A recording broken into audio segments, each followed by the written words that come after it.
Chat, what's up with y'all? Let me get everybody online real quick. We should be getting on shortly with YouTube. I hear in the background my dogs, they squabbling. This is Squabble Up Monday, man. I didn't really indulge in any of the April Fool's jokes today. I'm just chilling, man. I ain't got time for jokes. Life is too serious, man. I ain't got time to be making shit up. I don't want nobody texting me crazy shit. I'm good. How's everybody doing, though? How has this day been treating y'all? This is the month of April. We are going to be trying to make this month the biggest month we've ever had in terms of streaming. By the way, I want to thank all y'all. Salute everybody in the chat, man. All right, these motherfuckers going too crazy, man. What the fuck, man? Anyways, did y'all hear that? I don't know if y'all can hear it. Anyway, real quick, I just want to give you guys your flowers. Salute to the chat. Last month we had the single biggest month ever, and I've been streaming for over 10 years. And last month was the single biggest streaming month ever. So I just want to give you guys all the flowers, all the respect. Thank you guys so much. Hopefully this month we could even be more consistent and, hopefully we yield the same results. But I just want to thank everybody in the chat, whether you watch this on Rumble, whether you watch this on YouTube, Twitch, even on Facebook. Thank you guys. If you watch the rebroadcast, you watch it on whatever platform, I appreciate you guys sincerely. Okay. First and foremost, we probably got we got some church announcements to do. Not really. We do have some Diddy updates to get to. I'm going to be honest with you, man. I was sitting back and just thinking about how this whole thing is playing out. And I'm like, God damn it.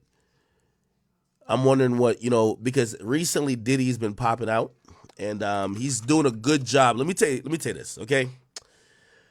And I've hired attorneys that cost hundreds of thousands of dollars, like the best of the best, right? And you got to imagine Diddy's probably hiring the attorneys that cost millions of dollars, right? This is going to be a long drawn out process. And with that being said, we've seen Diddy pop out a few times, and people are wondering, wait, is what we think is going on? Is it really going on? This is the video that came out recently. Some guy videotaped Diddy. Down here at Pura Vida by my pad, run into the man right here. What's up? Miami's like that. Looking unbothered. It's a movie. Down here at Pura Vida by my pad. By the way, you'll see in the corner his alleged side nigga, his boy toy. No, I'm playing. I love Stevie J, okay? But they claim he fucking him too. I'm gonna keep it 100. Anyway, it's Diddy and Stevie J. And yeah, Diddy's out. You see Stevie J pictured right here.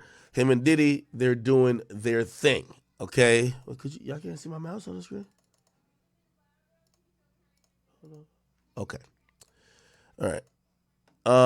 Then he's also pictured out recently going to Top Golf. He went to Top Golf with his kids, his two twins. This is his daughters, by the way.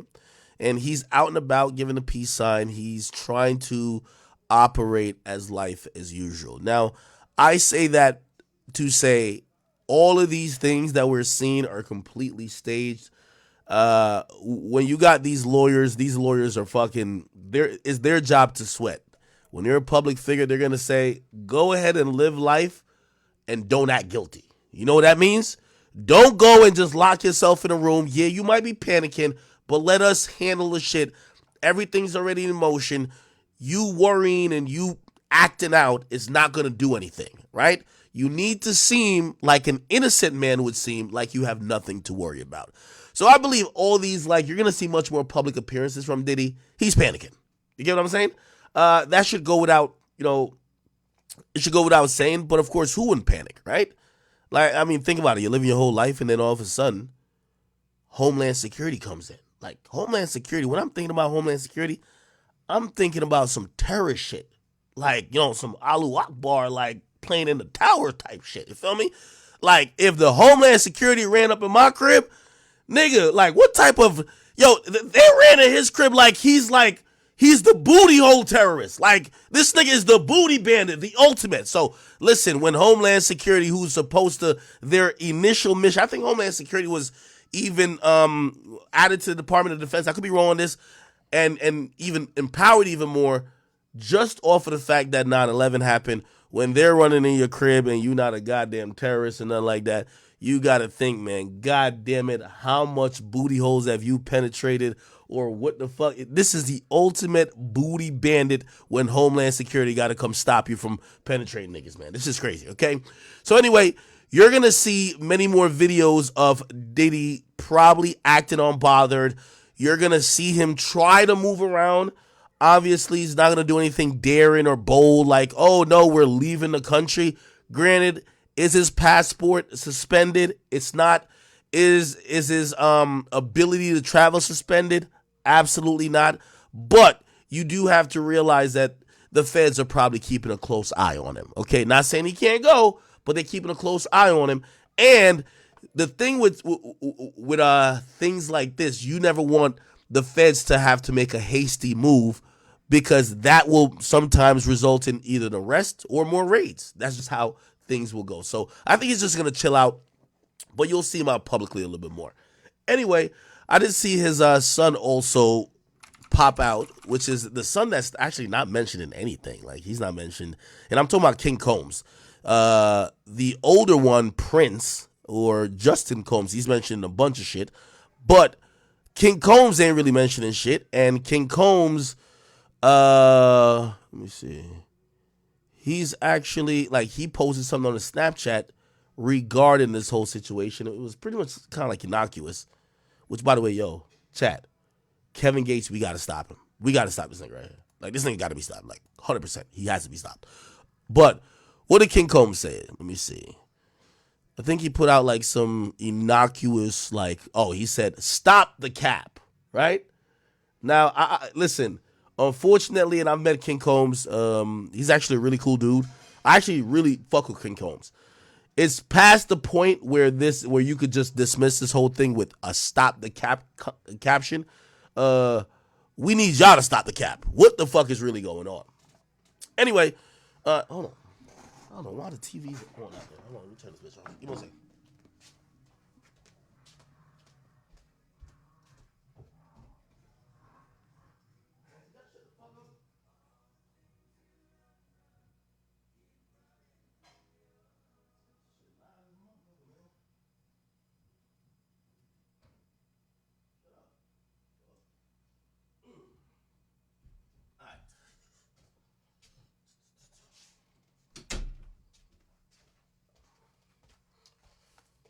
All right, people. Cool. Yeah. Here's the thing. You know, I was doing a bunch of research when it came to this Diddy situation. And I realized I missed a very important tidbit that would clue us in on why we're here today. So the narrative has been that this Lil Rod lawsuit, which we've read it, and the first time we read it, a lot of us, including me, said, sounds like some credible shit, but it seems like it's going off narratives that have existed. It's a lot of bullshit. They amended it, and they put some more additional detail, and I think the additional detail with some specifics has us now wondering, and obviously the raids happened, so now we're a little bit more able or want to believe the allegations. But I don't know if y'all remember this shit, chat. Diddy, hold on, okay. Now, here's the thing. I'm gonna give y'all a story. And I know some of y'all might not like this guy, but it's my friend. When 6ix9ine was locked up, by the way, the reason why I'm mentioning all these stories is that all of these stories originate from the same department, federal department that's investigating Diddy. So you're going to hear this a lot. Southern District of New York. They indicted Casanova. They sent 6ix9ine to jail. They got him to flip. They've indicted K-Fly. They do everything. They're on their shit. Okay? 6ix9ine told me when he got out, he said, yo, so apparently, like, once it's like a snitchathon, like they've got you to turn, you're signing your thing away, you're hoping to tell everything. So I guess this is the process of snitching, okay? I think I know it. They basically say, hey, listen, we need you to cooperate. If you cooperate, we're going to give you a 5K1 letter. That's usually going to allow the judge, well, not usually, that's the only thing that allows the judge to go below the mandatory minimum. And in his case, the mandatory minimum was like 40 years in jail, right? It's the only thing that would allow them to go below it. Now, he ultimately got like a year and a half or whatever. Now, when you're going to cooperate and in the process of telling, you also, and even in the proffer session, they will then give you immunity on certain shit if you're forthcoming about it, especially if you haven't been charged, right? So, for example, 6ix9ine was never charged with domestic violence towards his baby moms. He beat the brakes off his baby moms, allegedly. He got immunity for it, so he could never be charged on it, at least federally. He could actually still be charged in New York State, but they won't do it. So he admitted that he beat up his baby moms. He admitted some bunch of other stuff. And then once he got all of the immunity for the stuff that he didn't get charged for, he got to start telling. Now, for what he told me, it's like a 24-hour process. Yes, it's what you see in the movies. The lights are on you. It's a dark room. You're fucking just sitting there at this desk, and people after people are just coming through asking you all type of questions. So he says they come through, they ask him every question about the gang, 9 Treys, all the New York rappers, you know this, everybody in the book. Then, and he didn't really tell me necessarily the specifics on that. He told me the specifics on one thing. Because he found it odd. He said, you know, when they were questioning me, he says they left the room and then some other kind of agents came in the room. And they said, hey, Tekashi, remember, you got to tell the truth. If you tell the truth, your snitch deal is out the window. It said, do you have any information on Jay Prince? Now, that might just seem random. But what that tells you is that they're probably poking and prodding. They've been investigating Jay Prince. And 6ix9ine was like, what the fuck? Like, obviously, there was a whole little rap-a-lot thing with him and Jay Prince or whatever, but they don't know each other or whatever. But they wanted to know if he knew any detail. Tell us any crime you could tell, you know they did. You know what I mean? Okay. I'm going to tell you why I told you that story. Because while doing some research for this stream, I realized the feds didn't start just looking at Diddy now. They've been looking at Diddy. I'm going to tell you how I know it. There's an interesting person named Jimmy Henchman. This guy used to manage the game. Very infamous person. His ties with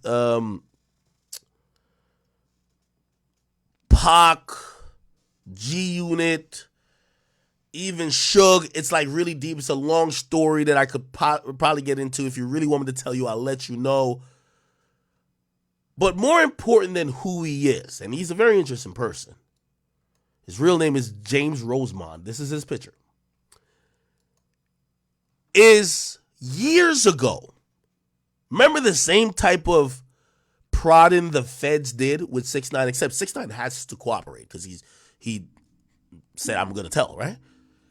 They tried to get Jimmy Henchman. They randomly asked him about Diddy. Hold on, I'm going to give you the proof. So they had a proffer session. And we have it here by Smoking Gun. Now, here's the year. This is 2013. Drug lord claims feds quizzed him about the sex life of Sean Diddy Combs. Again, I'm telling you this because there's a lot of times the feds have active investigations. Maybe they didn't kick it up a notch. Obviously, they kicked it up a notch when they're kicking down your door and they're running in your house. But they've been waiting for some shit to get Diddy for over 10 years.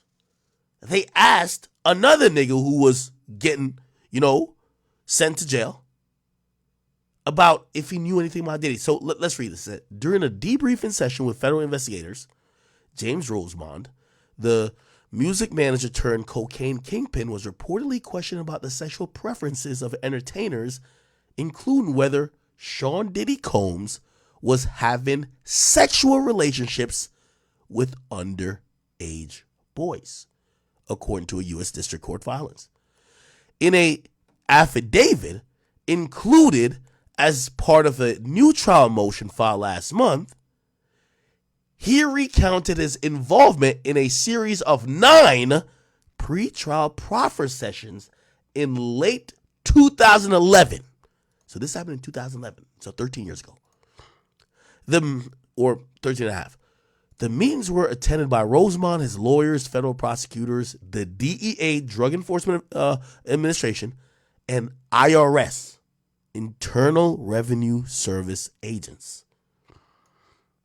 The purpose of the meeting was to allow federal investigators to question Rosemond about his involvement in criminal activities and evaluate whether he should be offered a cooperation agreement in advance of his narcotics trafficking trial. So they were thinking about offering him a snitch deal, the deal that they gave to 6ix9ine. Facing overwhelming evidence of his guilt, his best chance of avoiding life in prison was to strike a deal with the Department of Justice lawyers. However, they eventually declined to cut him a deal with Rosemond, who was subsequently convicted of a trial of running a drug ring that sold millions of dollars worth of cocaine. His nickname is Jimmy Henchman, faces a mandatory term of life in prison when sentenced October 25th in Brooklyn federal court. Okay? Now, before we get to that, if I click here, we're going to see part of his motion that talked about the Diddy shit. It says on October 11th, 2011, defendant reluctantly went to a proffer with the government with the same arresting agents and prosecutors that the defendant mentioned above. And after the third proffer session, defendant told Mr. Shargle that he didn't trust or feel comfortable as the agents and prosecutors kept asking the defendants about crime of violence the defendant knew nothing about. When the defendant said he didn't know about a certain event, they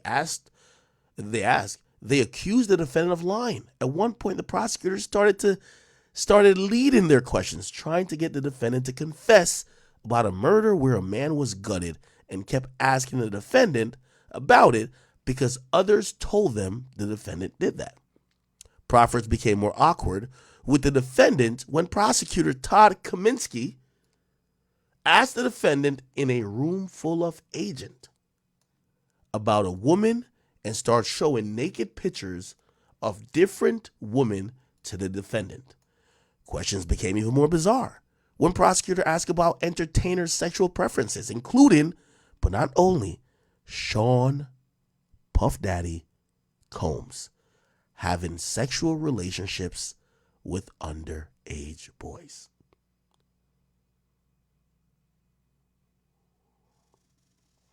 Chat.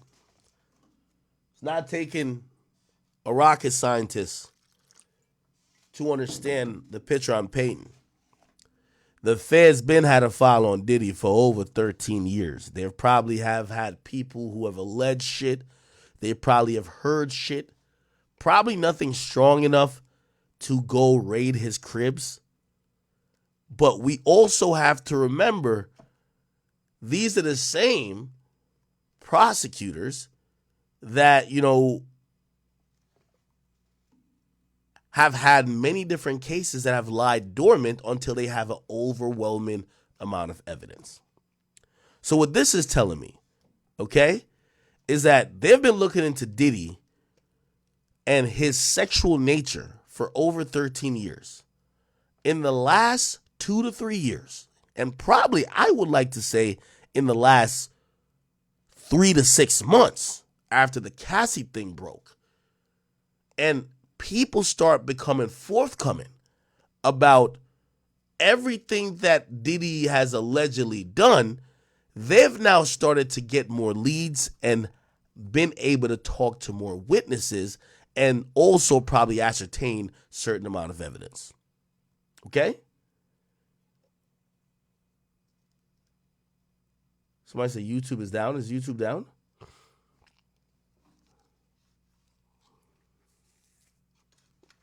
Give me a second. Let me just make sure YouTube's not down.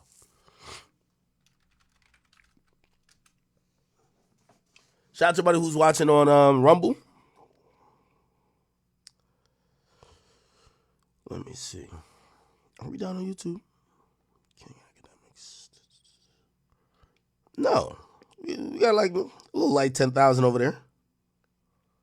We cooking, man.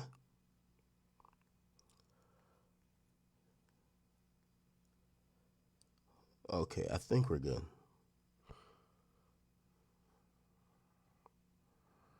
Okay. Perfect. All right. So, again, I gave the context because I'm telling you, they've probably had a file on Diddy for a while, but probably no one was willing to talk. Okay. Here's how things have gotten very interesting. Very, very interesting, people. So, what's being reported is that the feds, even though probably the reason why they got, give me 1 second. The reason why they, hold on, man. Let's turn off this ad blocker for a second. Pause on this side. The reason why they got a search warrant, was because of, these sexual allegations. They're going to take this chance to not only investigate that, but investigate all other things. What am I talking about? They're investigating previous things that the culture, other people have said he got away with, putting people in a coma, getting people killed, shooting a gun in a crowded nightclub, and someone else takes the fall. So what's happened is that the feds, after this huge spectacle of raiding his crib, okay? And by the way, this is a new picture that came out. Of course, Page Six is going to kind of have their little tint to it. They're saying he appears to look stressed, this, that, and third. He looks like he's on the phone. I mean, I don't know if you want to say look stressed, but hey, if the feds just ran up in your crib, I would imagine he has a million things to do. What are these million things to do? He apparently the sale of Revolt isn't done, so he needs to fully get rid of Revolt, make sure he liquidates that. He needs to be cash heavy. He needs to make sure he got a lot of money for not only a legal defense, but for all these other things that might be happening. Also, there's a lot of poking and prodding into his personal life. We've seen recently they just came out saying that he owes $100 million to 8 different mortgage companies. So he's probably working and probably on the phone 5 to 6 times a day with lawyers to make sure that mansion he's staying in, he's going to continue to stay in. Do you get what I'm saying? Okay? So I don't think he looks necessarily stressed. I think he looks like somebody who's doing his best to try to keep the fuck out of jail. Anyway, the bigger news, I guess, was, let me see, can we find it? Here we go.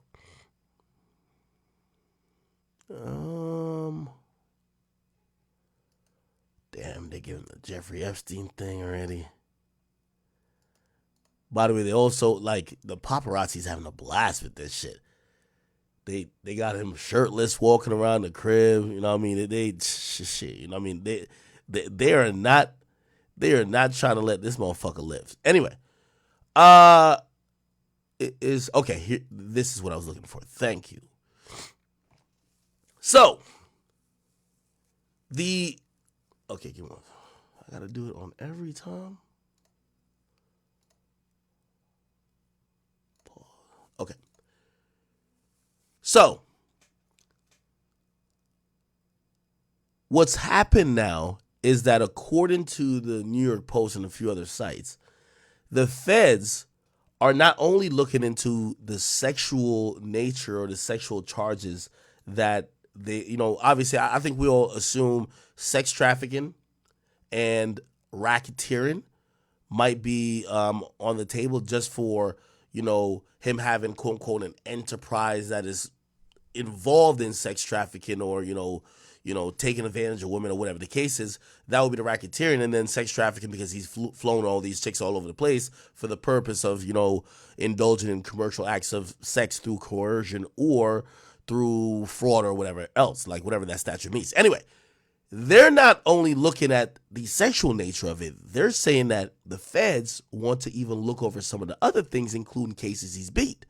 Now, you might be like, well, double jeopardy, they can't do that. That's not true. They could absolutely open or reopen, well, not reopen, they would have to make another case. But, for example, Diddy was arrested for shooting in a nightclub back in 1999. The victim claims that Diddy shot her. Somehow, based on other, circumstances and evidence that came out, they gave the blame of the shooting to Shine. He got deported. The feds want to open that back up. And again, I should stop saying open that back up. No, Diddy.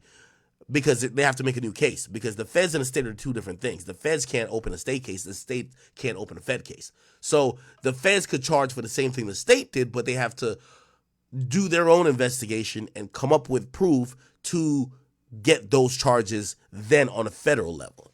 Anyway, it's showing that the resources that the feds are having, they're not only putting it to, okay, is this guy like the next R. Kelly or Jeffrey Epstein? I'll read some of this and you guys will get what's pretty much going on. It says, almost 25 years ago, just after 2:30 a.m.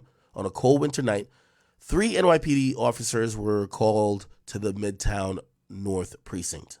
Rap impresario Sean Combs, then known as Puffy, his girlfriend, Jennifer Lopez, his bodyguard, Anthony Wolf Jones, and rapper Jamal Shine Barrow had been arrested following a shooting inside a Times Square club that wounded 3 bystanders. The cops found Lopez, who was 30. Damn. He was dating her when she was 30? Yo, how come Jennifer Lopez always look like she's like 25? Jennifer Lopez got the best genes in the world, yo. Which country is she from? Because even now, Jennifer Lopez is like 55 and she still look like 28.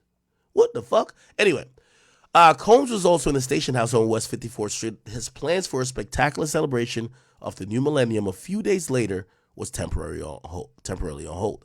Okay? He said, now the events of the night and the sensational trial that followed in early 2001 are back in the spotlight. It says 2 law enforcement sources tell the Post that the infamous shooting and the trial could possibly be reinvestigated, a part of a sweeping federal probe into Combs, who's now 54, now called Diddy, whose past includes more than one mysterious shooting. On Monday, Homeland Security swarmed his crib in LA and Miami in raids that law enforcement sources told the Post were prompted by sex trafficking allegations. They got eyes on him in Miami, and the feds are talking to witness after witness. A New York criminal defense attorney, Michael DeCiario, who's familiar with the case, told the Post. They're corroborating everything they can, but everything past and present is on the table with Mr. Diddy right now. Okay? They're saying that they stormed into his home after this civil suit was filed or whatever the case is. And let's see if we could. Okay.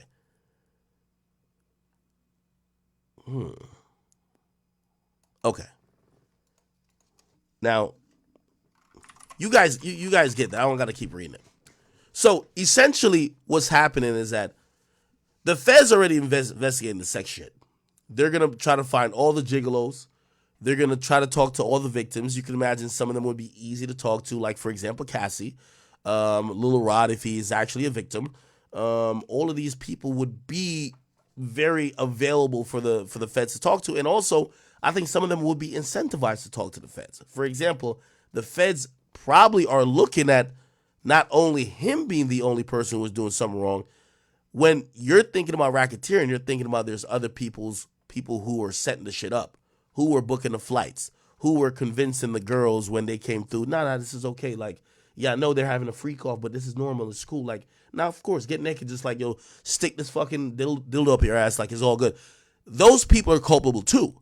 So, but clearly they want Diddy. If at the very, the very least, they want Diddy. They might give a lot of other people like an opportunity to flip on Diddy. Be like, hey, listen, we know you flew like 15 bitches over here. We'll give you like a little small accessory charge. You get like probation or like 6 months. We want Diddy. You got to flip on that motherfucker right now, okay? So that's probably happening a lot.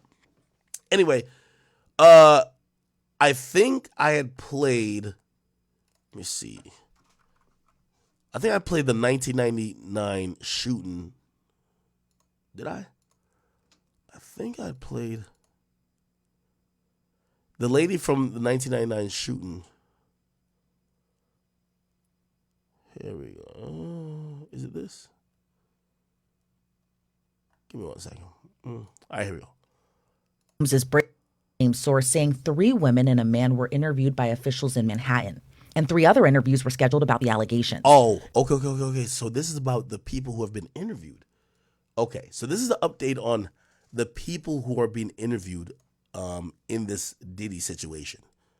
With his twin daughters Thursday night.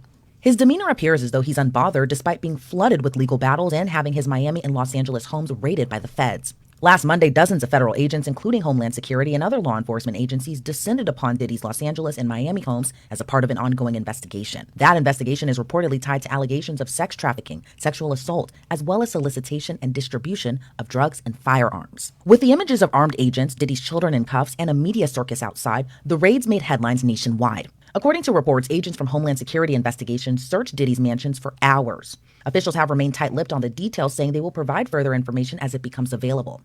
NBC News cited an unnamed source saying 3 women and a man were interviewed by officials in Manhattan, and 3 other interviews were scheduled about the allegations. Federal agents reportedly found firearms on Diddy's LA and Miami properties. However, it's unclear what type of guns were found and who the legal owners were. TMZ obtained these images showing the aftermath of the raid at his Los Angeles home. Drawers were ripped open, items were scattered everywhere, as the feds seemingly had their eyes on the computer hard drives, which were reportedly seized during the raid. While the raid stunned and surprised the Hollywood and music industry, as digital forensics expert John Lusich explains, the feds have most likely been investigating the allegations of sex trafficking for a while. Well, it's a huge house, right? So they're going to be able to, they're not just going to go out and listen to one person and run it and search somebody's house. They're going to take their time and do an investigation and make sure it's a complete investigation, right? It's the only way to do things the right way. So they're going to talk to as many people. And if it took many months to get that information to finally come up with an affidavit, because you want supporting facts from other witnesses, it makes the strength of the warrant on its face a lot better, and it'll hold up better in court. So if it took them a lot longer than people anticipate, I've worked investigations when I was with the State Organized Crime Bureau that lasted years, right? So the fact that they were able to get in and get all this information, I don't know what changed over the years, because apparently, allegedly, this has been going on for so much time. Maybe it's the people coming forward finally in federal court and other courts that have brought this to bear. But whatever it is, FBI is a great organization, and they're going to do a great job, and they're going to do a thorough job. The claims of sex trafficking were brought up in a November 2023 federal lawsuit when Diddy's ex-girlfriend and singer Cassie Ventura sued Diddy on claims of rape, physical abuse, and sex trafficking. Diddy ultimately settled the suit for an undisclosed amount, a mere day after Cassie's lawyers filed the suit in federal court. Then a few months later, a former producer and videographer for Diddy filed a $30 million lawsuit against the mogul, accusing him of allegations that similarly mirror Cassie's lawsuit. Rodney Jones, aka Lil Rod, accused Diddy of sexual assault, drug trafficking, soliciting sex workers, and providing lace drinks to minors. So what all goes into a raid of this magnitude? Lusich says first probable cause, as agents have a list of what they're looking for. Well, they just don't go out to somebody's house, right? They have to have an investigation. They have to get probable cause, to get a warrant, to get to be able to raid somebody's house. Okay, so I'm trying to break this down for y'all. 2 things that the feds are looking into. So they're looking into all the freak offs. I'm pretty sure they're gonna like Young Miami, like, yo, you're getting pissed on. You're probably getting shat on. Like, what's up, yo? Like, give us the lowdown of this freak off shit, right? They're gonna interview anybody, the gigolos, like anybody who has made an allegation, and they're probably a good way to start is probably the civil suits. They're gonna go talk to everybody. But beyond that, it's not only sexual allegations in regards to Diddy. And I think this is what makes Diddy a little bit more interesting than the R. Kelly situation. With R. Kelly, most of the crimes seem to be manipulation of women seemed to be almost having like a cult-like situation, and pretty much sex trafficking, right? With Diddy, there's a whole violent, non-sexual side that is going to also be looked at. First of all, the whole Keefe D, Tupac thing, blowing up Kid Cudi's car, mad assaults, Diddy having weapons all over the place, threatening people with weapons, shooting up the club that Shine essentially pretty much like, took the blame for. If you guys don't remember what happened then, let me try to give y'all like a little coming up. Here we go. She was crying a lot. She was a mess. Probably what was going through her mind is her career flashing before her eyes. And later, enough's enough. I just kind of hit the wall and was just like, I can't do this anymore.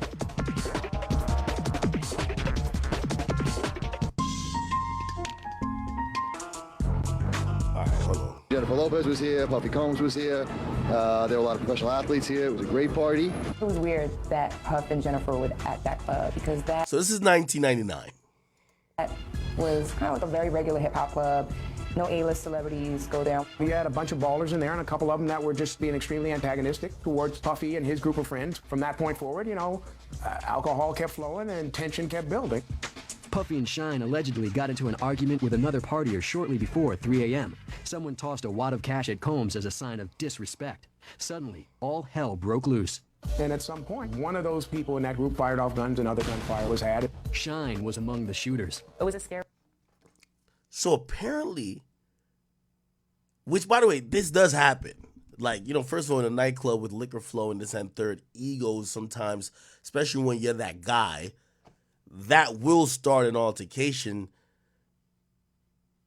Somebody threw money, which is a sign of disrespect. You throw money at strippers, you throw money at the workers, you don't throw money at the boss.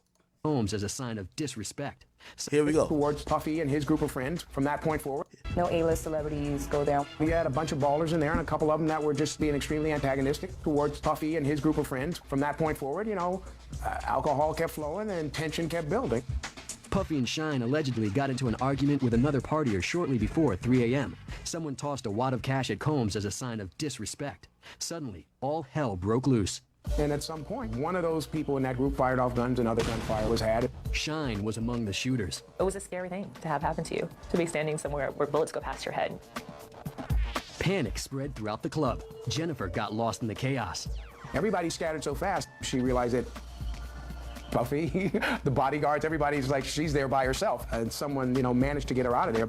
Inside, 3 people lay wounded. Outside, Lopez found Combs. According to police reports, the couple jumped into the backseat of his SUV. Puffy's driver and his bodyguard were in front. Officers arrived as the SUV pulled away. They ordered the driver to stop. Instead, he swerved around a patrol car and led cops on an 11-block chase. Police finally forced the SUV to pull over. Officers discovered a loaded gun on the front seat. Meanwhile, back at the club, detectives slapped the cuffs on Shine. Everybody was booked, including Jennifer Lopez. They spent the night in the precinct.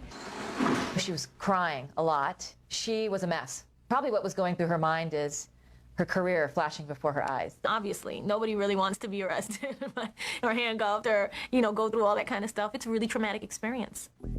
Police charged Sean Puffy Combs and Jennifer Lopez with felony gun possession. Now, by the way, if you're wondering, like, why you playing this old shit, what's also came out in this lawsuit by Lil Rod, right, is that Diddy has had ties to law enforcement, and his ties has gotten everything that would really have gotten him in trouble either blamed on someone else or ignored. That's the power that Diddy wields. Now, if you're wondering how, they have mentioned this one guy. I think his name is Diddy, a head of security, Fahim Muhammad, who also worked as chief of security for Michael Jackson before his passing. They're saying that this guy had the power to make problems and people disappear. That sounds crazy. They said he had connection with law enforcement, and Diddy would always instruct his staff to contact him if they were ever pulled over by police in Miami or California.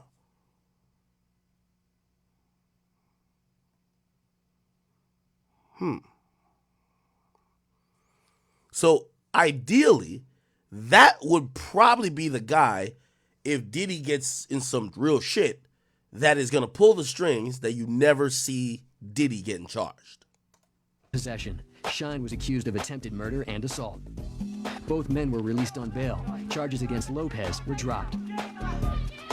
The reason Miss Lopez was dismissed is because if you or I went into a car and sat in the back seat and a gun was found in the front, our cases would be dismissed. I want to say to you all face to face, I had nothing to do with a shooting that night in a nightclub, nor did Jennifer. Still, the tabloids kicked into overdrive. There were guns, there was a shooting, there was a car chase, and Jennifer Lopez was prominently part of this picture. And she suddenly looked like a gangsta. She wasn't in trouble for anything, but you couldn't get away from the media coverage of how she was involved in the situation. The bad press KO'd a relationship. Now, I know this is a true story for Jennifer Lopez, but I'm going to tell you another reason why this is being brought up and being brought to light. So Little Rod, in his lawsuit, claims Diddy boasting about how he basically got away with, allegedly, because I'm going to play the victim as well. The victim claims Diddy did the shooting. As the victim who got shot in the face, think about it like this. You know how everybody says, Vlad used to use this with all, like, yo, Tony A always says, like, in the history of his time, he never seen somebody show up to court and the victim's still alive and they actually go to trial. Well, this shit went to trial. The victim actually said Diddy shot her. The victim didn't say Shine shot her. She said Diddy did it. Diddy did not go to jail. Now, Lil Rod claims that Diddy's been boasting like, yeah, nigga, I get away with shit. I shot a bitch 20 years ago. I'll do it again. And apparently he's, while bragging, giving out some more information that was once rumored. Yeah, nigga, my bitch brought the gun in the club. Who's that? Allegedly J-Lo. J-Lo supposedly brought the gun in her purse. That's what's laid out in the Lil Rod's lawsuit. So you know what the feds are probably going to do? Probably go holler at J-Lo. Hey, J-Lo, we ain't charging you. It's all good. But it's Diddy's turn to get taken out. Did you bring that fucking gun? Now, if you lie to us about bringing that gun and we actually get proof, you're done.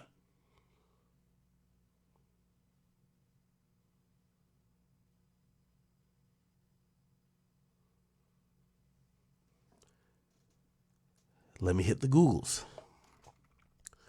J-Lo brought gun to Diddy 1999. Look, feds set to widen Diddy's sex probe over claims the rapper boasted about shooting people, bribing jurors, and using J-Lo as a gun mule, which is kind of crazy. Let's look. This is the same article I was reading. I didn't read the whole thing. Here we go.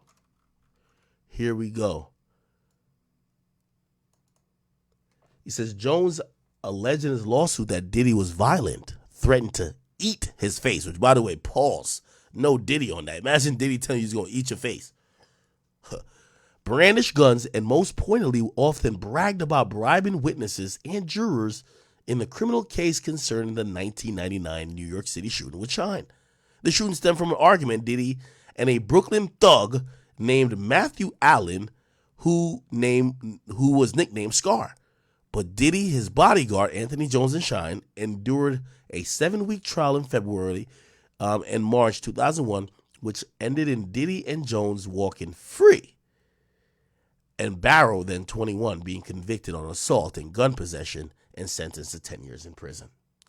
Mystery still surrounds the New York club shooting, especially for former NYPD Detective Derek Parker, who left the so-called hip-hop cop squad at the NYPD and now is a private investigator. Okay? Diddy has been dogged for years by rumors that he made Shine, now known as Moses Michael Levi Barrow, and who's the opposition leader for the House of Representatives in Belize, take the fall for the incident. The story was that Puff was flossing, which is what they call someone on the streets who was throwing money all around and acting like a big shot. Scar felt disrespected because he felt he was just as important as Puff. Words was exchanged and bullets start flying. Shots were fired. Lopez and Diddy fled the club in a Lincoln Navigator. Diddy's driver, Wardle Fenderson, later then said he blew past several red lights as they careened down 43rd Street onto 8th Avenue, weaving past 2 police cars. Shine busted off in the air. Fenderson quoted Lopez as saying before cops pulled them over. Parker told the Post how in the precinct, his mother was yelling at J-Lo in Spanish, and she was really mad at Jennifer. I heard her say, "I told you not to get involved with him." She was released from custody without being charged after 14 hours in jail. Her spokesperson declined to comment to the Post, blah, blah, blah, blah. But here's the thing. Nathaniel Rubin, who was one of the victims in the club shooting, has long insisted. And by the way, this is this woman who got shot in the face. I believe, I don't know how the bullet entered, but she got shot in the nose area. She got shot in the nose. She's long insisted that Combs shot her in the face. She said, "I literally watched them pull out the guns. I had a clear point of view. I mean, for God's sake, I got shot in my nose. I watched everything occurred and I've described it vehemently to all parties involved. I have 9 bullet fragments remaining in my face." Jones, in his lawsuit, which is Lil Rod, claimed Diddy bragged about committing the shooting, bribing witnesses and jurors to secure his acquittal. Mr. Combs shared that he was responsible for the shooting in the nightclub, Jones alleged. He also alleges that Diddy bragged about using Lopez, which is Jennifer Lopez, to smuggle the gun in the club. He shared that artist and Mr. Combs' girlfriend at the time, Jennifer Lopez, carried the gun onto the club for him and passed him the gun after he got in an altercation with another individual, Jones alleges. Diddy, through his attorneys, has denied Jones' allegations. His attorney calls the federal raids a witch hunt and slammed the military-level force. Anyway, just wanted to point out where J-Lo comes into it. Let me keep playing this. Already on the ropes. Even if the two had been in love and were tight, they were fighting a big monster, and the monster was his charges and the paparazzi following them. It was getting on her nerves. It's like, okay, I was in the club, somebody fired some guns, I didn't do anything. Now, I got a great record. Judge me on that. In January 2000, 30-year-old Lopez received a different kind of verdict. She was honored with 2 American Music Award nominations for her debut album, On the Six. The following month at the Grammys, Jennifer dropped the fashion equivalent of an atom bomb. The dress was moving all over the place. It was open up here, of course, very, very open on the front to the belly, and nobody understood why the dress stayed on. It was like an extreme contrast between look at me, but you can look that much. I didn't think it was so much. Okay. Juking each other, so it was already like, okay, there's a rapport here. Now, I do believe that J-Lo might come back into the fray. Because if Diddy is supposedly a sexual deviant who has been violent on numerous occasions, I don't know how long him and J-Lo dated, and maybe you guys know that, but she's the witness and eyewitness of this one particular situation. I think the feds would be very interested in trying to talk to her. Dangerous for her career to be involved with him. And that's all that anybody would talk about was the upcoming court trial and these charges. People were just incessantly talking about it. What was going on? What was J-Lo's connection? What is she doing caught up in this kind of a mess? Publicly, Lopez stood by her man.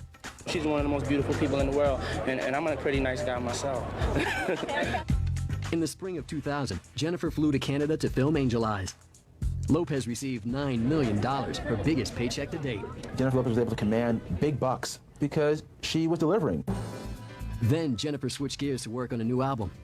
In November, production began on the music video for the first single, Love Don't Cost a Thing. We had 8-hour rehearsals, and it was just going to be the hardcore, best hip-hop video and dance that you've ever seen. I got like 6 of the best guys that I could find that would fit the profile. Okay. The Lucky Six I'm doing those things, so. Maybe she was just staying with him because of all the publicity. But there were lots of stories of she and Chris, and people would see them every once in a while, you know, like kind of stealing moments. On January 8, 2001, Jennifer performed at the American Music Awards. Chris Judd was one of her dancers. 2 weeks later, Lopez's second album went on sale. So I guess she left him for that nigga? This time, the title was personal. I named my album J-Lo, you know, because I like the fact that the fans actually nicknamed me that. Even Guadalupe Lopez got in on the craze. My mother has a real thing with the J-Lo thing. I'm sorry, J-Lo. You know what I mean? You know, like, Ma, don't call me. Reality of a criminal trial. Sean Puffy Combs faced the possibility of 15 years in jail on charges of gun possession and bribery. This incredible stuff was happening in my career, and I was trying to focus on that. And at the same time, he was going through the trial. It was a lot of stuff to deal with all at once. Okay. So that was pretty much the extent of their relationship, and you know that particular court case worked out in Diddy's favor, but they're saying that might be very much of interest for the feds again, and we'll see. Anyway, we do have a little bit more information about how the feds even took or approached the raid into Diddy's crib. Now, from what we saw, we didn't see doors getting kicked off. We didn't see, like, you know, little battering rams, like, knocking shit off the hinges. It kind of felt like it was more cooperative. Of course, they took out people in cuffs, including the children.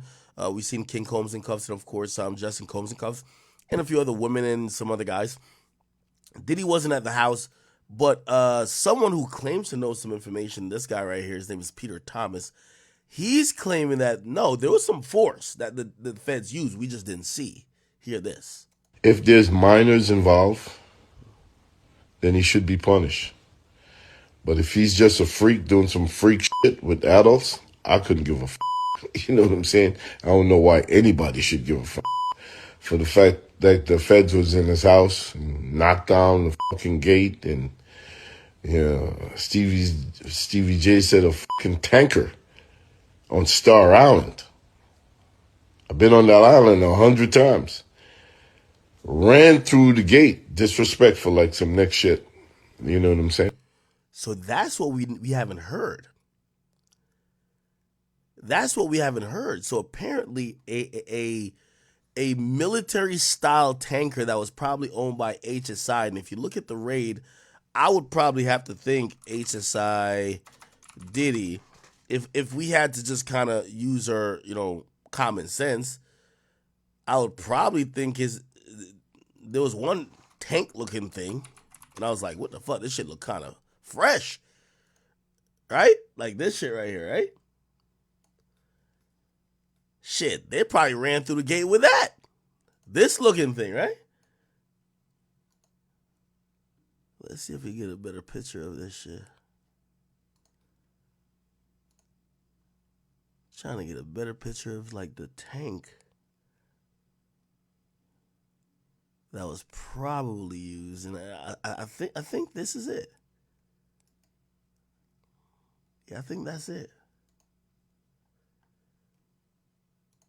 I don't know if it looks like it ran through some shit, but apparently it did. And why all of that? Why all of that show? When they went to go see if Trump was, you know, like being reckless with classified fucking documents that could put the fucking world in arm's length. Did they use a tank for that? Did they? Did they actually think this man is gonna have fucking minors and probably hide away? Well, I hate when people, like, you know, listen, and I feel like I'm a sensible person. When it wasn't the feds, what I told you, the police executed a search warrant at my house. They knocked my door off the fucking hinges. I had to buy new doors. The new doors cost, well, it's like this mansion. Like, so I have like these heavy duty doors. It costs $24,000 for new doors. You might think I'm lying. factuals, okay? Because it's wood, but it's like these wood things. It's made in Mexico. Like it has like all these little mansion doors, at least for the most part. You know, and I upgraded to, it was like $24,000 for like new doors, parts and installation. And yeah, at first I was mad as fuck. I'm like, yo, y'all kicked off my fucking door, right? And in reality, when I was asking why it happened, right? I'm giving y'all the details. Because I'm like, why the fuck did y'all just knock my doors off, right? When it happened, I was downstairs. You know, I always have a gun around me. Call me paranoid. But I see, thank God my gate was open at the time for like Amazon. I see, they came with a SWAT team too. Like when they came to my crib, they came with a SWAT team. Facts. They came with a SWAT team, like big ass tank. Like kind of looking like that tank was black. That came, I have mad windows in my house. They surrounded the shit. But I'm like, I won't tell you exactly what I was. And I'm getting mad alerts on my phone like, yo, there's people on the property. When I look at it, I could clearly tell it's police because, nigga, it's a fucking tank. So I leave my gun. Like, y'all gonna catch me walking upstairs, like, with guns in my hand. They're gonna fucking murder me. You know what I'm saying? So I fucking leave a gun, and I walk upstairs, and my mom was here. She was delirious. Like, apparently, this is the part I didn't know till later. They show up, and they're like, police open up. My mom don't know what the fuck is going on. She's chilling with Pluto. That's my dog. She's just letting the dog like, all right, handle that. I'm my son downstairs with the blick. It's all good. They're not waiting 5 minutes. They're not waiting 5 seconds. You got to realize that they're serving a search warrant. If it's like, imagine if I had coke in the house. Nigga, I'm going to go flush it. Bro, they're not waiting. If you don't open fucking immediately, they're kicking the shit off. Facts. So by the time I go upstairs, I'm starting to see beams inside the house because they've surrounded the house with niggas with long rifles, right? They're all aiming into the crib. I'm like, what the fuck? I'm like, thank God I don't got no gun in my hand because they would have definitely shot me. Then at the door, they're like, it was crazy. They're like, open up. Bang. I'm like, yo, chill. We're going to open up. Bang. Open up. Bang. I'm like, what the fuck? I'm like, nigga, how they giving us two different, nigga, you can't even open. Now I'm seeing, nigga, it's a heavy duty door. Like these are heavy fucking, you can't kick this shit open. So they're hitting it with like some crazy shit. I'm seeing the fucking thing almost come off the hinges. You can't even open it no more. They've bent the lock, but they're still saying open up. And I'm like, nigga, we can't open up. The fuck are you talking about? Nigga, they do that for like maybe about 20, 30 more seconds, running this shit, pretty much tell everybody get on the ground, and then fucking put everybody in cuffs. That's how it happens. But I get it. Like, I fucking get it. You know what I mean? If you're a police serving a search warrant, let's say the criminals or the so-to-be criminals knew what you're coming there for. Imagine I had, I don't know, again, 2 kilos of coke. Say I had a way if I could get 10 minutes or 5 minutes to get rid of the coke, they've lost the evidence. They're not about to just knock on the door like, hey, we're outside. Could you let us in? No, motherfucker, nigga, we here. What the fuck? We're storming this bitch. You get what I'm saying? So I ain't gonna lie to you. I tried to see if they were gonna pay for my door because I like, yo, I don't got no charges. I'm innocent. I'm clear legally. Like, yo, y'all kicked my door off. They were like, well, the search warrant was valid. Y'all good. So I had to pay that money on myself. They didn't give 2 fucks about that shit. So again, I understand what this nigga is saying about the Diddy shit, but hell nah, nigga. The difference with Trump, and I'll be honest with you, the difference with Trump is that Trump security, Trump has Secret Service and security at his places. So they're going to communicate differently with the people who is doing these search warrants rather than like say I got security in my house. They don't know these niggas. Like, we don't give a fuck about your security, nigga. Like, we getting up in this bitch, you know what I mean? Now, if there's other like Secret Service is law enforcement too. So Trump got police with him. So of course they're going to act a little bit different. But Diddy, they're probably like, Nigga, we not about to be at your door waiting to punch in codes for this big ass door this gate to open. Nigga, we getting the fuck in there, nigga. Knock this shit off and let's get up in this bitch and figure out what's going on. Now, we didn't see that. The only thing we saw was them at the house, and I think they were probably smart. I told you about how they were searching the house, right? When they searched Diddy's house, I could tell, like, they clearly had some fucking blueprint of the crib. Diddy house. Like, they had a blueprint of the crib because, let me see it. Welcome back to Because, let me see, I just want to get the, I was trying to get the shit where you could see them, like, walking around the shit. Yo, you could tell this shit was different because they said they got entrance through like a side door, which was probably the easiest and least invasive way. You get what I'm saying? Like, again, I'm using myself as a reference. Nigga, when they were knocking down my door, it still took like 2 minutes. Like, it didn't happen immediately. Like, it's a heavy duty door. They're hitting it with some crazy shit, but it takes a while. Like, it's a big ass door. It's heavy as fuck. You get what I'm saying? So, of course, if they could get through a side entrance, which they probably already know, you get through this side entrance, it's just a little glass. It's probably a double pane glass. Knock the shit out, open the shit. We in the bitch, we good. So, hey, they got to knock down the fucking gate. The gate's open. They can't tell Diddy security, hey, we're the feds. We came to do a search warrant.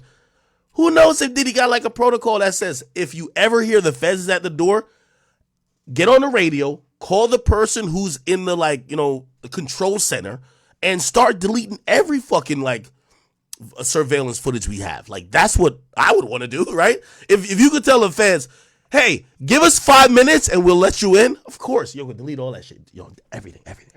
Nigga, just break it. Delete and take two, break that shit. The fuck? All right, cool. You know what I'm saying? But anyway. In the fucking tunnel of his house on fucking Star Island for them to make a show of that.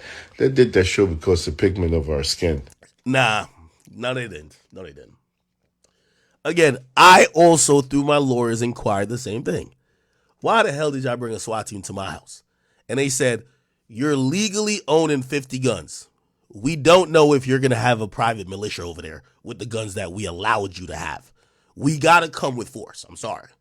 You got 50 guns. I'm sorry. We're not showing up like, hey, you want to hand us over some evidence that might lock you up? Like, you know what I mean? Like, nobody's going to do that. It's like, yo, if you got 50 guns, nigga, we coming with 55 guns, nigga. Or at least 100. That's the only reason why they do shit like that, and they continuously. Nah, it ain't nothing about the color of your skin. Do shit like that because they. By the way, also, this is what's not been reported. Let's see if I could get like a report on it. Diddy house raid. Apparently, there was guns found. But none of we're not hearing. I mean, it might take a while to verify. Like, was any illegal? Was, you know, like, it might take. But apparently there was weapons there, which we didn't see. Look, what's this? Sky News is kind of reputable, right? Guns found at Sean Combs' homes. Yeah, they probably knew guns were there, right? The 54-year-old homes were raided. Blah blah blah. Several phones were seized. Wait, just before he was scheduled to depart on a trip to Bahamas? Wait, was he really going to Bahamas? Let's check that out. Diddy Bahamas house raid.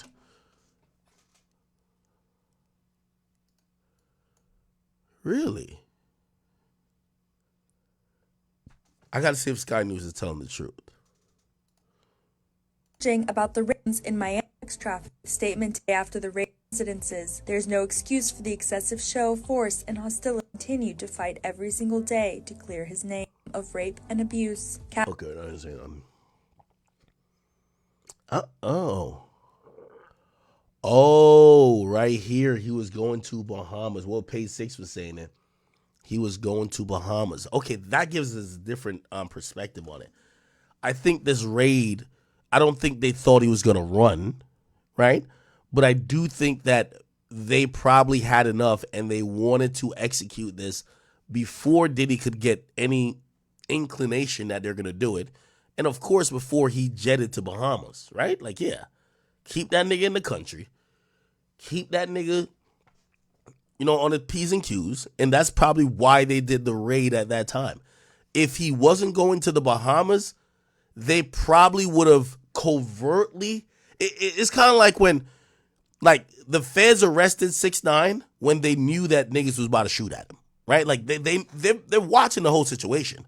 They arrest the nigga because they're like, oh, you about to get shot at, my nigga. Like, yo, niggas, you're going to this casino. Your ops is going to the casino. They're about to shoot at you. Let's just lock you up now because we're trying to prosecute live people, not dead people. You know what I'm saying? So, okay, all right, cool. I didn't know that.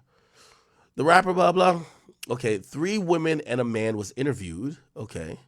It's not known what type of firearms and who they, says several, wait. It's not known what type of firearms were found or whom they belong to. Yeah, it don't really say too much about fire, but they did find firearms there. And also, that's another thing too. Now, I'm gonna also, like, I'm trying to say this without saying it, because I don't want to get nobody. Put it like this: I've been to a few rappers' houses. You could use your critical thinking. And they literally have private militias there. Literally. Fuck a gangbanger making it up there. They won't ever make it. If the police wanted to go up there on a raid, granted, will this private militia actually engage with the police? I would hope not. But if it was down to that, yeah, it would be a thing. It would be a thing. Not saying they would fucking hold off the cops, but shit, probably is going to be a couple hour standoff. It's like that, if you get what I'm saying. So when you see the police are going into some of these people's cribs and they have either mad firearms, they have mad firearms, or they have, what do you call it again? They have security teams that are probably armed.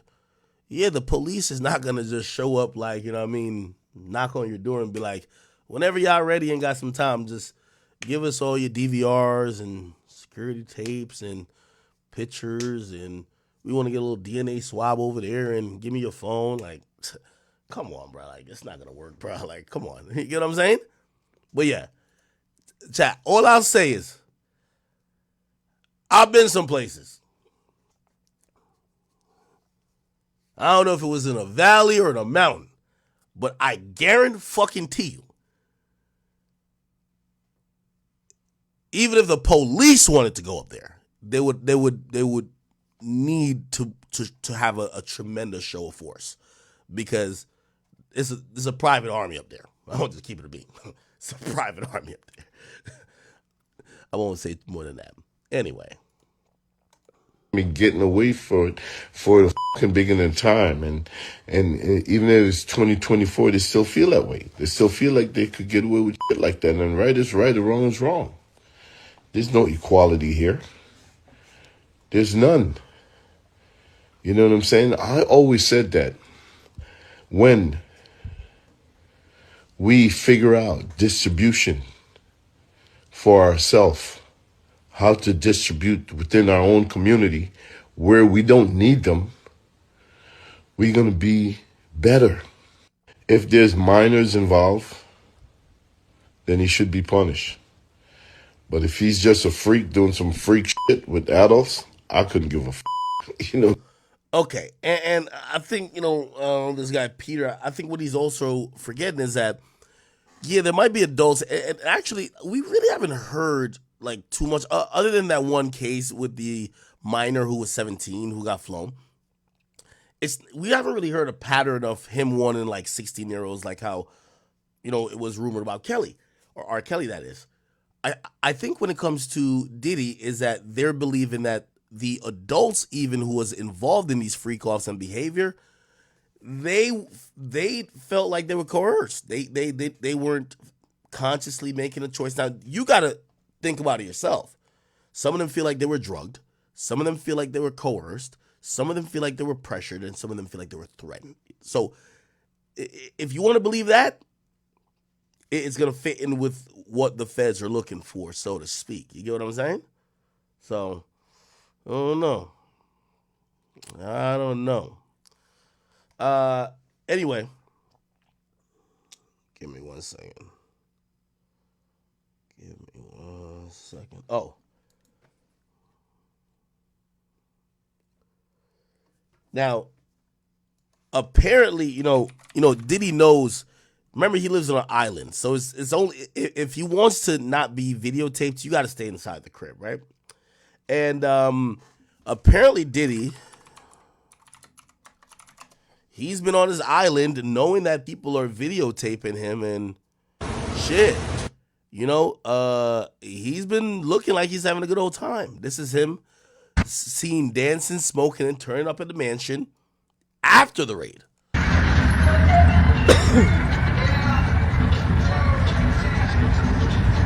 Now, this is crazy. It's no way you could do the take that dance, bro. After niggas is accusing you of taking all of the shit that you've done taken of people's manhood, dignity, and otherwise. This almost seemed like a script.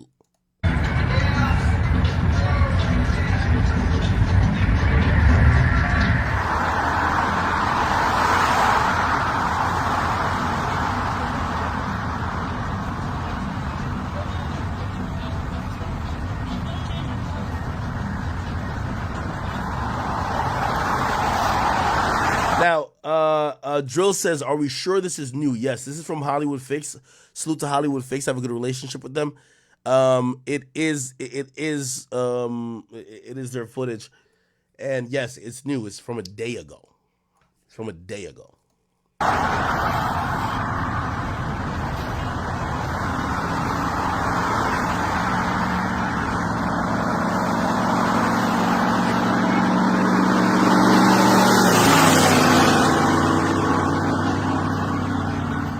Now, hey, listen to this shit.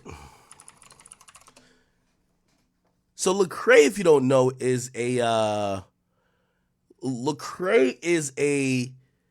gospel rapper. Okay? Now, he told a story recently about a Diddy party. Lecrae partying with Diddy. I gotta find the original one. Where is it at? Lecrae podcast. Where is he at? Where can I find the original podcast? Because I got timestamps, but it's for the original. Now, here's the thing. You can imagine how I'm spelling his name right, isn't it? Lecrae. Can we find the full thing?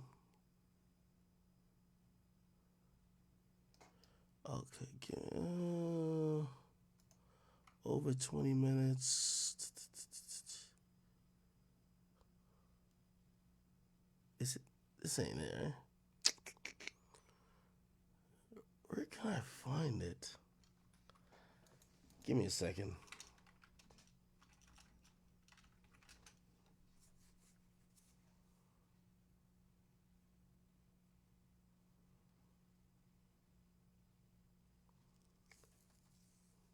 What do I gotta look up to find the whole video?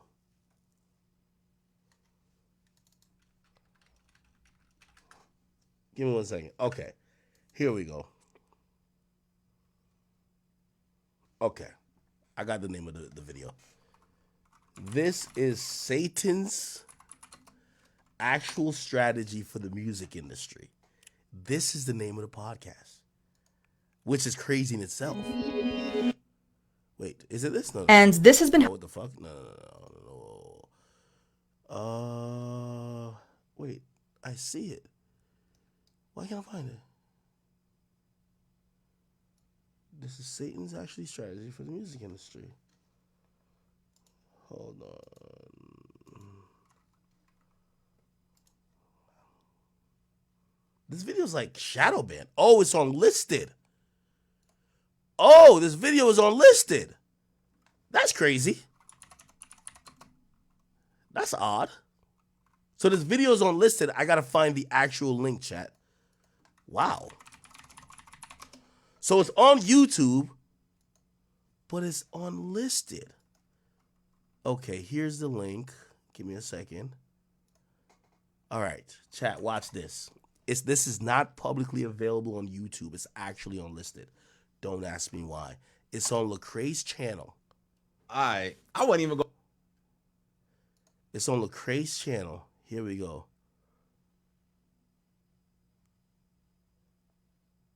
Here we go.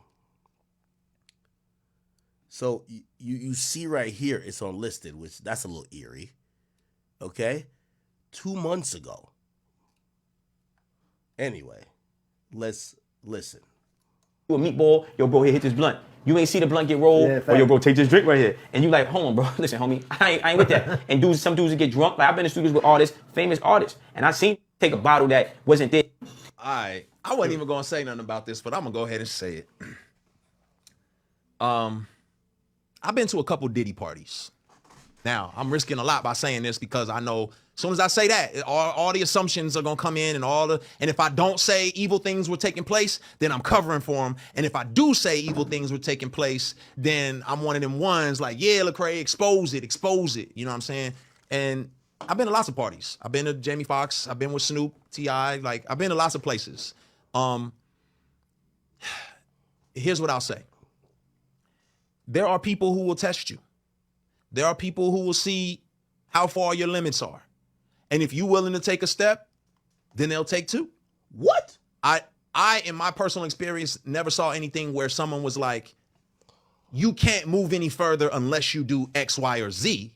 But what I did see was, if you do X, Y, or Z, well, keep coming because and that's how we all are. It's Psalm 1, right? It says, blessed is the man who does not walk in the counsel of the wicked. Hold on, though. This guy's a Christian rapper. If Diddy invites you to party, why would you even go? Diddy don't got no holy water other than his semen at these parties. Why are you there? What you think, you about to have a communion at Diddy's party? You about to eat dingleberries out of some rapper's butt and get blasted with a lot of Diddy semen. That's the only communion you about to get. Does not stand in the way of sinners, who does not sit in the seat of mockers. You start walking, they gonna walk with you, and now you find yourself standing. They like, oh, you stand? Well, if you stand, come sit. Now, next thing you know, you're sitting. And so it was never a situation where I felt forced to sit. It was a situations where I was asked, do you stand? Wait, do you stand? And I'm like, I don't stand. Oh, okay, cool. And then I was left alone. It's like, oh, he's not about that life. He's not with it. I'm leaving him alone. And this is what I'll say. And I won't say whose party I was at or what party. This is a crazy situation. Diddy right? party. I was at one of these parties.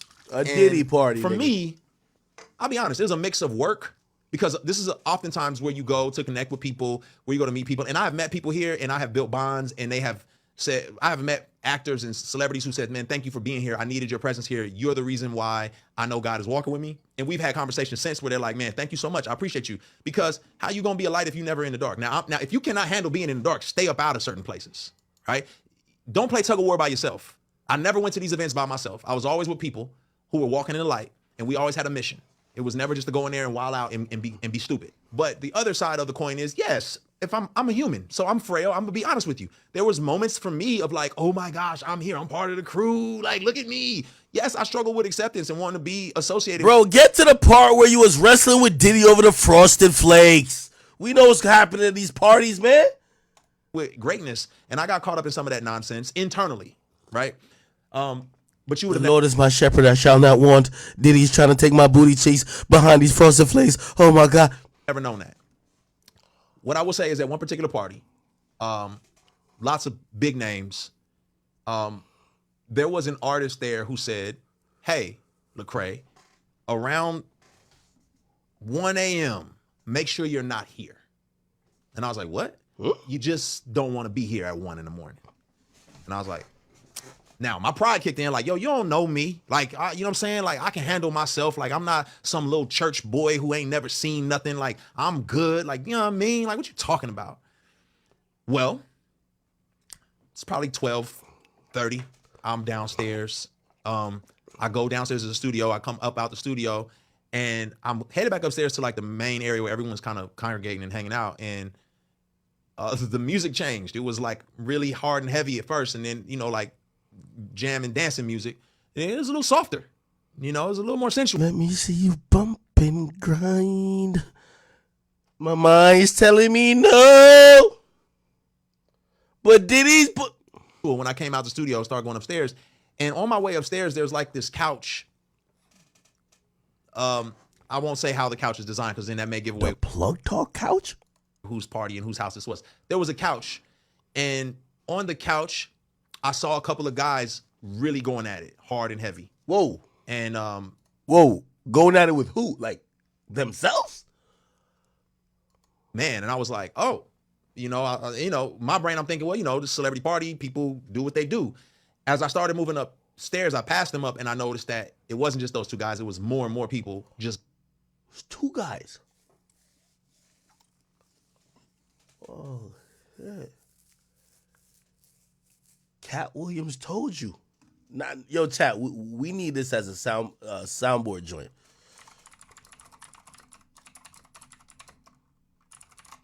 We need this as a soundboard joint.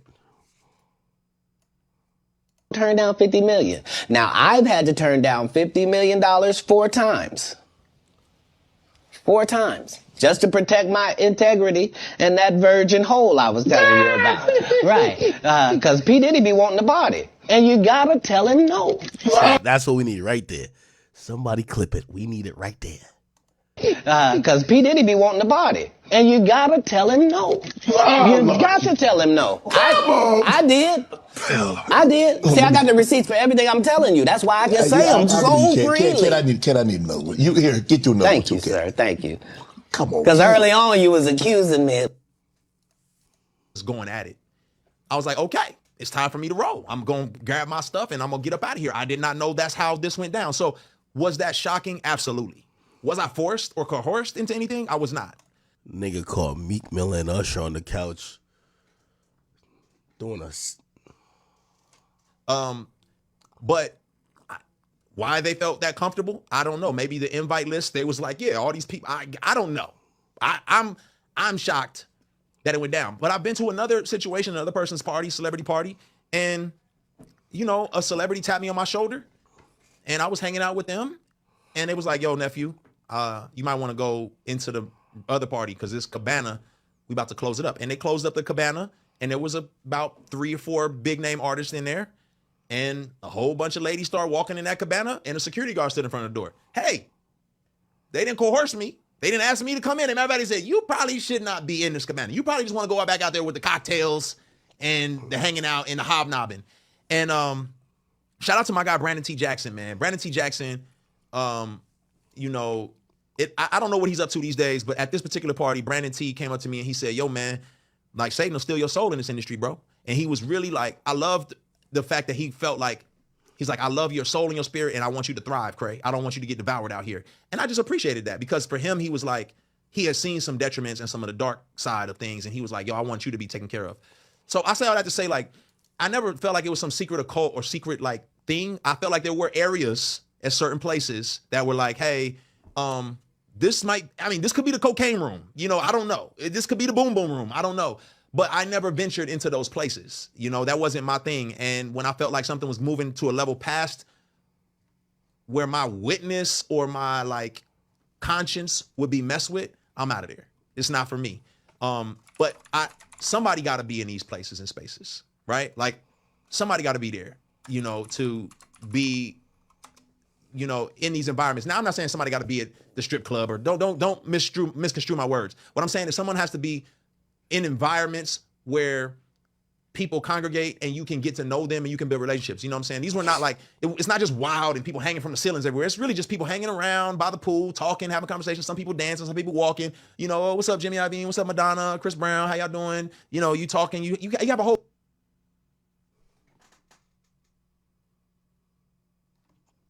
You know the great thing about having somebody who is probably truly innocent talk about this shit?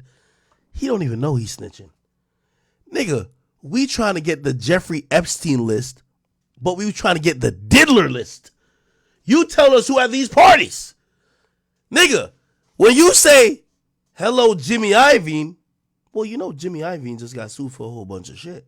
Respectfully, Jimmy Iovine. I love Larry Jackson, your underling, which we've done great business together. But still, you giving up the people who've been at these parties. You know that's going to be the next list. The diddler list. If you stayed past 2 a.m. at Diddy's party, either your booty cheeks was being split wide open or you was splitting another nigga's booty cheeks wide open. Let's keep it a bean. No. I ain't say he's snitching. He a civilian. He a Christian. I'm just saying he's given his experience not realizing that the public to them, like he's been invited to some shit. We've always thought this was a myth. We thought this was a myth.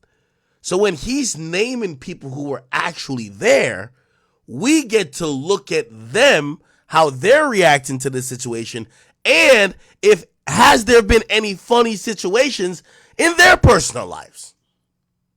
Whole conversation. You can share your whole testimony standing next to somebody by Jamie Foxx's pool. You know what I'm saying? So again, it wasn't one of those situations where it was crazy. And I've been to tons of these industry events, like tons of them.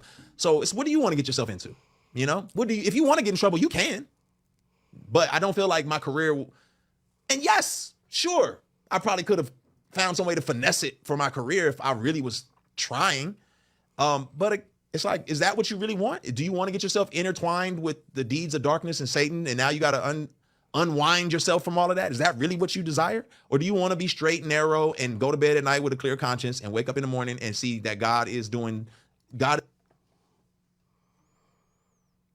You know, it's so interesting because I think people identify the heights of the industry with darkness, devil, deceit. But I don't think that's innately what the industry is. You ever heard the saying, guns don't kill people, people kill people? Which theoretically is true. But do guns kill people? Yeah. But isn't it by the power or the intent of a person using that gun? I guess I say that to say, I don't think the industry necessarily is evil.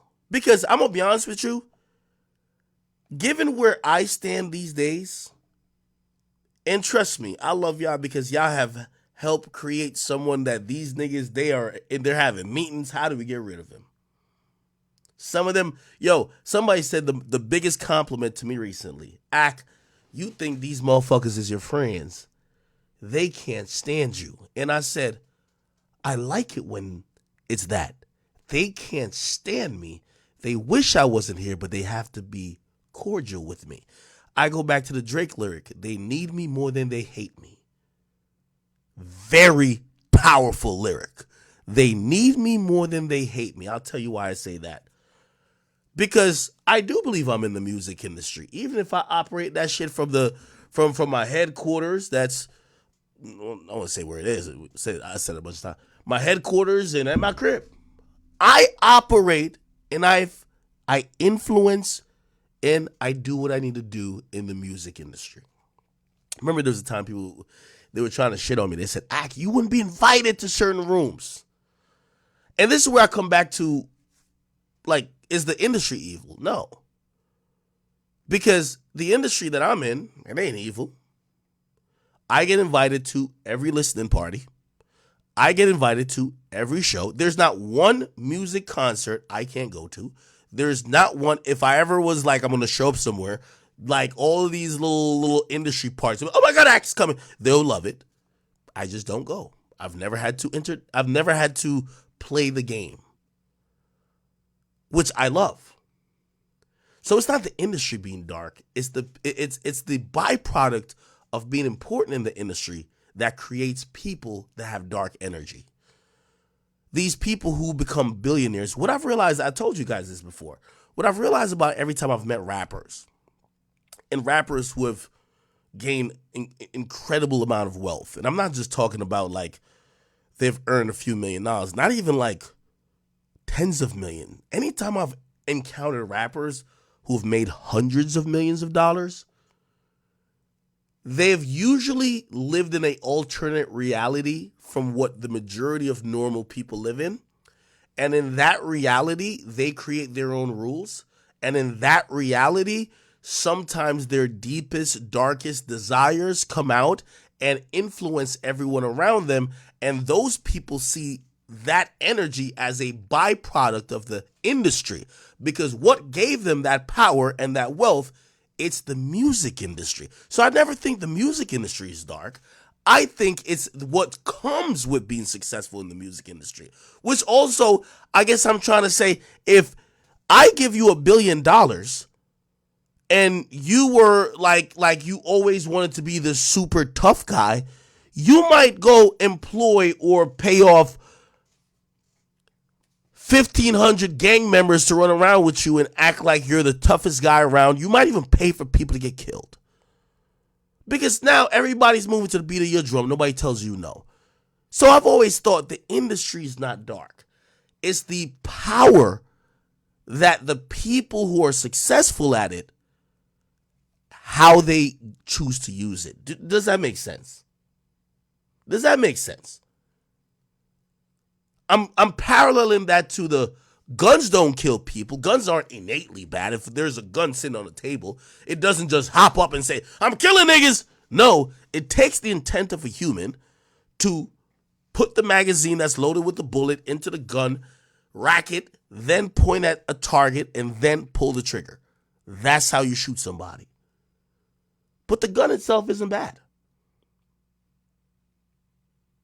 And if you look at most situations, and this is what I even think about weapons, if you look at most situations where there is gun violence, it's not the gun that made the situation violent.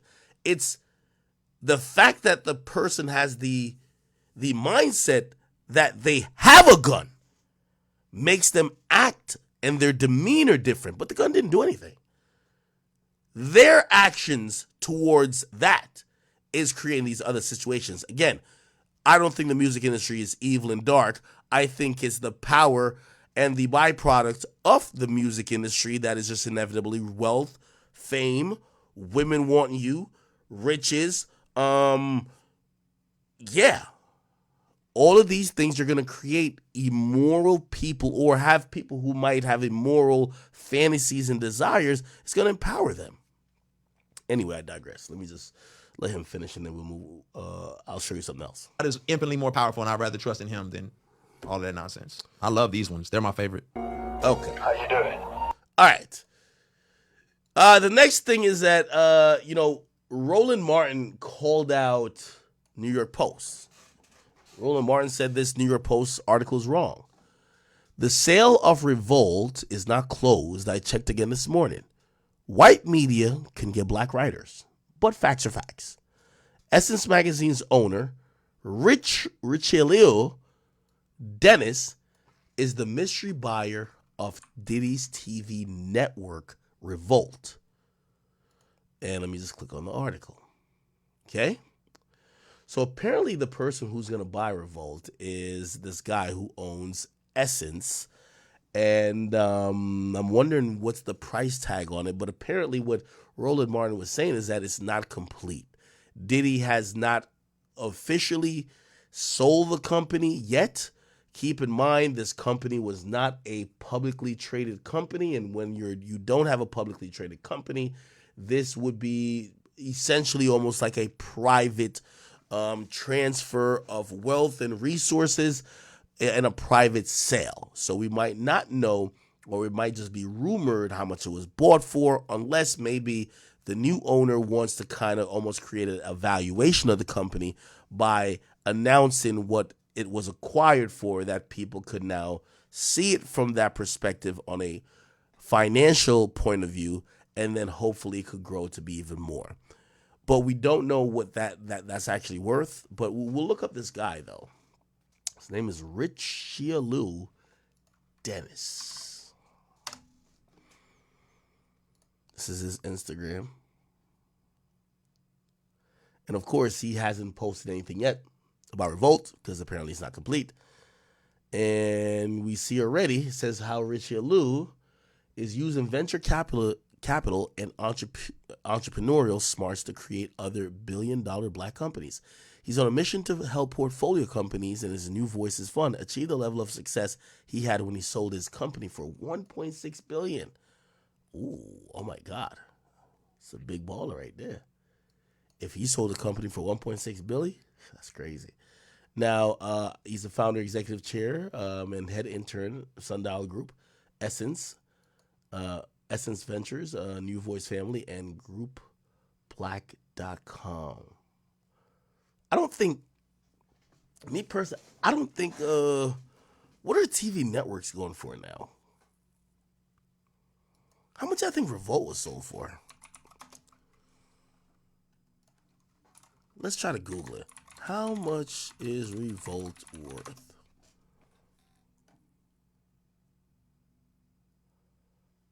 Revolt TV, I guess.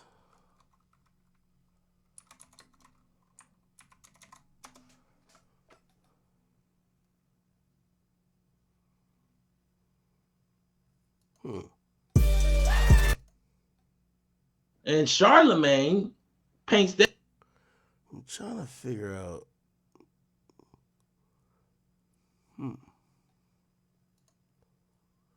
Diddy is a man of many names, included on that cable box. The concern to throw his hat in, Diddy put together an all-star team. They can smell them and try and get into. I'm trying to figure out how much is that worth? Out that ice. Put that thing on you. Put that thing on you. The biggest black media company in the motherfucking world, you know, ran by us. Hey, put this on me, okay? Our first group. I've been looking at a lot of diamonds all my life. Sometimes with the clasp and shit, I need to stay focused, you know. Look you dead in your eyes, let you know I'm here. I'm awake, I'm alive, I'm better than. You know when people say, did Diddy know this was coming?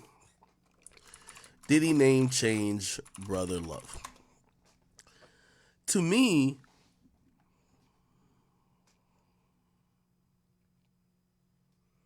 he changed his name in like 2022. How are you? You know how to make an entrance. It's always with sunglasses, and then you take them off. Yes, yes. Yeah, I like it. You like it? I like it. That's right. You know, I have a question for you. I'll have an answer. Do you know how many times I've been on this show? I'm going to guess 20. How many? 27 times. 27. Wow. Wow. I'm lying. Oh. It was only 17 times, but after you said the 20, I felt like I was losing, but 17 times! I've been on the show 17 times! It feels like 20. It feels like 20. Every time feels like 1 1/4, so it adds up to 20, because it keeps going. You're always entertaining. You love. You sit in one of those chairs that... It's love is the father. I don't know what you're talking about. My daughter's only 15. They're not dating? No, they're not. Not that they better not be dating right now. Like 17, right? Or yes, they were just stills of you. I didn't know you were surfing now. Watch this form. Love. We'll be back. We're back with Sean Love Combs, and you have Ciroc vodka, and now you have a brand new drink. Tell us. He spoke about the name change a bunch, but oh, okay, here we go. Hey, yo, what's up, y'all? I have some very serious news. I've been praying on this, and I decided. This is 2017, by the way. I'm wondering if he had any inclination that any of this was down the pipeline. Because I always thought the whole Brother Love thing was kind of facetious and a little bit of an attempt to try to create a different narrative around a guy who has been, we know him for an entrepreneur. We know him for being a staunch businessman. There's been rumors, but I don't think no one ever thought he was like a bad guy. But he instantly turned himself into like this magnanimous, like Brother Love figure, which is like, yo, this is almost like too blatant that you're trying to seem like you're like the Dalai Lama. You get what I'm saying? Sorry. I've been praying on this, and I decided, I know it was risky because I knew it could come off as corny to some people. Like, yo, I decided to change my name again. I'm just not who I am before. I'm something different. So I'm wondering if he was dealing with threats and maybe was doing payoffs back then. Because you got to remember, if we're thinking about Diddy, the brother love era turns into the I'm giving the artists back their shit era. Almost like a 360, or not 360, but a 180 from what people said, that Diddy was a guy, he got your publishing, he not giving it back. He's a businessman, and if you signed a fucked up deal, he's going to hold you to it.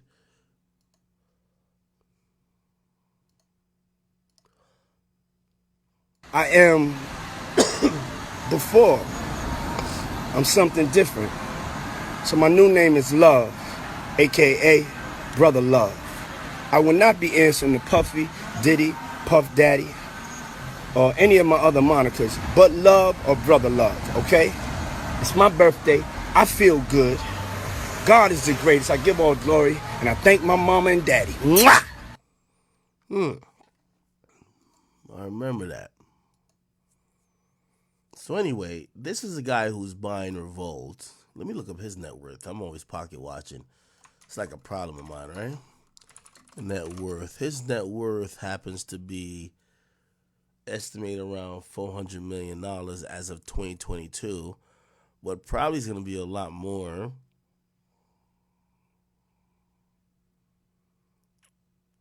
Let me see. What the fuck? Okay, they bought something. Oh, yeah. I can't see what I'm looking at. What the fuck?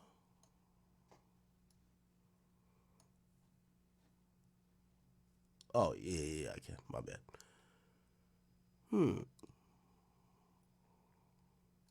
Forbes had him on here. Let me look at what Forbes said. Sorry.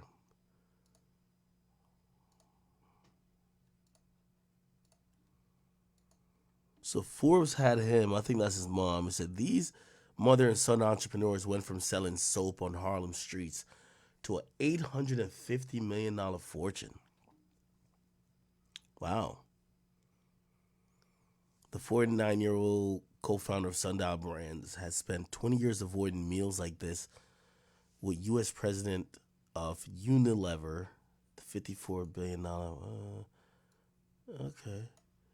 I don't want to read the whole thing and bore you out to death, but this nigga been getting bread. Okay. Look like he got it. All right. I won't doubt it. I won't doubt it, people. Okay.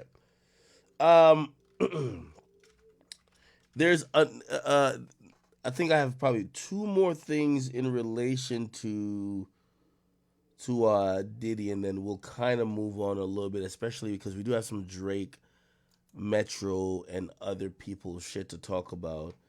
Let me see. Give me some.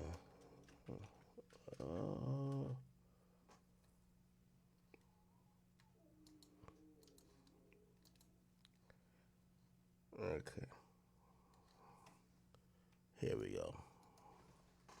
Well, before we get there, and by the way, salute to, is this Art of Dialogue? It probably is.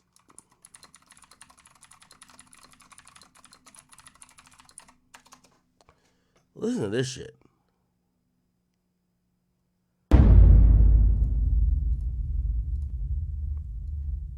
Crazy, man. So I want to backtrack, right? I want to backtrack to a comment you made earlier about Diddy and how, over the years he's been having all these run-ins with the police. Do you think the feds took notice of that? And they, at this point, they like, yo, we're going to crack down on Diddy?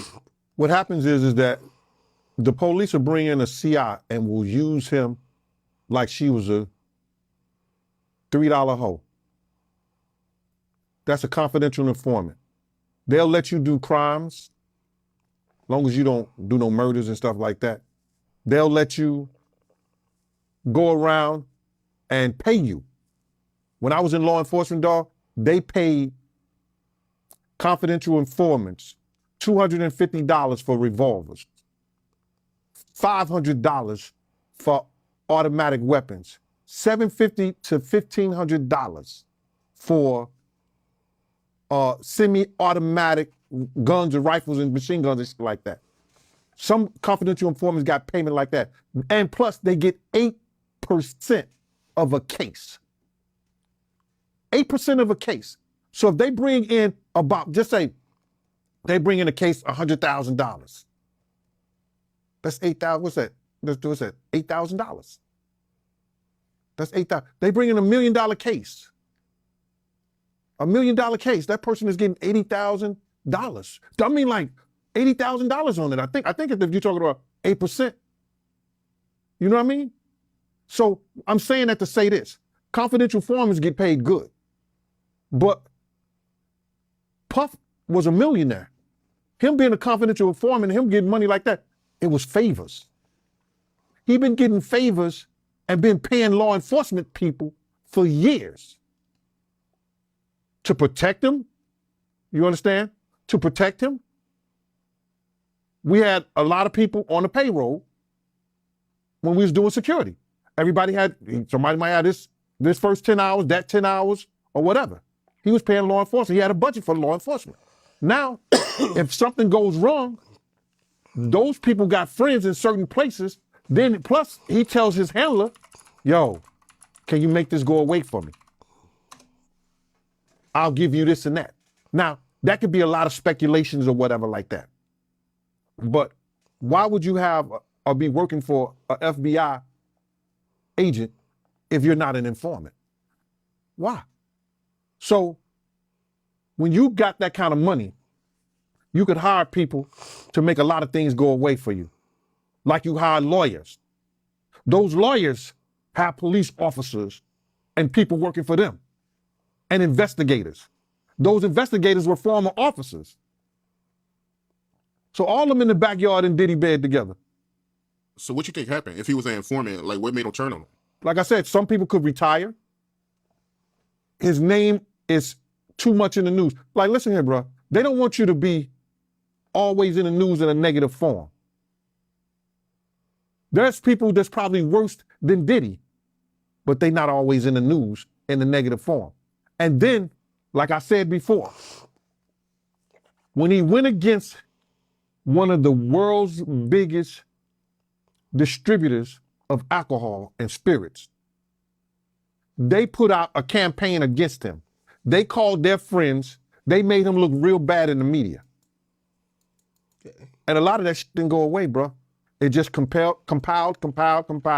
And now with Cassie with her stuff, that Jonathan Odie, Lil Rob, and the 4 other people that filed cases. I think you got like 3 to 4 other cases that's filed against them that they trying to work out instead of going into court.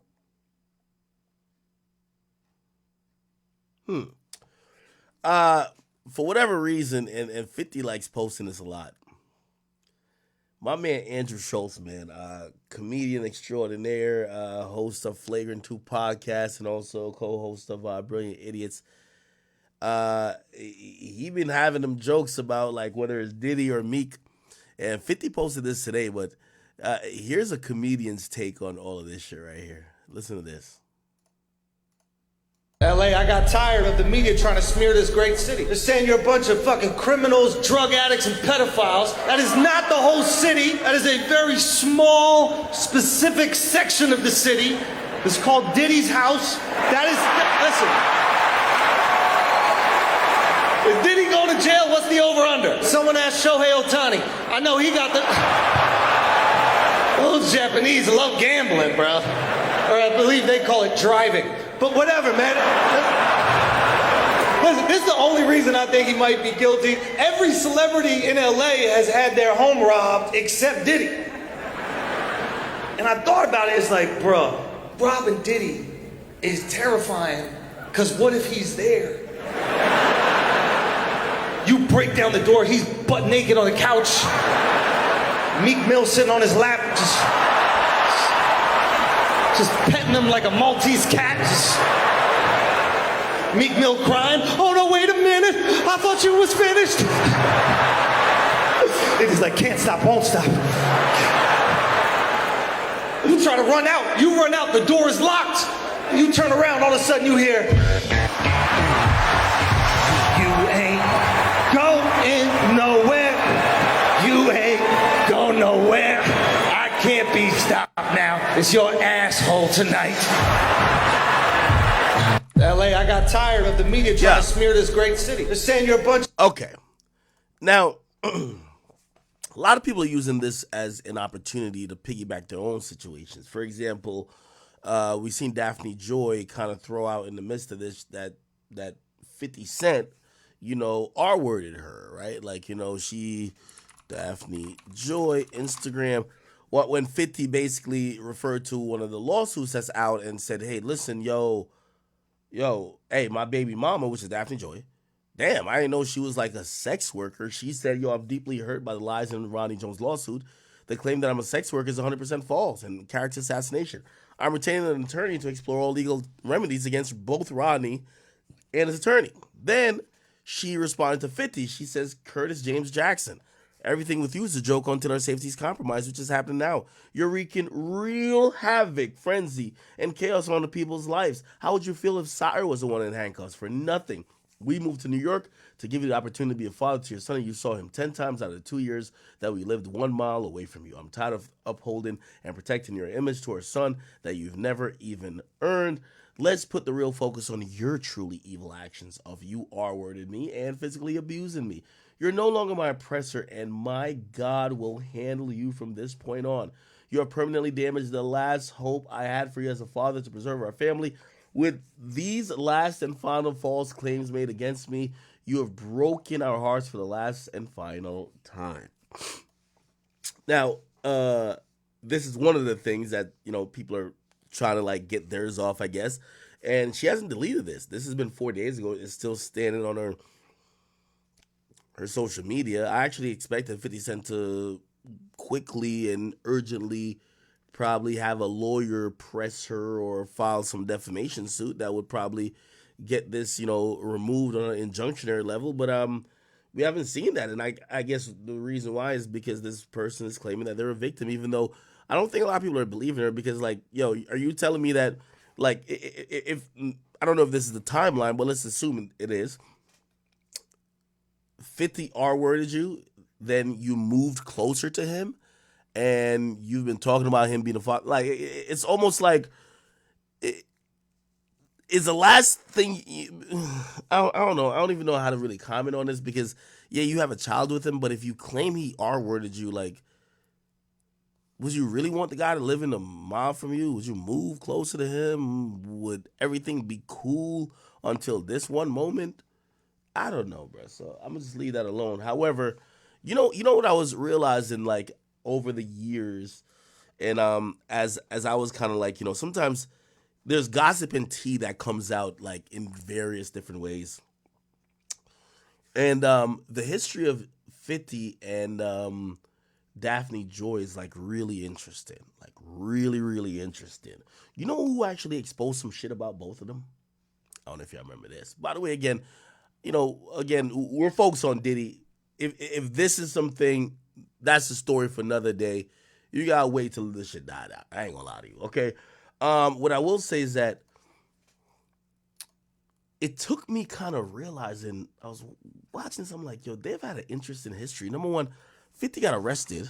50 Cent, domestic violence, Daphne Joy, right? And yeah, I believe he did probation. Alleged victim in the case was the model or actress. I think he had gotten probation or whatever. He allegedly broke some TVs and he allegedly kicked her or some shit like that. Yeah, he alleged 50 Cent kicked her in a prior domestic incident, and 50 had he initially refuting the allegations in 2013 and negotiated a plea with prosecutors resulting in dismissal of domestic violence after pleading to no contest to vandalism. So they actually, so just to be clear, he was never convicted of domestic violence, but the vandalism, breaking the TV, etc., he pled no contest to. I think he got like probation for, or whatever the case is. Okay. You know what I realized? Who also spoke about them? So remember, there was one time that 50 was going at Floyd, and Floyd went crazy. Look at this, 50 Cent, and this is chat. If you want to know, like, hey, listen. By the way, I know y'all love me, and I love y'all too. But when it comes to this news reporting, like, media game, I'm kind of like a dinosaur at this point. Like, I always feel like the new guy. Till now, I'm getting to habitual points that I'm looking up my old videos to remind me of shit I covered. Like, that's how much I've covered hip hop for so long that I have to reference some shit I did 10 years ago and be like, and go back to that to find. Think about it, Chad. That's not crazy. I've covered hip hop so long that these days, when I'm trying to do some back research, I got to go back to my old fucking videos just to kind of get like, oh shit, that was what was going on type shit. You know what I mean? And I'll give you an example, right? So I'm looking this up and I'm like, Daphne, I'm like, oh, some shit. Anyway, back in the day, and I covered this, 50 Cent, when he was beefing with Floyd Mayweather Jr., Floyd Mayweather Jr. accused him of having herpes. And according to Floyd Mayweather Jr., he claims 50 contracted it from DJ. Now, at the time, I was like, DJ? Who's the DJ? You know who DJ is? Daphne Joy. Now, some people in that, their belief is that 50 caught that that thing, allegedly, by the way, again, just allegedly, from his baby moms. That's one of the reasons he got a little bit. Anyway, let me look. 50 Cent. I don't know if y'all remember this. Floyd Mayweather Jr. Here we go. You're going to see my video pop up. Look. It's actually from 5 years ago. How my memory is that bad? Look. Check it out now. Fuck it, man. Everybody get the scrap. It's free smoke sack day now. Let me Oh, man. Y'all miss these videos I used to do? Holy. tell you how this, man. It's so long you could push a nigga and back him into a corner before he just unleashes that fucking fury and goes the fuck off. Now, Floyd Mayweather Jr. and, of course... Okay. Anyway, Floyd had made an Instagram post. I'm going to just go to it. I'm going to let my old voice, or me from 5 years ago, speak. But this is what Floyd was saying about 50, including some of the allegations. Look. Confidential informant Jackson. You're mad. Your oldest son Marquise's mother does not want to be with you. Your son, your own flesh and blood, don't want nothing to do with you. You haven't had a hit song on radio in who knows when. And you're definitely not hot enough to sell records anymore, so Interscope dropped you. You are jealous of any rapper, athlete, or entertainer that's hot or got something going on for themselves. You are a certified snitch.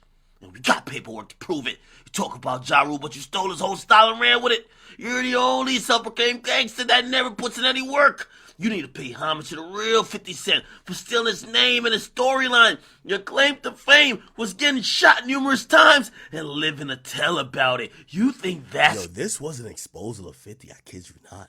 Gangster? Where at, nigga? You're currently residing in a fucking apartment in Jersey. You're always at somebody else's business just to stay relevant. You should just become a blogger! 50 would be a fire blogger, let's be honest. Because it's obvious you don't got nothing going on in your life. Well, he does have a lot of, like TV shows now, but he still do the same shit. Or you're mad Kanye West ended your career. The only thing you got going on is power. And everybody watches that shit because of Ghost. He's a dope-ass character on the show. You can leave this show and everybody will still watch Power. But in the real world, I'm the real Ghost. That's not a mansion in Connecticut that you're in debt for. That's a dump, a money pit, a oversized trap house. It was dope when Mike Tyson had it in the late 80s and early 90s, but you couldn't afford to maintain it. You're always talking about someone who's broke. But the last time I checked, it was Curtis Jackson that filed for bankruptcy, not Floyd Mayweather. So quick to gossip like a bitch. But why don't you tell everybody how you got herpes from DJ? See, that's where it was. Why don't you tell everybody you got herpes from DJ, which is Daphne Joy? That's the baby moms. Or that's what Floyd was alleging. Where are your memes for that, huh? Or better yet, post how your Coca-Cola deal wasn't really $300 million, you fucking liar, and tell how that spinning G-Unit necklace that someone got robbed for was fake. Just remember, I was with you every day, and your driver, Bruce, was my driver too. I know where all your bones are buried, so be easy, Curtis Jackson. And by the way, don't ask to borrow no more money from me. Damn, I was putting a lot of passion into reading that shit. I like that, man. W for Big Ack in the building, man. 5 years ago. When was this? What year is this? 2018. W Big Ack. It's almost 6 years ago. Fuck. Y'all been in this hip-hop shit a long time. You know what I mean? Yo, chat, like, I ain't even gonna like try to toot my own horn. You know how many niggas have came and went? You know what I mean? People that have been like, you know, like, oh, I'm gonna do a little comment, and they all come and go. Nigga, at this point, I'm like a good 5 or 6, 7 years in. 2018, I'm like super veteran. And this is like 6 years ago. God damn, I've been doing this shit for a long time. Holy shit. Yo, hey, I love y'all because y'all been rocking with me. And I know some of y'all is like, yo, Ack, listen. Man, if you ain't giving us the news, we don't even want it. So I respect for that. Okay, cool. So chat, like, you know, I told you I got a memory for elephant. So now I connected it.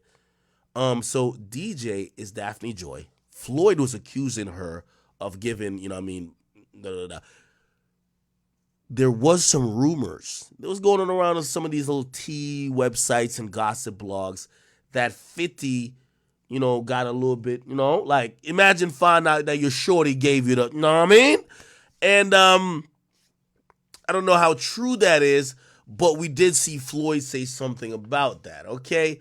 Now, I only kind of bring that up in context if you're wondering why maybe their relationship is strained. Apparently there was just a lot going on there, right? Also, wait. What was I trying to also bring up?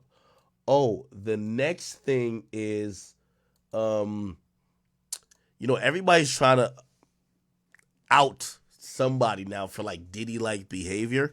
So that was Daphne Joy trying to out 50, which, by the way, I'm going to be honest with you, I think people look at what 50's doing, and this is what I tell you about, when you have the ear of the people will protect you, right? We're not saying 50's an innocent person. We're not saying 50's like an angel. But 50 is the only person who seems like he still has a soul intact. He's a person who seems like, you know, he's not down to sell his booty hole or compromise his morals or integrity for some of this, what this industry is bringing.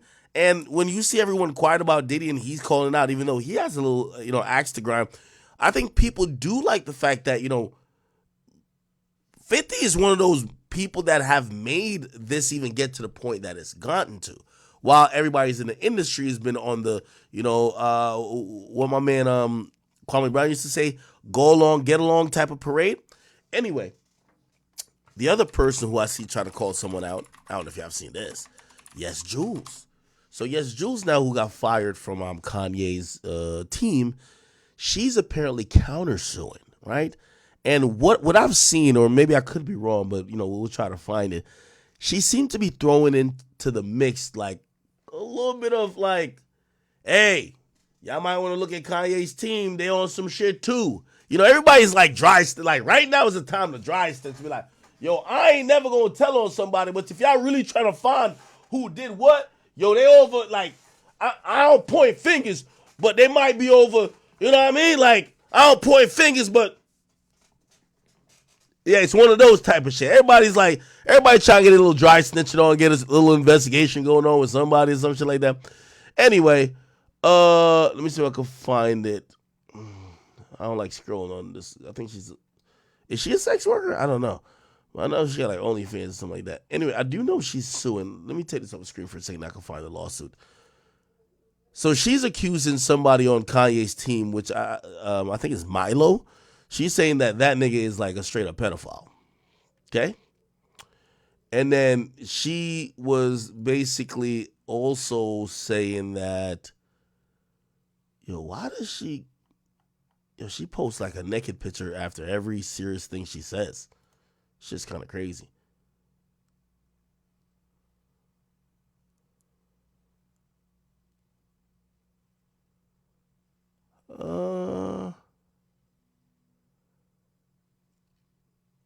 Wait, can I find it? She might have deleted it. Cause I seen a screenshot of it. It was floating around the internet. Essentially, like, she hasn't attacked Ye and said Ye did anything crazy. But she's basically saying the people around Kanye, they are severely problematic in terms of just, even their sexual history and sexual past, right? And one happens to be the chief of staff of Yeezy, which happens to be Milo Yiannopoulos. And I mean, he has his own history just generally on the internet, but linking that in your gripe about being let go from the Yeezy corporation makes people now look at Kanye as if maybe he was like complicit. And recently I think Kanye looked kind of good in the whole thing, Kanye Diddy, where news came about that Kanye avoided meeting up with Diddy at Rolling Loud. He said he had no interest in talking. This is after he messaged Puff and he posted this online. He said, Puff, I don't like our conversation. I'm selling teas. Nobody gets in between me and my money. This is my grandfather texting you now. Never call me with no bullshit like that again unless you're ready to green light me. Because anybody who got on that tea is me. Out of respect for everything you've meant to me, I'll be quiet as Virgil. But now I know how I've hurt people I love with threats. Come do something illegal to me now, please. Okay? And then Puffy also said, as soon as I land, we'll meet face to face. And he says, nigga, fuck you. You're fed. Okay? I believe he even spoke about him. Kanye, Diddy, Drink Champs. I think he spoke about the Drink Champs when he said this. Poison me, and by the way, y'all done already fuck with me so much. Y'all already black mirrored me. You already made everybody think I'm crazy. You already took my family away. You already separated all my friends. I don't got no celebrity friends. Because when I was on TV, on Instagram saying, I don't know where my child is, and the Kardashians kidnapped my daughter in public, and I didn't have the address of my child, none of these niggas that want to say something Travis now. gave you the address, though, right? Travis gave me the address. Right. But as far as Meek Mills, Puff Daddy, whoever, none of these niggas, all you fake hard niggas, fuck you. Hold on. Okay. All you fake hard niggas, fuck you. Right. You know what I'm saying? I don't give a fuck because you can't shoot nobody anyway. And the reason why you got chalk is because you did a deal, you fucking fed. You know what I'm saying? That's why you gotta come at me, because part of the deal for you to be a do all that and get out of jail is that you promise that you gonna go pull my coat card. So y'all niggas shut the fuck up about me. Now let me say it calm. You niggas shut the fuck up. Now, Kanye might seem erratic and bipolar and sometimes even incoherent in some of the things he says. But I think this is like a common theme that people are thinking about. Remember, I even mentioned Lil Baby before, but I'll say with Meek Mill specifically, and when it comes to Diddy, I guess he falls into that too, where people feel like, hey, listen, they at a point were propped up to maybe keep other black entertainers and culture in its rightful place, make sure nobody's getting out of line, this and third. And I don't know. I'm not saying that's necessarily the 100% truth, but their actions never dismiss that thought, right? Like, Meek is money hopping, and then, for a long time it felt like certain agendas you'd always see Diddy spearhead if it helped other people. Anyway, one last thing before we're gonna kind of move on here. This is the what's next for Diddy. Okay, so what's next for Diddy, and then we'll move on because I know we've kind of spent about 2.5 hours on this, or actually 2 hours. What's next for Diddy? Here we go. Okay. By the way, this is the guy who predicted that there were going to be raids. He predicted about like 5 or 6 times, and there were raids. Now he's saying what's going to next for Diddy now. After the Diddy raids happened, and your stuff went viral for predicting that or speaking on that before it happened. Logically, the next question I would have for you is, what do you think is next for him after the whole situation with the raids?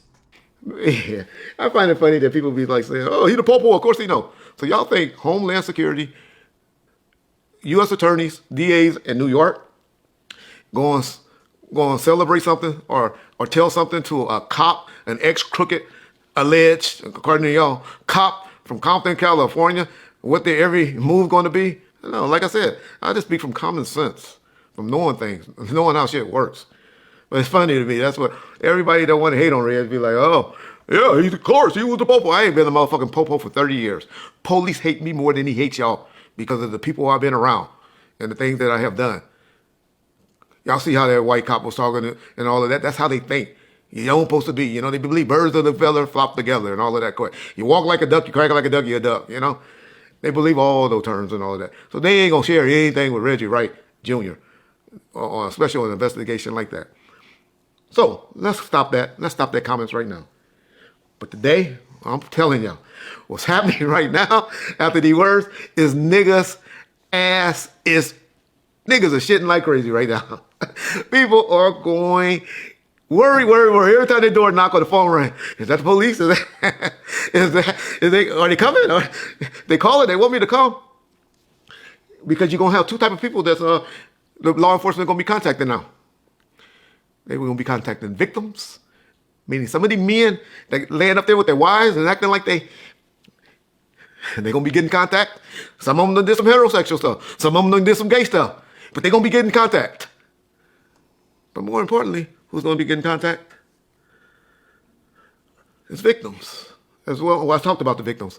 It's suspects. People that were doing shit with him at the Diddy parties.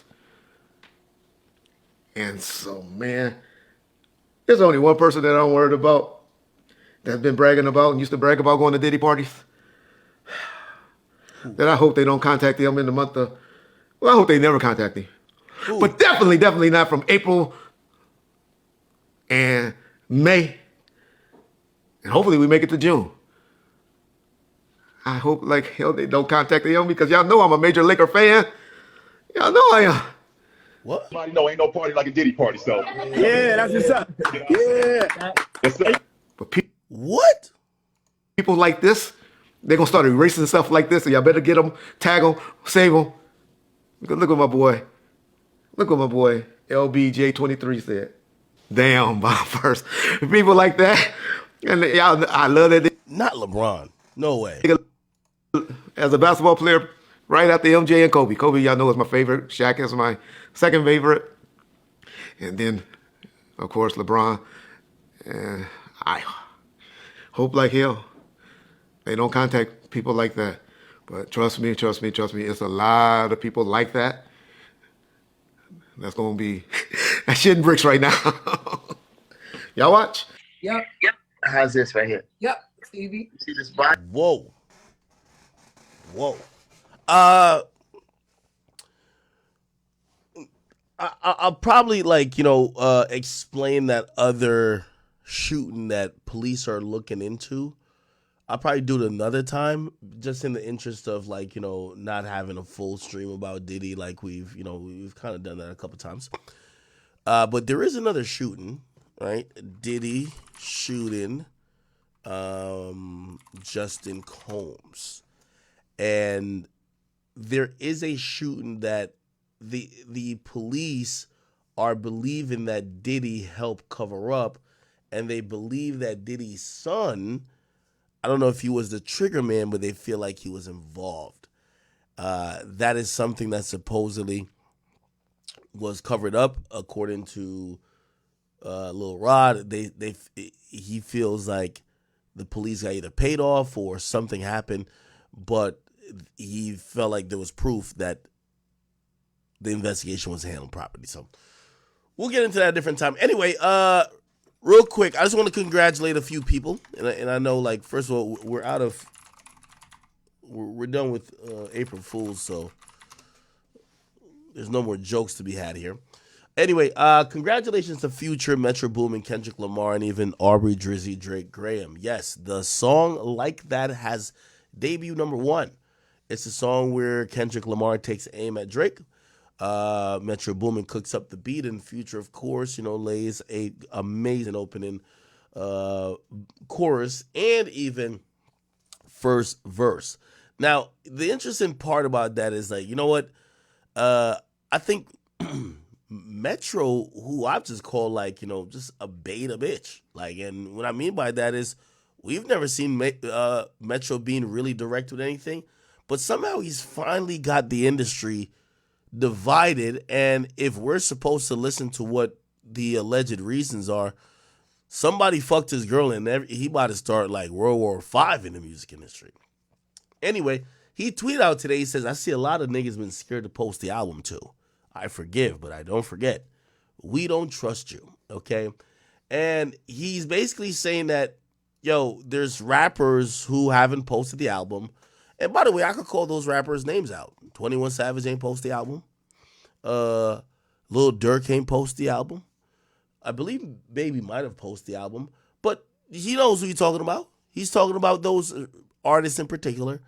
And I guess it's so interesting because whether this is about a girl or not, Metro Boomin literally have the entire music industry thinking that they have to pick a side between him and Drake. And on his side, he got Kendrick, Future, and a few others.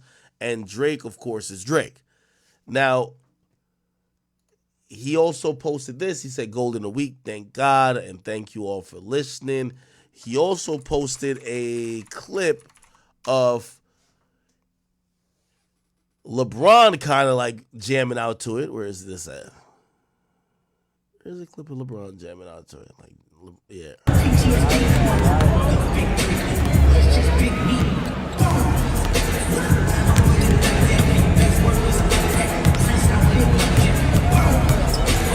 Which notoriously, like, this is one of Drake's best friend. Like, I mean, according to, Drake himself, Drake said during the Pusha T beef, he called LeBron. Drake, LeBron James, The Shop, Pusha T. He basically said he called. And here we go. A woman who, a childhood that I had to wrap my mind around, as I grew. I, multiple times sort of suggested that they could have done a better job of whatever it was. Yeah, family with Rihanna, and like, this is like so perfect. Or like, Drake, yeah, it's like, it looks so good on paper. I wanted that too. I mean, here we go. Wait, the other day with you, I was going to ask you, and I was like, I'm telling you, he's going to get to excited to, again, I have unconditional love for the mother of my child. When you were a kid, or is when I was a kid. Have you? What I'm really trying to play, there's a moment between Drake and LeBron, and Drake, it's almost like Drake looked at LeBron like a big brother. Like, you could tell by the answer. And like, LeBron almost was talking to him like he was Bron. He was like, what'd I tell you? Look. Comes out with him just talking nonsense. By the way, I did. By the way. Yeah. You wrote the song. I did. Yeah. And Wait. Lift Yourself comes out. What the fuck? This shit said it was supposed to be 3 minutes.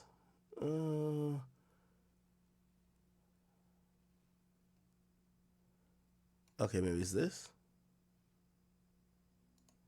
No, did they delete that shit off the net? What's good, y'all? This but was aimed at. Now, if this was... Oh, they deleted that shit. You cannot find... Maybe? Lift Yourself comes out with him just talking nonsense. This guy's trolling me. This was like a manipulative, like, I want to break you thing. So I said, all right, I'm going to go back to distancing myself again. I know what this is. And then the first album drops. And of course, there's this song towards me that you produced that's talking about writing. Yeah. Oh, yeah. And I'm writing for you. I was just there with you as friends, helping you. And now you're dissing me. So I'm like, man, this is dark. This is evil shit. This is dark. It made me realize, and actually I text Braun after You guys spoke it about took, it. well, it took me 4 days to really register what had happened. And I texted Braun, I said, I hope I don't let you down with my decision. And that was something I was really concerned about. What's your decision to do what, Drake? To not do anything. To not do respond. I was more concerned about, like, you know, the people whose opinions fuck I with. respect and the people who we thrive off competitive nature. Of course. But there was, you know, people love to say, like, rap purists and people who just love confrontation, they love to say, hey, man, there's no rules in this shit, but there are fucking rules in this shit. Of course. And I'm going to tell Now, what you're hearing him say is that, like he said, before he decided to not respond to Pusha T, he texted LeBron.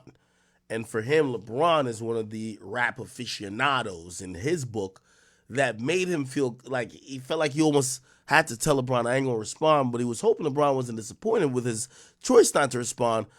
And I'm wondering how he takes this when LeBron is just vibing out to like Kendrick shit, like, yeah, like this shit fire. You know what I mean? Like, yo, you kind of gotta respond now. Like, if the guy who told you or you had to alert that you weren't responding to Pusha T is now vibing out to Kendrick's song at you, you kind of gotta respond, huh? tell you something. It's like, I knew something was gonna come up about my kid. They had to add like the deadbeat thing to make it more appealing, which is fine. I understand that. And even that, I was like, okay, the mom and dad thing, whatever. You don't even know my family. It's like some, I'm gonna tell you, wishing death on my friend that has MS. I study rap battles for a living. Now, when you mention defenseless people who are sick in a hospital that passed away, that really sent me to a place where, you know, I just believed then and believe now that there's just a price that you have to pay for that. It's over. You're gonna get, someone's gonna fucking punch you in the fucking face. The shit's done, the event's over. I wanted to do other things. I didn't want to further your reputation or your career by rapping back at you and having this exchange. And that was it for me. Drake texts you and like, am I letting you down? Yeah, what'd I tell you? What did you say to him? Yeah, right. Look. LeBron looks at Drake like a parent looking at their son. Look at LeBron. Back at you and having this exchange. And that was it for me. Drake texts you and like, am I letting you down? Yeah, what'd I tell you? What did you say to him? You said that I can never let you down. My boy starts stuttering.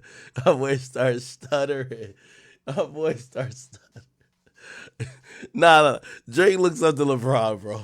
At you and having this exchange. And that was it for me. Drake texts you and like, am I letting you down? Yeah, what'd I tell you? What did you say to him? Look, what'd I tell you, son?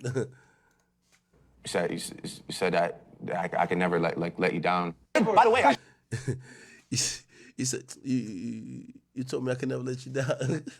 You're the greatest. By the way, I did. By the way, You wrote the song. I did, and I said terrible things. You wrote the song and never put it out. Yeah, because I got home and I just listened back to it, and I was like, man, this is not something I ever want to be remembered for. This is not even a place that I necessarily want to go. And to all the people who enjoy that, I tip my hat to you. By the way, hell of a chess move. The song, I thought it was... Yo, LeBron over here shaking his head with a nod of approval like a proud father. Yeah, because I got home and I just listened back to it, and I was like, man, this is not something I ever want to be remembered for. This is not even a place that I necessarily want to go. And to all the people who enjoy that, I tip my hat to you. By the way, hell of a chess move. The song, I thought it was trash, but the chess move was genius. Back against the wall, I either go all the way filthy or I fall back, and I have this sort of chink in my armor for the rest of time to a rap purist, which is fine. I can live with that. You know, I would much rather live with that than the things that I was about to, the research I did, the things that I was going to say, and the places that I was going to go, not only for him, but the other guy too. You know, and now I feel pure. I'm good. You feel good. You know, yeah. And you know what I did? I took that energy, just like you said. I took that energy and I put it into me. Not you. You don't get that. You told me you didn't have certain songs on Scorpion until that. I didn't have In My Feelings. I didn't have Nonstop. I didn't have. What's one of our favorite songs, Mavi, now? Sick of these niggas. Oh my yeah. God. I didn't have Mob Ties. Oh, I'm sick of these niggas. Oh, hide some help. Yeah. Get rid of these niggas. Let's do it. It's a Get wrap, rid of baby. you. Yes, sir. Thank you, guys. Nah, he needed to get his bag for that one. Anyway, I think Drake is still in a caption-thon. You know, I've suggested that Drake should stop. Stop making captions that seem related towards the situation. It makes it seem like you're ducking some squabble, which I don't think the boy's ducking shit. He says, you boys ain't no businessman. Now, here's the thing. I think he's been kind of like having these captions that kind of seem like it could go to anyone, right? I can never sell out my latest work. I never do you bad out of the blue, but I'm down to make it worse. Well, the sales are in. And Metro Boomin, at first it was scheduled to like do a little south of 200. It's now confirmed that Metro Boomin and Future, We Don't Trust You, have sold 251,000 records first week. You have Metro who's celebrating. He says all purely off streams, no physicals, no bundles, just great music and embrace from you all. Thank you. And I'm gonna be honest with y'all, chat. And I know sometimes that y'all say all the time, yo, Ak, you dick Ryan Drake this and third. I'm gonna be honest with you.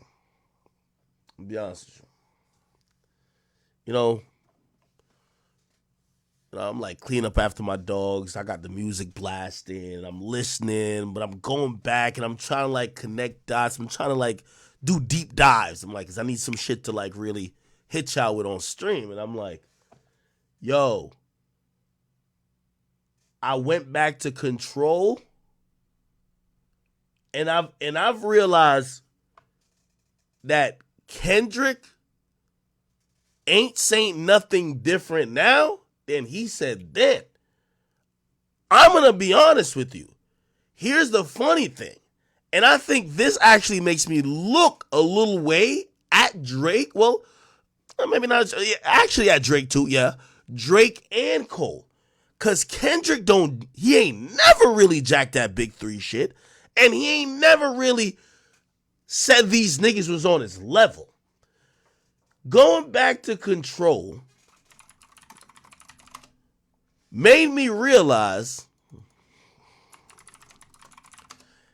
okay, maybe the timing of the diss on a Metro record is a little cloud chasey, but Kendrick really been standing on it that, Kendrick ain't on stage with J. Cole every night saying, hey, I'm the best, but, you're like a close second.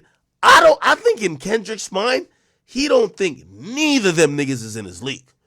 And he's not only saying it now, he's been saying it, and I'm going to be honest with you, the aggressive tone that it was in his voice then and the aggressive tone now, fuck the big three, man, I'm going to be honest with you. Let me be unequivocally clear about what I'm finna say. J. Cole, you got to pick up a stick. Because you only like for the last year you've been jacking really number one. Well, actually, 2 years ago too. You've been just happy to be in the big three shit, and Drake, even though he's saying he's the best, he kind of like by him even putting his hand around J. Cole, like, hey, you're in the midst, is acknowledging that there's a big three. Like Kendrick really don't think you niggas can rap with him. And I'm going to be honest with you. I like that type of disrespect. Yeah, Drake my nigga, and I do think Drake's a better rapper than Kendrick, but I like how Kendrick is disrespectful. He don't think you belong in the booth with him. He don't think you niggas is on his level. He don't think you perform up to a standard, and he think you niggas is good, but y'all niggas is Like, I like that. And I'm going to be honest with you, he kept that energy all along. And let me see. This is where he goes in. When he says, yo, all right here. He says, I heard the barbershops being great debates all the time about who the best MC. And this was very telling because I played this back a couple times. He says, the barbershops are debating. This is on Control. What year is this? I can't remember what year. He said, the barbershops are debating who the greatest MCs. Keep in mind, he don't name nobody in no fucking big three. He says, Kendrick, Jigga, Nas, Eminem, Andre 3000. And then he pauses. He says, the rest of y'all? So all that big three shit, fuck that. He don't respect it. He don't respect the contemporary. This is why I'm saying lyrically, Drake gotta punch him back in the fucking mouth. He don't respect you. He don't respect your pen. He don't respect your work. He don't respect your body of work. He don't respect nothing about you, nigga. J. Cole, all that tricycle riding you been doing in Tribeca, nigga. being a 15-man on the bench shooting airball threes in Ghana. He don't respect it. Pick up a stick. Now, I ain't gonna give y'all time constraints. But y'all been jacking his big three shit, and the nigga is telling y'all he don't respect y'all. Y'all not his Yo, he's comparing himself to Jay-Z, Nas, Eminem, and 3 Stack. He don't even name y'all niggas. The rest of y'all, new niggas, y'all just new niggas. Don't even get involved. And I ain't rocking no more designer shit. White tees, Nike Cortez, this red Corvette's anonymous. I'm usually homeboys with the same niggas. You see, notice again. See, I'm usually cool with the niggas I'm rhyming with. He don't say no big three. But this was the most disrespectful line. But this is hip hop. And them niggas should know what time it is. Oh my sweet Jesus. I'm sorry. I'm sorry. And that goes for so disrespectful. He even call that nigga J. Cole. That goes for you, Jermaine. Jermaine, it goes for you. Jermaine. Jermaine Cole, Big Crit Wale, Pusha T, Meek Mills, ASAP Rocky, Drake. The most disrespectful part, call that nigga Meek Mills. Push Big Sean, J Electronica, Tyler McMill. I got love for you all. But I'm trying to murder you niggas. I'm done. He said I got love for all you niggas, which he already dissed y'all by saying y'all ain't even in the debate for the best MC of all time. Y'all not in the debate. He's just saying I'll rhyme with y'all, but in reality, I'm just here to kill y'all. So I got love for all you, but I got love for all you. I got love for you all, but I'm trying to murder you niggas. I'm trying to make sure your core fan never heard of you niggas. They don't want to hear one noun or verb from you niggas. What is competition? I'm trying to raise the bar high. Who trying to jump and get it? You better off trying to skydive out the exit window of 5 G5s with $5,000 with your granddad as a pilot. He drunk as fuck trying to land with a handful of arthritis and a popping prosthetic leg, bumping Pac in a cockpit. So the shit that pops in his head is an option of violence. Yo, I'ma be honest with y'all, man. Yo, Drake, you gonna have to respond. And I don't want nobody to say, because they're gonna be like, yo, Ak, you just been giving.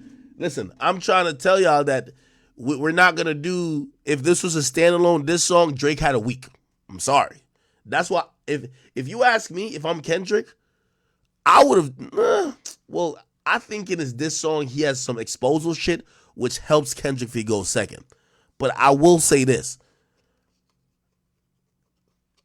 Nigga, the only way you put Drake up against a time clock, you drop the independent song. Drake got to really come back. And by the way, obviously, this is controlled. This is not like that, right? So you don't like that. You can find the lyrics for that. This nigga's disrespectful, man. Fucking disrespectful.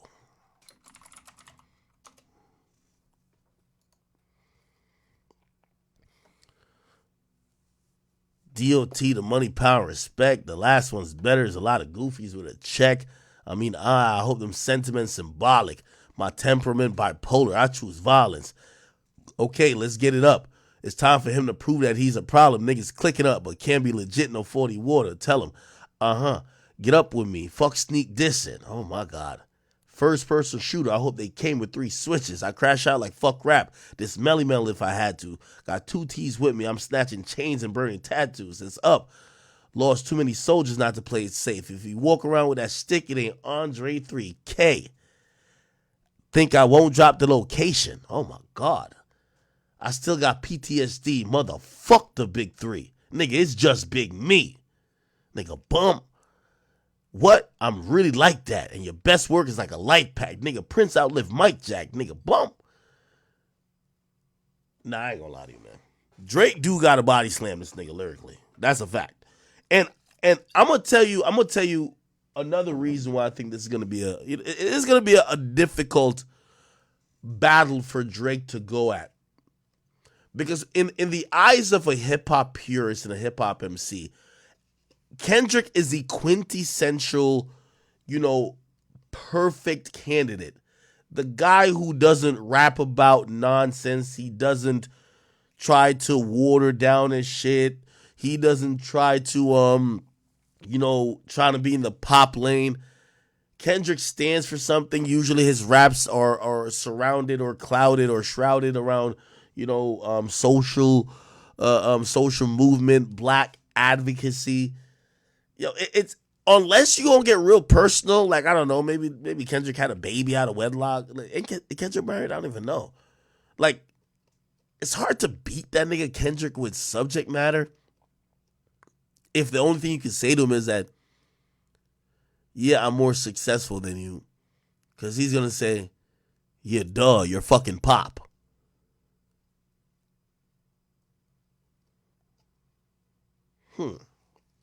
This is going to be a tough one, man.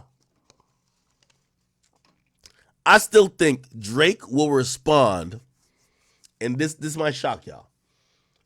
Now it's April. April, May, June, July, August.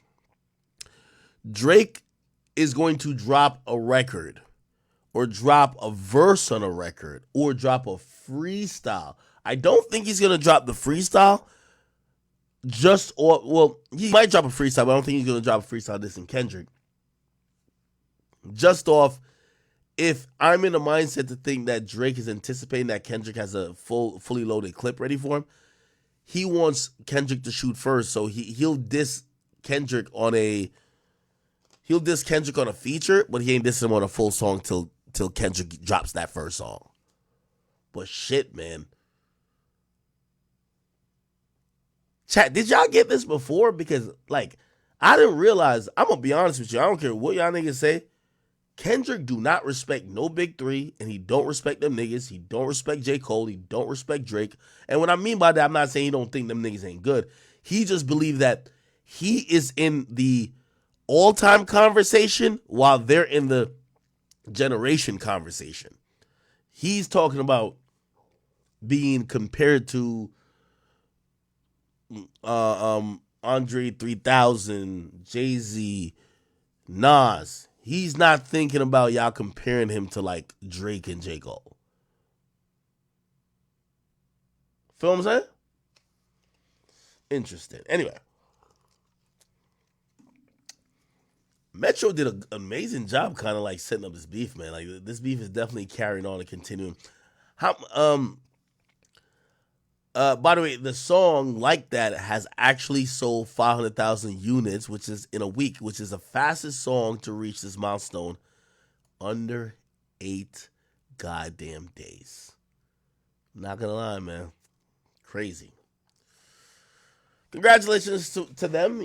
I still think, Drake, if like a lot of this is propelled by Drake, even though of course the music is great. I don't know if you want to give Drake any of the credit, but it is kind of propelled by him. Okay, cool. I think we could move on.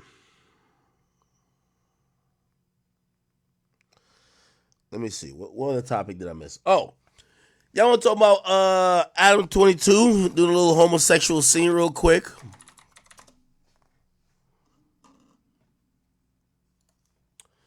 So Adam 22 has finally, done what y'all all expected him to do.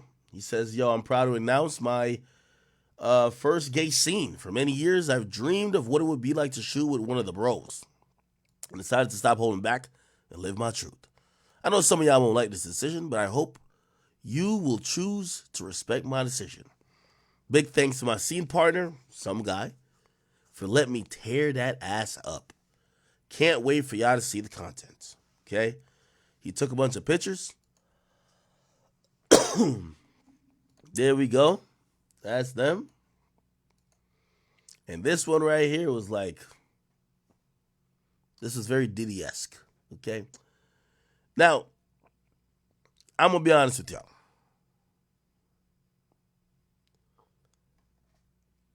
Adam almost had me convinced.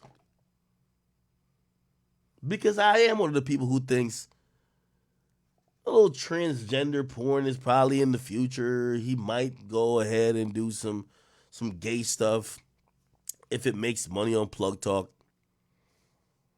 Here's where I realize, this is April Fool's. Obviously, today or yesterday was April Fool's, which is April 1st. What really made me know it was April Fool's, right, was this goddamn line. He says, "Big thanks to my scene partner for letting me tear that ass up." Let's be honest, man. If Adam was going to do a gay scene, don't you see? Well, actually, I hope you don't see it. I think Adam would be getting fucked. Real talk. I think he'd have some big buff Jason Love nigga. You know what I mean? Like the same time. Put it like this: it's the Diddy paradox. The reason Diddy was telling Cassie, find the biggest cock in town, like get all the niggas with the pythons, the 12 inchers, the 15 inchers. You know what I mean? It's not because he was just like, I mean, he kind of is a cuck. He wanted to watch these people fuck Cassie. But in reality, he wanted them dicks. Like, allegedly. Like, he wanted to admire, you know what I mean? That man meat. So when I'm talking about Adam 22 here, I think Adam 22 would want to get fucked by some Jason Love-esque type guys. Big, buff, black, you know what I mean? Slang some BBC on him. And, hey, congratulations to Adam. At least he could, finally live up his dreams if this is what he's going to do. I still think actually, let me stop playing. I know it's April Fool's. I know it's April Fool's, bro. Adam's a wild nigga, bro. Like, this is when I know Adam's a wild nigga. Like, bro, I couldn't even pull this off just for, like, some April Fool shit. Oh, my God, I couldn't. Either it's because he's white or maybe it's just because people think he's sus. I couldn't pull no shit off like this, man. Anyway, this is April Fool's. I think I can say it now. I think whenever he gets on the show, he's probably going to just tell y'all. It's April Fool's, man. Like, now, does that mean I really think that he'll never do a scene with a guy? Nah, I think he will at a point. I mean, he's already done a scene with a guy, maybe not having sex with the guy, but, real talk, like, no bullshit. He's been teasing almost doing a scene with Sydney Starr, who's a transsexual or transgendered individual. I could see them doing some shit like that. And maybe, I don't want them niggas like freaky niggas that be like, oh, yeah, I didn't fuck the transgender person. I just got some head, but, it's Adam, bro. You know how that go. You know how that go, bro. But this is an April Fool's joke. This is an April Fool's joke. You know what I mean? Like, yeah, this is wild. Like, this is wild, bro. Yo, Adam, you a wild boy, bro. Yo, Adam's a wild boy, bro. Adam is a wild boy, bro. Adam is a wild boy, bro. Wait, like, if you did an April Fool's joke, you have to, like, you got to tell people it's an April Fool's joke on April 2nd, right? Like, you can't keep the joke going past April 2nd, right? Is that the rules? Like, you can't keep the joke going past April 2nd. Right?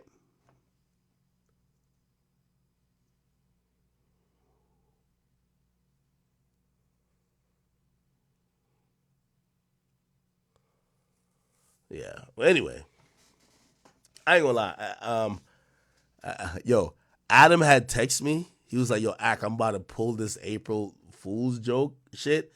And I'm gonna be honest with you, it was so gay, I couldn't even respond to it, bro. Like, it was so gay, nigga. It was so gay. It was just like, bruv, like, nigga. Like, I think he was probably telling all the media niggas he fuck with, like, yo, I'm about to pull this. I'm like, yo, bro, this shit is wild gay. Like, I can't even act like, yo, bro, this is crazy, my nigga. Like, to keep it real, like, I'm almost thinking he's reverse trolling me. Like, my nigga, like, this not even no joke. I thought the joke was gonna be, oh, he gonna, like, just say something on the podcast. Hey, I'm actually doing a scene with a dude. Yo, this nigga's like This nigga's in a Speedo with a nigga in a brief with his hand around him like, nah, like, yo, y'all are selling this joke too far. Like, nigga, this nigga got on a silk, like, bedrobe. Hell nah, man. Adam took it too far with this shit, bro. Adam took it too far with this shit. I'm starting to believe Adam trolled me. Because Adam was like, yo, I'm about to do this, like, April Fool's prank. And I was just like, once he told me what it was, I was like, this is too gay for me. Like, I got to check out of this one else. You know what I mean? But after I'm seeing the execution, I'm like, nigga, I've never done no April Fool's joke that did this much effort. All right, let's get in our Speedos, y'all. Let's, come on. Hey, yo, come over here, you gay ass nigga. Hug me and I can hug you. What? Nah, hell nah. Anyway. Shout out to Adam, though. Like, I'm pretty sure this probably affected, like, his OnlyFans thing from the LGBTQ community. I don't know. But anyway, shout out to Adam, man. Hopefully I didn't ruin it. Like, I didn't ruin it by saying, like, this shit ain't real, right? It's April 2nd now. It's over. You know what I mean? You got the little likes and clouts and reposts of the sites you're going to post it. Now come clean, bro. Somebody said, go back to Drake response.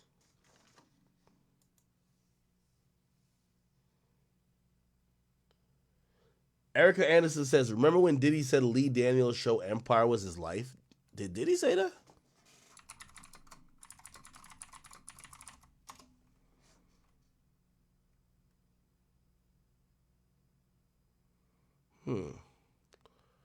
Hey, you know what was interesting? Did you see Diddy and Mike Tyson? And Diddy was trying. Yo, Diddy is a different type of nigga, man. He be trying to cop a feel, bro. Diddy was up to no. Where can we find the full footage?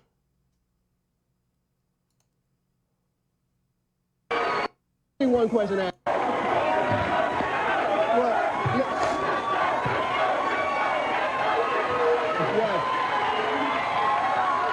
So Mike.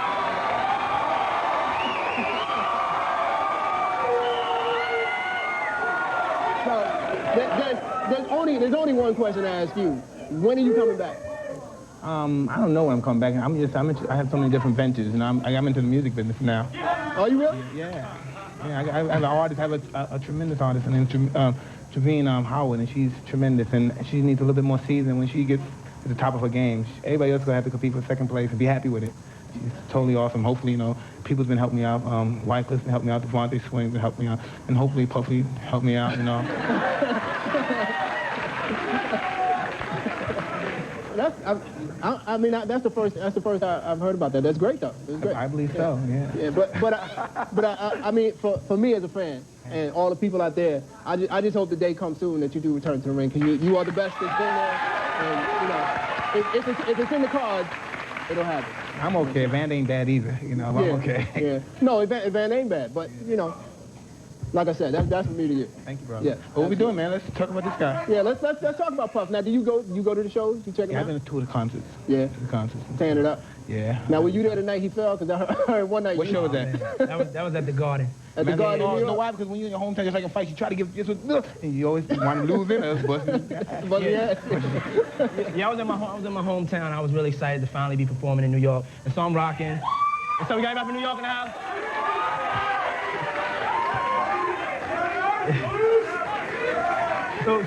So I'm performing, and I'm just really excited. I'm trying to give it my all, and I bust my ass in front of like 20,000. I'm talking about like when you fall flat on your back, but I tried to do to play it off. You know how when you fall and you act like there ain't nobody seeing, you just keep on rocking. But it was like I just felt I was embarrassed for like weeks. It truly is about the Benjamin, as we see. Oh yes, he's glittering. It truly is about the Benjamin. Well, now when we come back, we're gonna talk more with Puffy, and if you want to hang out. There ain't nobody seeing, you just keep on rocking. But it was like I just felt I was embarrassed for like weeks. It truly is about the Benjamin, as we see. Oh yes, he's glittering. It truly is about the Benjamin. Well, now when we come back. It truly is about the Benjamin. Well, Yeah, I think Diddy was feeling up on that nigga thigh, man. Pocket, but it was like I just felt I was embarrassed for like weeks. It truly is about the Benjamin, as we see. Oh yes, he's glittering. Keep your hand there, pussy. Well, now when we come back, we're gonna talk more with Puffy, and if you want to hang out, more than welcome to stick around, my brother. All right, we'll be right back with more right after this. Oh man. Now, who were your influence? Who did you? Barry Gordy was one of my influences. Andre Harrell, my mother, and Heavy D. He put me in the game. What a bid. Heavy D. What a bid. I think Heavy, you in the house, yo?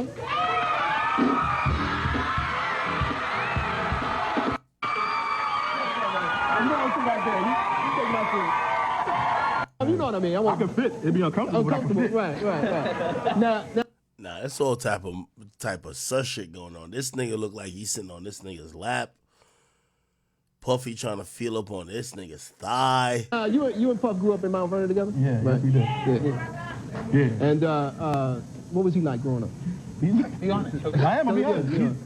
He's the same exact way, but he had less money then. You know what I'm saying? His energy, his attitude, everything. Like he was a natural, like real annoying. Like he was annoying. But I've ever since I met him, I loved him. Like it's just something about us that way we just meshed into where other people never believed in him. It was something about him, like he would not give up. I mean, I would be somewhere and it's just like somebody jumping on. Yo, this nigga Diddy was trying to do a reach around, bro. This nigga was trying to do a reach around on Tyson. My back in his puff. I mean, literally like, hey, jumping on my back. Please. Everything. So I always respected that about him. And I look at him now and it's like, y'all may not believe it, but when I look at him, this is someone who, it's safe to say, came up under me. Right. And I'm looking at him and I'm inspired. I look at him like, man, I could do that. You know what I'm saying? Like, he's gone places and done things that I haven't even done. Now, both of you guys are working on the Soul Train Awards, right? Yeah, I'm co-hosting this year. Puff is actually... I'm gonna perform this year. You're getting the Sammy Davis? Yeah, Entertainer of the Year Award. Well, this one you know you're gonna get. Yeah, and deserved, definitely. Thank you. I need you to help my artist out too. I need you on my artist new record. Trevine Howard, we need you, baby. We need you. No problem, Mike. Got nothing but love for you, baby. No, brother, I'm just showing you. Like, no. Everybody out there that got their scripts, send them on in. You know, we listed in the yellow pages. We need all the youth to. You know, I can tell you just opening that company. Yeah, we did. Because you. The yellow pages. No. Just because he said all they always scripts. Wait till you start getting some of the scripts. You'll be like, hey, if you don't have an agent, don't send me a script. You get some. If somebody ain't giving me a chance, you know, I wouldn't be here today. So I want to read and hear everybody. Yeah, I hear you. We'll talk in a year. Yeah. In a year, we're gonna talk. All right, so we're gonna wrap it up a little bit. I just want Mike, you all your ventures, best to you. You know. Raina Records, Trevine Howard, Heavy D, Puff Daddy, on the album, appearing on the Keith Happy Wayne show. It's all booked. It's all done. So no, for real, whatever you do, best to you, my brother. Great seeing you. Hev, congrats. Yeah, I seen this video.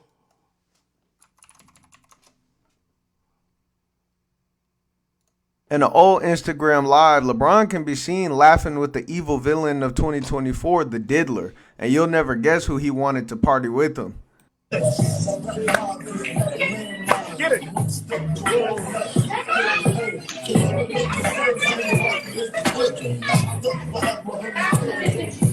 Hey, yo, they asking for Bronny.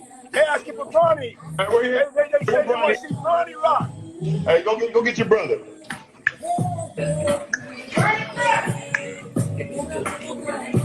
Bronny, come here. Come here, dog. Come here, man. Just show your face. Just show your face. How you doing? Come on.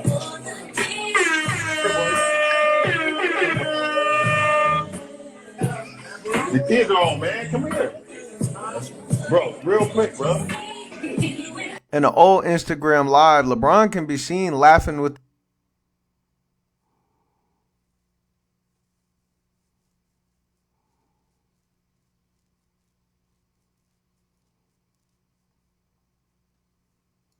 everybody, the whole R&B, all the producers, the whole R&B universe and family. Like even when I did the R&B is Dead, it was just to make sure that people, we got a perspective that R&B and hip hop are two different things. Mm-hmm. It's like we may look the same, but that don't mean that we the same. Mm-hmm. R&B is like baseball, hip hop is like soccer. It's not the same thing. It shouldn't be competing. Everybody, the whole R&B, all the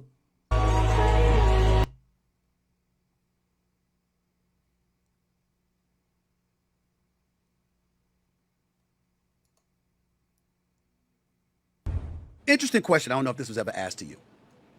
We saw East Coast, West Coast. Mhm. When we talk about the hip hop generation, Biggie, Tupac, all of that. We've seen the violence that occurred in the years past and stuff like that. Never heard much about that with you. I don't know whether that's true or not. First of all, I want to say is that I had a conversation with Big, and I was trying to be the broker between that as well, and then squash the beef between us. shows and producing movies. We can't ignore all of that. Play the game, and I don't think he played the game in the right way, because at the end, if you're gonna sue Diageo, you better have your stuff together. Yeah, because the politicians love them. The politicians love them. They're arguably the number one liquor brand in the world. You know what I'm saying? And so at the end of the day, when you look at politics and how politics work, these type of corporations do what? They put money into politicians' campaign fund. But that's why I think he's in a world of trouble. And I don't know anything. I don't want anybody to think I know anything. Diddy's always cool with me. He always treats me with respect. I hope that he's innocent of what he's of what they're investigating for.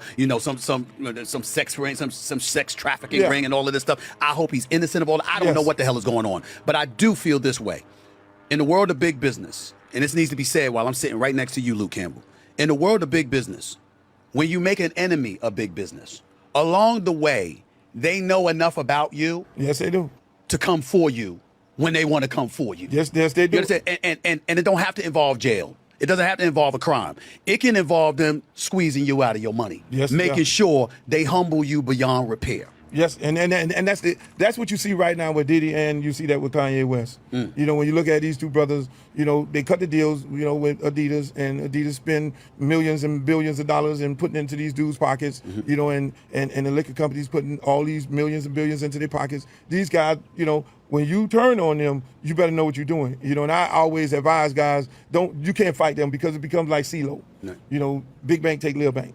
And big bankers gonna win every time. And at the end of the day, when you go into that war with these individuals, you need to know that, their ideal of you, they own you, and if you turn on them, they're gonna break you. They're gonna humble you. They're gonna take everything that they gave you away from you, humble you, find another brother, and put him on that pedestal, the same pedestal that they put you on. But as independent as you have been throughout your career, I think it's important to bring this up, because I try to bring this up. I'm 56 years old. I've been in my business for a long time, and I try to tell folks all the time, stop acting like you completely own and operate everything yourself. Everybody needs somebody, and everybody answers somebody. Your bosses answer the bosses. Those bosses answer to somebody else. Those bosses answer to shareholders, okay? And board members. Moving people's stock. And board members, that's right. And board members and shareholders. And oh, by the way, in the end, you're going to have to deal with the public at large. You can't achieve success by yourself. You always need somebody. And to me, I think it's a mistake when people try to act like, I can do this by myself. I don't need a damn soul, because you're going to find out you have to ask for something from somebody at some point. Am I wrong in thinking that way? Oh, no question about it. You're going to have to lean on other people. When you get into that part of big business, and you're dealing with big business, you're the spokesperson for big business. Big business is a stock exchange traded stock, and you're moving their stock because you make these claims and accusations about them. Oh, trust me, before you get into that courtroom, they're going to tarnish your entire reputation. So that jury that you think is the jury of your peers, they're going to already have this understanding as to who you are, and you're going to... All right. Real quick, let's switch gears a little bit. Boosie has been on a, why Boosie's a national treasure is that sometimes he feels like he's the last person that's still keeping it real, that didn't compromise himself, that doesn't feel like, hey, we're in 2024, so you got to change and evolve and do things that wouldn't be indicative of somebody who's either masculine or somebody who's from the street. What does that mean? He's still on fuck with snitches. If you tell, cooperate, you ratted, he don't like you. And of course, some of the feminine behavior. And right now we're in the era of male rappers coming off feminine. Don't ask me what it does. Maybe it's more attention, more intrigue, but more people are doing it. We've seen recently Le Babette look like he could have possibly had some painted fingernails in his motherfucking music video. We see there's a college kid named Jared McCain. He signed an NIL deal with a beauty and nail polish company called Sally Hansen. And he say he just like painting his nails. He love that shit. He ain't gonna let nobody, fuck up his flow. We've seen Drake paint his nails, Cardi. We've seen even YoungBoy. And this is what Boosie has spoken on the whole behavior, especially even Cardi wearing a thong. This is what he said. You saw the boy just put a thong on, bro. Playboy Cardi. He put a thong up his ass, bro. You mean to tell me a man can put a thong up his and not think about being a female? You thought about being a woman.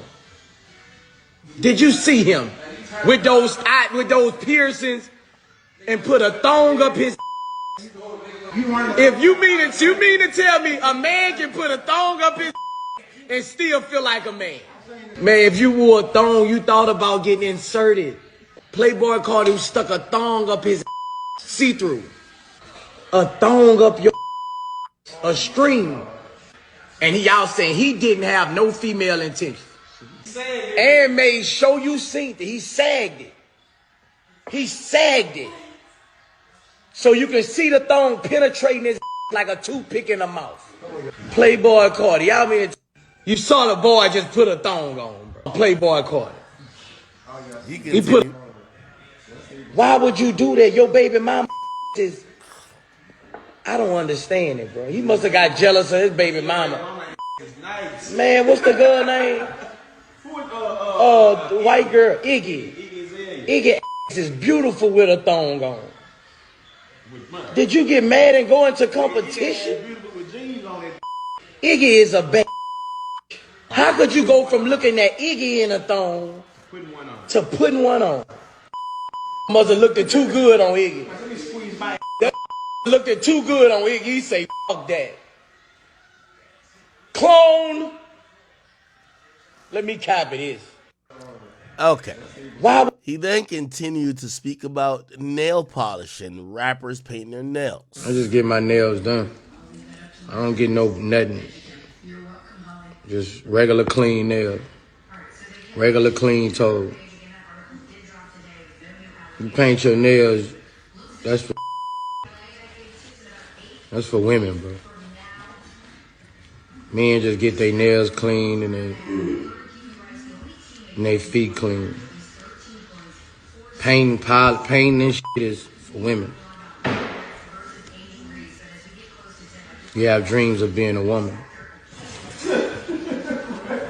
You know, if you paint your toes and your nails, you fantasize about being a woman.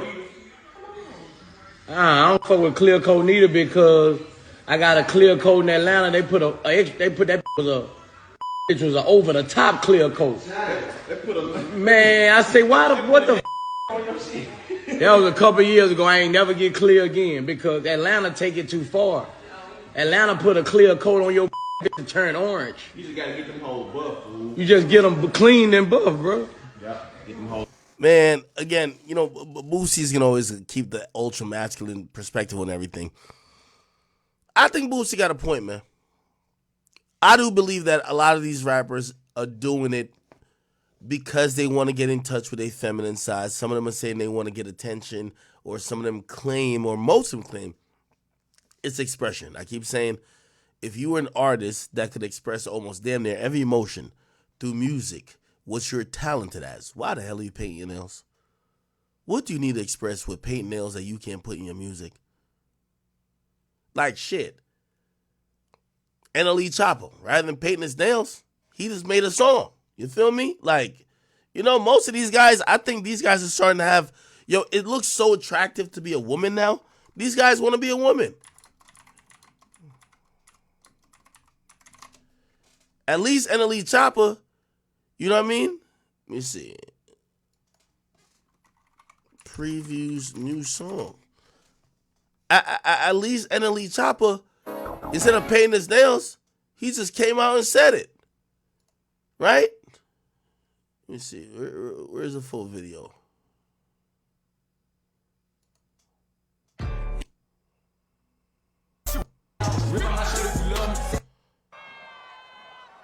Does anybody have a timestamp on this shit? Here we go. Hey, we all hear that bitch mixed and mastered. Hey, rip out my shirt if you love me. Spit in my face when we fuck. It is? Paper my goose while you suck. Eat your dick like you was ugly. I mean, hold on. Wait a girl, bring your buddy.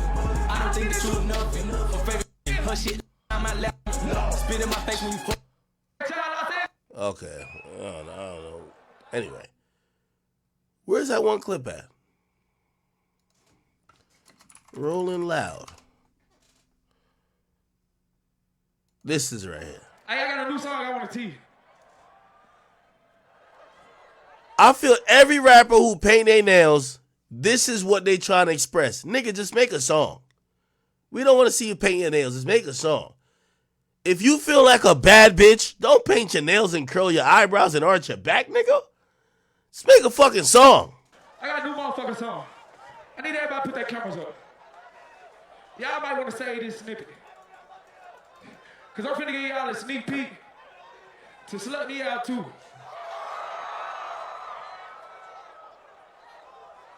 Hey, listen. If y'all ready to hear a snippet of Slut Me Out too, let me hear some motherfucking noise. It's a little different, but it's all the way the same. I'm gonna just play a little bit of it. Y'all gonna have to catch the rest of the drip later. Let's do it.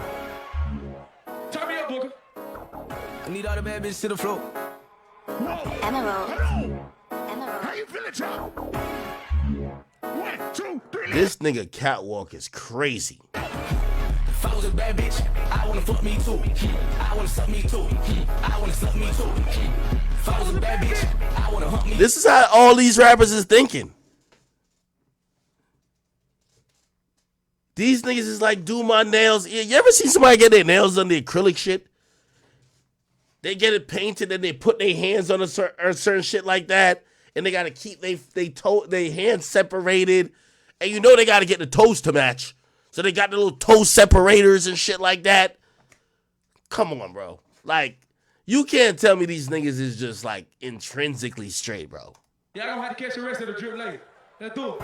This is how they feeling. If I was a bad bitch, I wanna fuck me too. I wanna suck me too. I wanna suck me too. If I was a bad bitch, I wanna hump me too. I wanna trap me too. No freaky that I wouldn't do to me. To me, I wanna put me too. To me, I wanna suck me too. Yo, I'm gonna keep it a bean with you. Yo, chat. Let me tell you this, man. I keep trying to explain the phenomenon of Diddy. Let me explain to y'all. The phenomenon of somebody like Diddy, right? How do you get a Diddy? I think Diddy possibly was a bisexual person, right? Again, I'm making assumptions.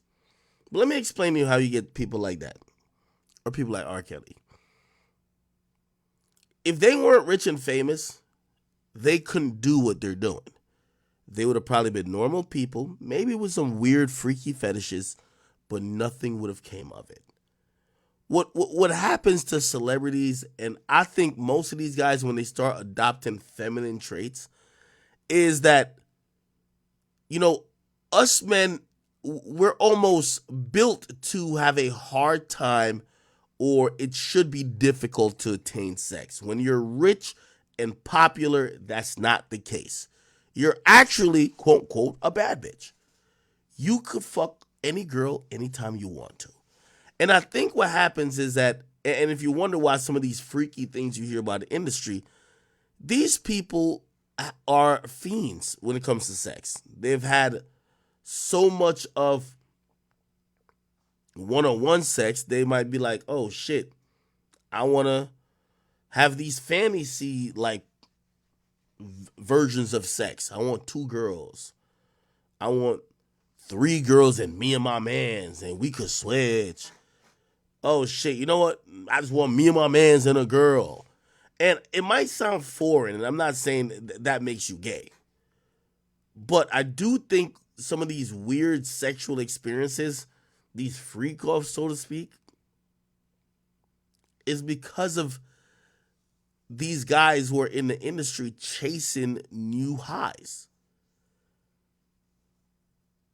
And in a weird way, I think it affects why some of these niggas paint their nails. Bro, these niggas is bored. They're not only bored of just pussy, they're bored of being men. Some of these niggas really want to feel like a bad bitch. So that's why my only thing is, why not make a song? If I was a bad bitch, I wanna hump me too. I wanna trap me too. No freaky that I wouldn't do to me. I wanna be me. Now, this is why rap is at like such a low, because I seen something recently, and I seen Joe Budden, Sexy Red, and I think Joe Budden commented about why Drake keeps hanging with her. Talking. I ain't respectfully. Okay. And I ain't defending It sound like a nigga that could rap at that level that gets paid off of everybody's deal trying to rap. That's what it sounds like. Yo, okay, first of all. That's what it sounds like. Okay, wait, hold on. To me, I'm not arguing with none of you niggas. All right. I'm not trying to debate. Real quick. You said this paid off somebody's deal. Is this confirmed? Or this is just some inside shit that you saying? Oh, you think he just likes being around Sexy Red that much? So Yeah, is this speculation? Y'all think he just is? I'm with you 100% with there. 100%. You got to teach me. I don't know, nigga. I can name some more. I can name some more people. Hey, and this is what I don't understand about you fucking Drake stands, right? Talking. I ain't. Okay. Now, she responded to that clip of Joe saying that, and she basically said, yo, y'all are so dumb or something of the sort. She tweets a lot. She says, they so dumb. Now, do I believe that Sexy Red and Drake are hanging out because Drake is incentivized by financial gain in terms of what her label is paying? No. I know Sexy Red's management team. Matter of fact, Sexy Red's management team and Sexy Red's label, they're getting off the finesse to a certain extent, way less that 6ix9ine got off. Because we're intrigued and we can't stop talking about the ratchet ghetto bitch with the fucking red wig, and now she just had a baby. Respectfully, I want to not disrespect that process, but she's hasn't even really fully snapped back yet. She looks a little sloppy. She's always showing her ass. She looks a little dirty. Not saying she is, but she looks. Yes, we give her all the free promo in the world. I post her all the time just for y'all. You know, when I post her, 5,000 comments. It's free promo, right? So she gets a shit ton of free promo, like literally free promo. Y'all probably think I post Sexy Red and be like, yo, it's her label. No. Y'all have a visceral reaction to Sexy Red. Why? Because y'all have these thoughts about Sexy Red. Now, let me tell you something about Drake. Drake ain't never been associated with a motherfucker that could never help him. Case in point, every nigga he gave a feature to who can't get him on the phone today. If them niggas is irrelevant, he don't fuck with them again. He don't reheat cold hamburgers, cold pizza, and he don't try to bring nobody back from the dead. This is where you realize where rap is at. The most intriguing, the most viral thing in the hip-hop culture is actually Sexy Red. Drake, I believe, not that he needs to, but Drake aligns himself with specific things that are happening in culture. It makes him cool. He supports these whatever. Let's think about all the things he supports. The most poppin' online skit maker, I think Drewski kind of a little bit elevated beyond that, even though he's constantly in that realm. He was with Drewski before. Now he's with Ben the Don. They keep making skits every day, even though I said no more skits because it's wartime. Cool. We all know he's rocking with Savage. Always got to make sure you keep a hood nigga under the tuck. No Diddy. Also, we seen he kind of delve into streaming a little bit, and he does it in a really cool way. Him and Aiden Ross, they're both got to deal with Steak. And I think, I'm going to be honest with you, there's a mutual benefit. I'm not saying Drake is not friends with her. I'm not saying this is fake. But what I'm saying is you can't pay for Drake to hang out with your artist. Yes, I have seen Sony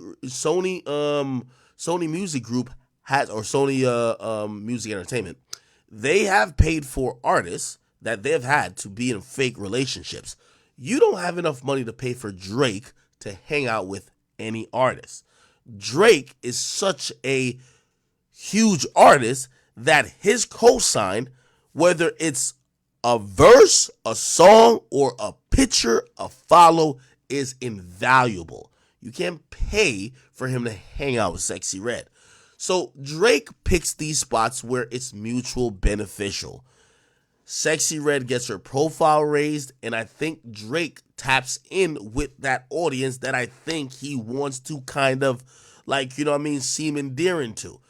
Don't y'all remember when Drake went on this whole thing talking about, yo, he liked BBWs? Have y'all seen Drake with a BBW ever? And we're not talking about the chicks that got like just the big ass from like a BBL surgery. Like, Drake said he loved fat bitches, and we've never seen him with a fat bitch. Do you get what I'm saying? Drake knows how to, I won't call it pander, but it's kind of that. Hey, this Sexy Red thing that is already naturally bringing in attention, I'm going to support it. It's not in competition with what I do. And if you go back at Drake's career, you'll find that Drake will support the things that have no competition to him. The things that might be in his realm, he don't fuck with it. Think about it. Sexy Red, which is the ghetto ratchet, hood rat, female music, like it. Streamers, like it. This, like it. An up-and-coming, like, lyricist or somebody who could be in his lane, no, he's not touching it. So when you see Drake and Sexy Red, Drake has realized that music is overran by a bunch of ratchets with Gorilla Glue pinning down some hair hat on the top of their head. And you know what? Like, don't y'all see every 3 days there's a headline of Drake just bought Sexy Red a new Cartier watch. Just bought her a new bag. He just bought her this. Yes, to me, that's Drake purchasing that audience. I'm not saying he's not cool with her, but he's purchasing that audience. Drake is trying to convince y'all, like he convinced people back in the day when he said he loves his woman BBW and we never seen him with a fat bitch. He's trying to tell y'all like he likes women like Sexy Red. However, every girl he gets caught on paparazzi with ain't like Sexy Red. Sexy Red is the only one he's like that with. He's with Lotto's sister, who's basically an Instagram model, one of the Instagram Miami models type girls. Every girl, you don't even see Drake with no black chicks. But of course, publicly, ratchet hood music that is kind of, this woman's a caricature naturally. Yeah, I love her. Yeah, this is mine. Yeah, it works because we eat it up. Pause. No Diddy. Is he being paid? No, he's smart. He knows how to work the media. Did you see her latest music video? By the way, I was invited to be a part of it. I just never made it to Miami, which they were shooting at. Get Sexy. Someone made an astute comment. This is the first time they've ever seen Drake as a video hoe. Drake is in the video as an ancillary to Sexy Red. Bills paid. Damn, sexy. Look. Okay. Look. $4 you said? Huh? That's what you like? I'm here with you. I mean, you. Exactly. If you don't realize what's happening, we're in the ratchet era of hip hop, and I told y'all, Glorilla. This is why I told y'all Glorilla fucked up. Glorilla started to clean her shit up. We don't want to be sexually attracted to Glorilla. We thought Glorilla was going to be the ratchet bitch that was so ratchet that people would like her. Here's the thing. Sexy Red is exactly what the city girls were rapping about in terms of action and not giving a fuck, except this girl is the real. She looks the part. She acts the part. She is the person. Like, I seen this one thing. Bro, sometimes she'll post on her Instagram story, her looking completely busted, bro. I am gonna hold you. Sexy Red, blonde wig. Like, she'll post like it was her in the back of a car or some shit. Is it this?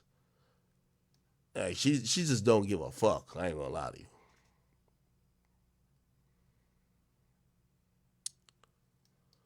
Let me see. Sexy Red.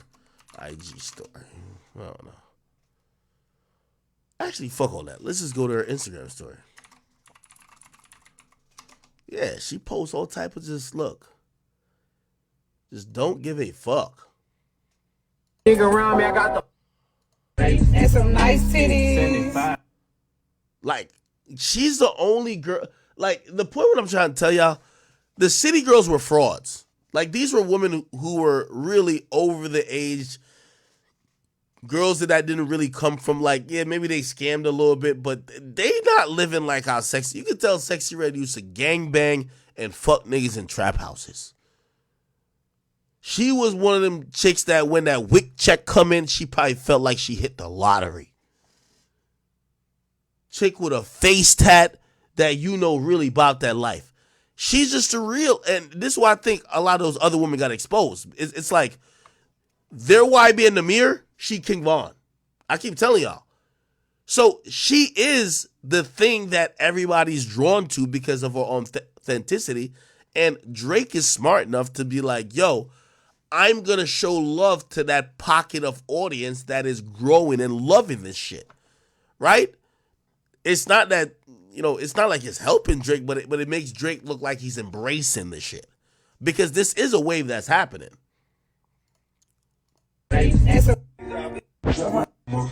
I'm ever in a fucking.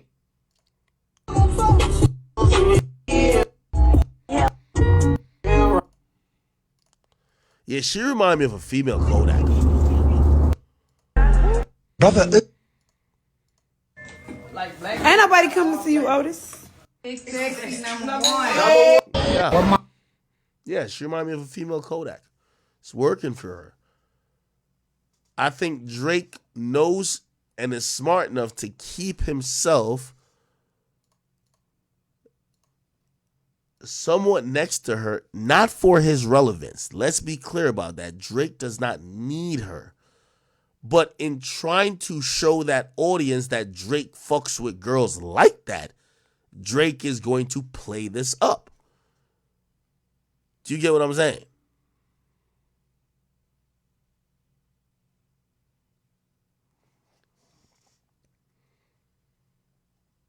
Hey, it works.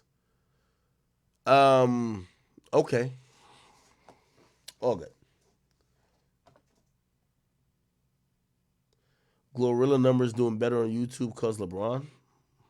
What LeBron do? By the way, everybody's reminding me, they say, yo, remember Young Chop been exposed all the shit we're talking about. He said that to Gilly when he exposed Meek Mill and Diddy. know if Puffy taking his money or his manhood. Let's go back to this exposure. Lift herself comes out. But you not gonna sit on here. Nah, that boy really scary like that though. He is. Who? Who I'm talking about. He really like that. Chop, I gotta get you off. Hey, nah, niggas talk that on the records though. I ain't gonna lie to you. Chop, Meek Mills is not no scary nigga, man. The same with Cassidy. I ain't nothing. Listen, man, we talk about Meek Mills, man. What did you talk about? Same with Lil Wayne. Man, that's a scary nigga. No, niggas be scary, bro. No. You can't put Meek Mills and Lil Wayne in the same. I'm telling you this, bro. I be around French Montana. I used to be on the road with them. Niggas be scary as hell. Hey, I just seen it. Hold on, wait. So you gonna sit on here and say French Montana a scary nigga? Bro. On the Bible. Dog, I do French Montana since Coke Boy DVDs, man. Man, scary as hell. I just seen him in the studio not too long ago, like a couple days ago. I swear to God.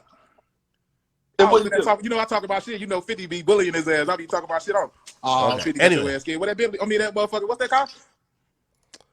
No, I think this wasn't the one. Here we go. Words. The facts. I supposed to went to his show. Ain't shaking over this bitch. I'm gonna give you. We trying to shake some shit up around here. God. Okay. Yeah. So if he said he ain't on that with you, then he not on that with you. The ass invaded and all that. You crazy now, nigga? Nah, he see no. Okay, here we go. I guess I gotta play this then. know if Puffy taking his money or his manhood.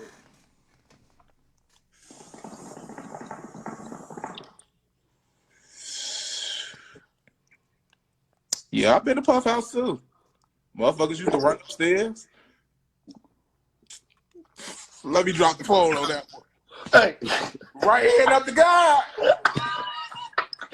50 ain't telling no lie out this motherfucker. You hear me? Hey, listen. All I'm saying is, you can talk about whoever the fuck you want. You ain't talking about Meek Mills and them niggas on here.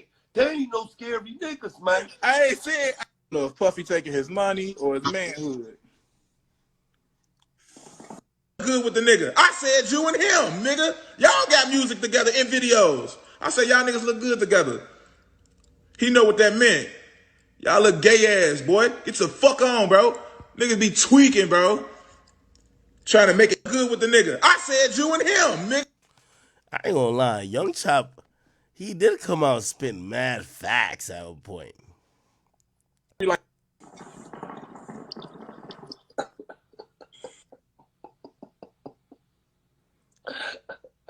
hey, dog. May God be with you, brother.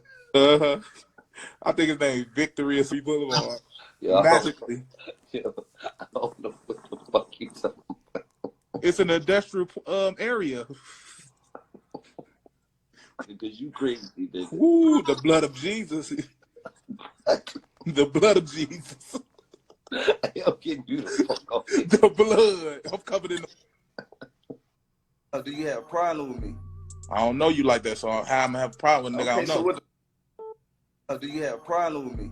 I don't know you like that, so how I'm gonna have a problem with nigga? I Okay, don't know. so what the fuck you get on my live talking shit for then? He hurt, y'all. Oh, nah, I don't get hurt. I'm just trying to figure out what's going on so I know how to address it from here on out. He said he hurt y'all. I can feel energy. That shit crazy. Yeah, you better feel Motherfuckers mine right shaking this now. shit. You better feel mine right now. Why your shit doing that? Mr. Nigga, cause people calling me. Nigga, they try to figure out what's going on with you. That's how quick. That's how quick I get phone calls. You, big dog. They trying to figure out. They texting me trying to figure out, yeah, if it's really something or not. That's how quick this shit happened with me. That's how quick it. Y'all know what I'm That's how quick it go. Do you have a problem with me? I don't know you like that, so how I'm gonna have a problem with nigga? I don't know. So what the fuck you get on my live talking shit for then? He hurt, y'all. Oh, nah, I don't get hurt. I'm just trying to figure out what's going on so I know how to address it from here on out. Is it? I can feel energy. That shit crazy. Yeah, you better feel Motherfuckers mine right shaking this now. shit. You better feel mine right now. Hold on 1 second, Chad. Why your shit doing that? Nigga, cause people calling me, nigga. They try to figure out what's going on with you. That's how quick. That's how quick I get phone calls. You, big dog. They try to figure out. They texting me trying to figure out, yeah, if it's really something or not. Wait, That's I'm how trying quick to find this shit. I can't find it. That's how quick it. Y'all know what I'm That's how quick it go. Do you have a problem with me?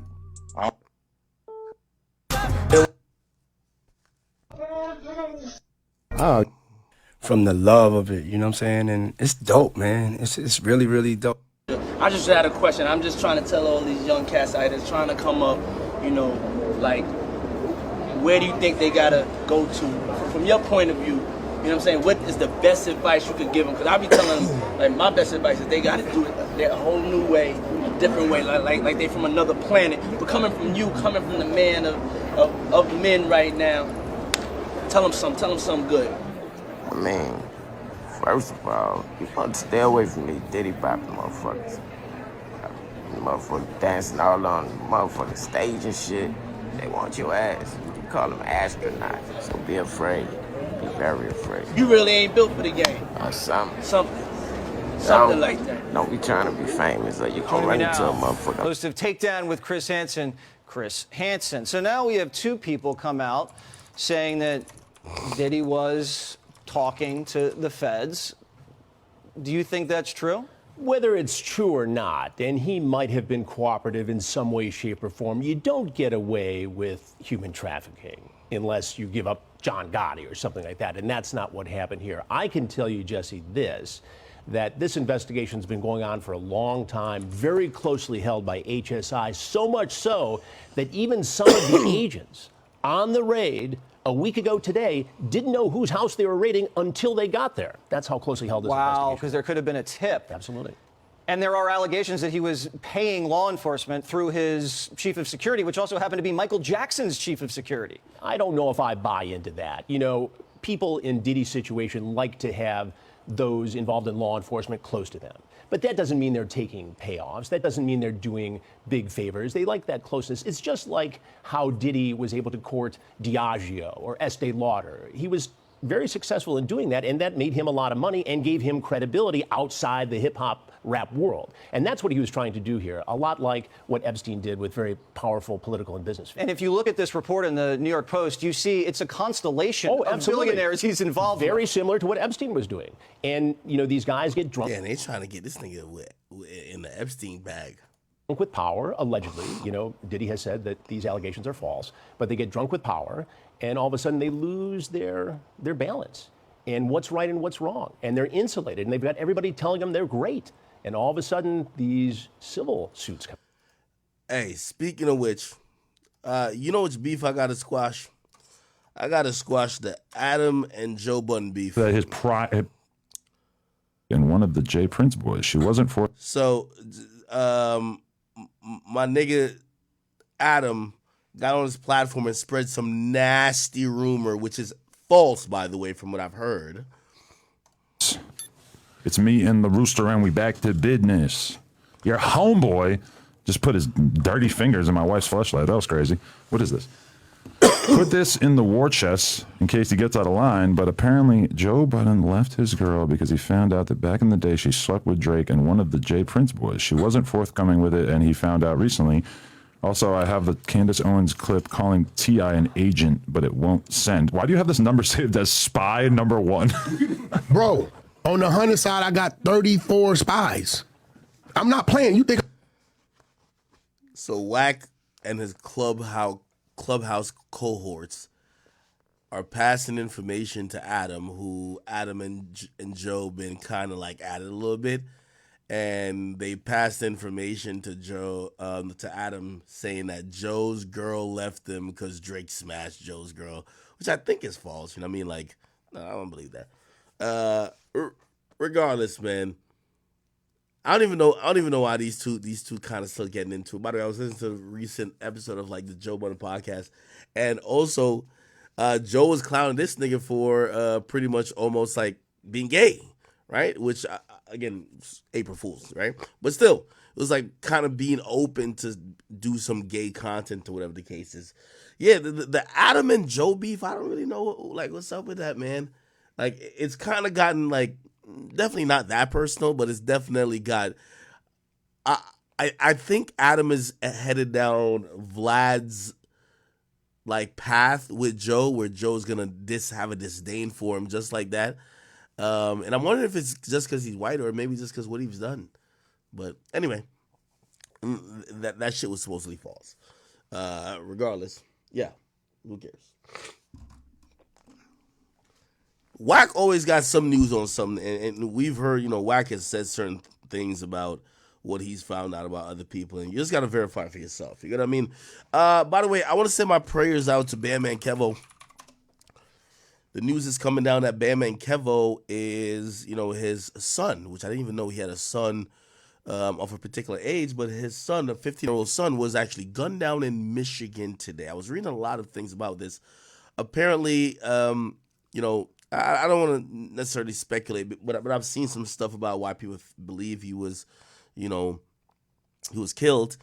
And, I mean, it's a range of emotions I see people kind of like putting out there. They're like, yo, well, Kevo, you just bought a $400,000 chain. Why wasn't your son with you? And, some other people be like, yo, well, Kevo, you realize that your son probably took after you because allegedly some of the reasons that may have led to his demise is because he was trying to do what you did back in the day, jigging finesse and this and third, and not everybody be playing with that type of shit, and he paid a price that you luckily escaped. Don't know if anything of the sort is true. I do know that he took to his Instagram and he was offering like damn near a reward for anyone who could help with, giving information about what happened to his son. And I can imagine now is a time that is very, right here. It says, he tells Shade Room that he heard mixed reports about the passing of his son and is unsure what happened. He says since hearing the news about his son's passing, he hasn't been able to get in contact with the mom. He's made posts asking if anyone knows details about his son passing to contact him. He says the relationship with his son was a bit rocky, and the mother did not want Kevo as part of the life. He said he paid child support, but the mom did not give the son the money he would need to live a stable life. Wow. It's kind of sad, man.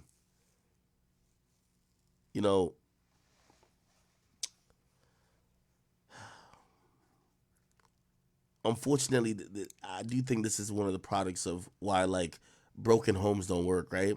Kevo was a millionaire making a lot of money, and what happens when you have these multiple baby mamas who are supposed to take care of your kids, they kind of get petty that, number one, you left them with a kid and you're on to the next with the next woman enjoying your riches, that sometimes the kid is, sometimes the kid actually feels that in terms of being neglected. I'm not saying this is exactly why he passed away, but it's just sad to see when, a rapper or someone of social media influence and notoriety like Bandman Kevo, niggas, I'm telling you, that nigga's rich as fuck. So to see his son get, hurt or killed in a street situation, and, perhaps if his wealth provided a better environment for his son, this wouldn't happen. I think that's also sad. Anyone dying is definitely sad, but, I'm pretty sure Bandman Kevo, who, I fuck with Kevo, so I guess at some point, which I hate hitting people up right after like a tragedy happened, because it feels like you're almost like TMZ, like, yo, what's the tea? But I'm pretty sure he will probably have some regrets, and maybe even how he dealt with that situation, because at the end of the day, he's a parent. He's a parent. I think he said he had like 4 kids or something like that, or like 4 different baby mamas.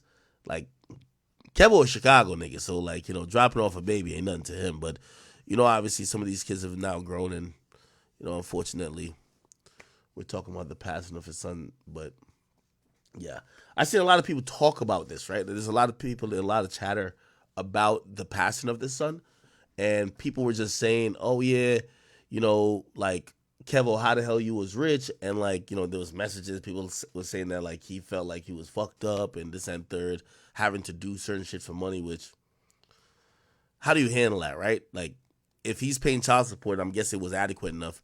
The mom was supposed to make sure that the kid had bread, right? Or was it like opposite, where he was providing an adequate life for the kid, but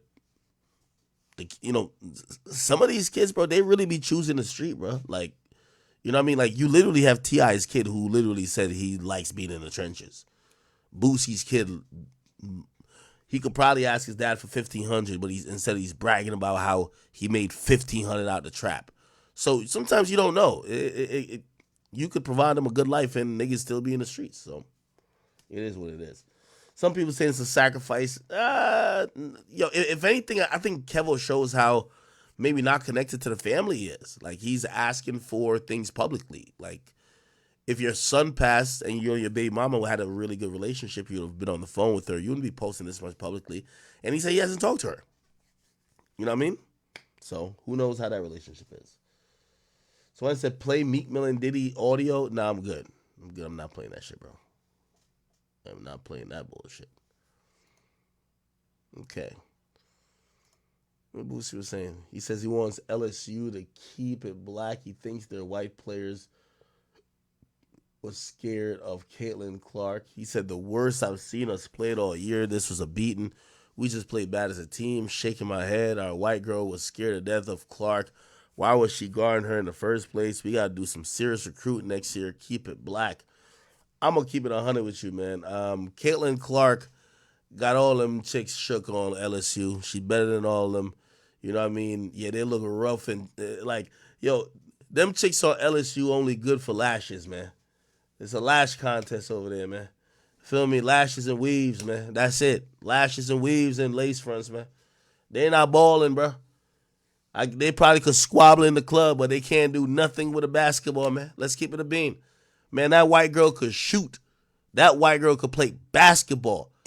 Them other chicks on that other team, man, if y'all brought them to a lash contest, a wig contest, they probably would win the whole fucking, you know what I mean, tournament. But when it come to basketball, they ain't finna win that shit. I don't know why we acting like, listen, this ain't football. This ain't about toughness. You got to put that basketball in the fucking hoop, man. And Caitlin Clark is a baller. Some of them chicks look like, you know what I mean, they look like fish out of the water, bruh. And I'm going to be honest with you. In reality, this is one of the first times that on a reverse level, for the WNBA to be relevant and to have a comeback, they need a white girl who's balling against the black chicks. You feel me? Like, usually, sports, you have the black person who's going crazy, and sometimes that brings the intrigue. Like, think about Tiger Woods. You have the nigga who comes in the white sport, goes crazy. Everybody's watching golf when Tiger's playing. Right now, bro, they can't get 500 people to go to a WNBA game, bro. You know what they need? The white girl that look like every other white girl, Becky. You know what I mean? Becky with the long hair that look like she sucked dick behind the bleachers. She balling it up, dribbling between her legs, doing all type of shit, you know what I mean? Crossing hoes out there, sneaks, hit fadeaways, you know what I mean? Reverse layups. Yeah, doing all that shit. Feel me? I ain't gonna lie though. I knew LSU wasn't gonna win a motherfucking thing as soon as I seen them chicks on the blogs for who they dating. Like, come on. They started dating rappers, scammers, all. Yo, they had a spark. Once they had that little attention, it's like Sha'Carri Richardson. They be good, and as soon as like they start getting covered, their whole life getting covered on social media, they all these chicks want to be like Ari and Jada and all them. They stop playing basketball, man. They care about their lashes. They got two-tone wigs. You feel me? Like, they got all type of shit going on, man. These chicks be walking up into the shit like, looking like fucking peacocks and satellites, man. Like, this shit ain't no, come on, man. Like, man, Caitlin Clark, yo, she's balling on these hoes, man. It ain't even about race, man. She balling on these hoes, man. Feel me? These chicks got the longest lashes in history, man. These bitches blink 3 times. I'm thinking they could levitate and fucking touch the back of the backboard. They ain't doing a motherfucking thing, man. Let's just keep it a bean, man. So all this keep it black stuff, nah, I think there's a great mix of black and white representation in women's basketball. I think what this Caitlin Clark chick is showing people is like, it ain't about looks, it ain't about nothing else, it's about skill. You feel me? Even though I understand what Boosie's saying still. Caitlin Clark be really whipping them chicks' ass from LSU so crazy. Low-key, I'd be like, yo, this kind of feel racist. I do understand that. Like, yo, this kind of feel racist, like how you getting beat down. But them chicks ain't worried about that, man. They worried about lashes, wigs. You know what I mean? Like, come on, bro. They're not really into that shit, man. Like, shout out to Caitlin, bro. Shout out to Caitlin, G. Feel me?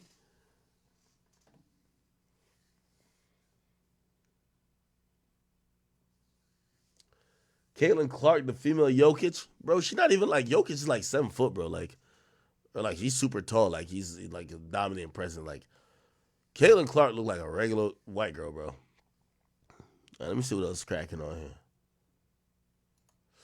Yo, this is a crazy picture of Cardi. What's this?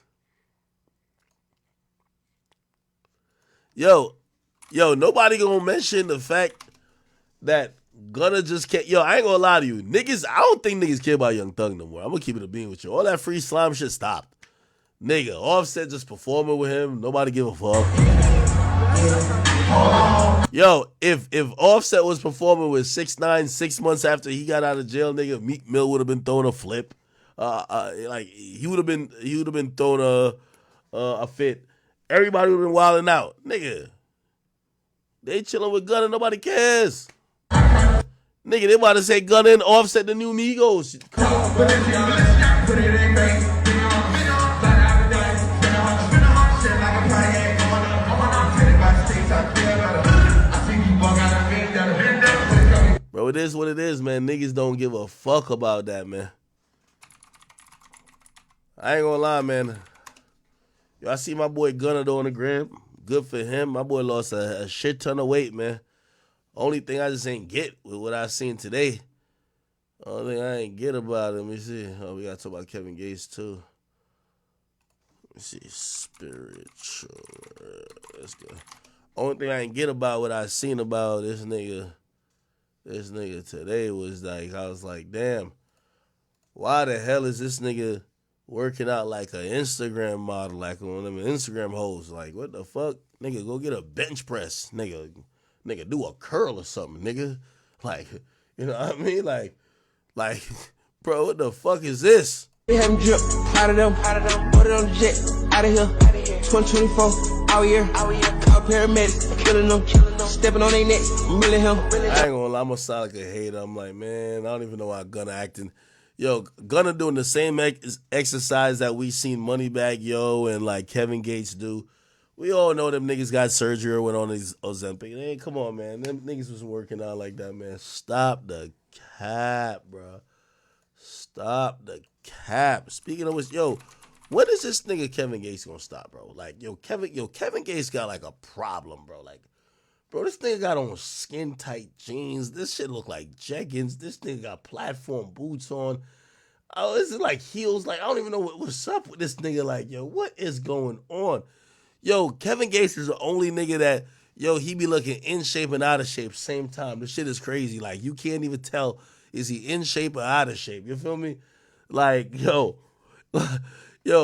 like, when I see this nigga without his shirt, I'm like, it would be a nigga like this to start a fucking car battery with his fucking hands. This nigga do look kind of like, he look otherworldly to me, bro. Like, I don't know what's going on with Kevin Gates, my G. Like, yo, bro, you know your pants is too tight, nigga, when you can't even, like, the pants so tight, your thighs is touching, and you not really that fat. Like, this nigga built like an upside down triangle, nigga, like an isosceles triangle, nigga. This shit look crazy, bro. This nigga built like some shit you seen algebra or trigonometry, nigga. Like, what the fuck is going on with this nigga, dog? Yes, my boy still, but like, yo, he must be stopped. He must be stopped, bro. He must be stopped, dog. Like, yo, the top half look manly, the bottom half look womanly. Yo, it's like one of these joints where you ever seen the half man, half horse, half man, half horse. Like he looked like some shit like this, except this half man, half hoe. What the hell going on with Kevin? That's my boy, though. That's my guy, man. Y'all got no place to talk, right? Nah, it's crazy. You right, it's crazy. Now I clown myself like that, too. I'll clown myself like that. I take fat jokes pretty good. I ain't gonna lie. Kevin Gates is a movie, though. Look, once I seen Kevin Gates do this, when he, right here, dick all in your stomach. I just want to put the head of their dick in that little bit of pussy and stretch the bitch all around. Yeah. And tell you, bitch, stand over, stand up on your toes. Stand up on your toes. Wait, this is a song?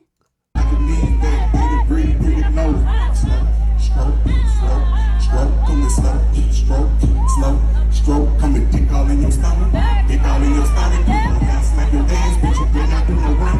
Dick all in your stomach. Dick all in your stomach. Slap your ass, bitch, you better not do no run. I say dick down. Nah, this shit crazy. There's one time he start humping the ground. Nah, this nigga is. Dick all in your stomach. Pull your hair, slap your ass, bitch, you better not do no run. I'm putting dick all in your stomach. Dick all in your stomach. Pull your hair, slap your ass, bitch. This what be going on in them fucking freak offs, nigga. This what Diddy be doing, nigga. Better not do no running. I say dick down. I dick you down, pick you down. Dick all in your stomach. Holy shit. There's another video where I seen like he he was giving it up on the ground type shit. You know what I mean? Like, nah, he be wildin'. Let's see, Kevin Gates dancing. Let's see if we can find a clip.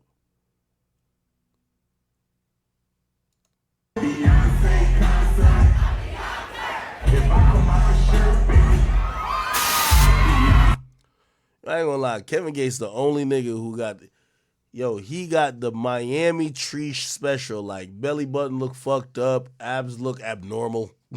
You feel me? He got the number 3 special in Dr. Miami, but you know what I mean? He claim his drinking, you know what I mean, carrot juice and eating asparagus that got him like this, man. Come on, bro. And starting car batteries. This nigga is some shit, man. You know what I mean? This nigga is some shit. I ain't gonna lie. It's my boy though. It's my boy. Don't you like? I ain't gonna let you violate my. This is my nigga. It's real talk. This is my. I ain't gonna lie. I've had some of my greatest interviews with him. And genuinely, like, I'm not playing. I'm cracking jokes, like, really, but like, I fuck with Kevin Gates heavy, my nigga. Like, this nigga is. This nigga is special. Nothing impossible. Had a few obstacles right back. Where's that other clip? The nigga was humping the ground or something like that. Like, that nigga was humping the ground. Let me see if I can find him. I'm not hating on Kevin, bro. I'm just cracking jokes, bro. It's not that serious. I'm cracking jokes, clearly. Like, I only give this amount of disclaimers because, like, I actually really fuck with Kevin Gates, so I don't want nobody to think. Because sometimes people clip me and they take me out of context. Like, yo, look at him, he's being mean, bro. Like, I'm cracking a comedy special, gang. Like, I'm over here just trying to have fun, man. If y'all rocking with me at 3:43 a.m., bro, you want to laugh. Like, you don't want to be too serious and shit like that. The fuck? Okay, hold on. How do I find Did this it go 30 times? Did it go back? Let me see. Nah, he must have a compilation. Let me just look up compilation. Compilation. Nah, this thing is hilarious. Well, guess what? You knew what the fuck I was when you met me, you bitch.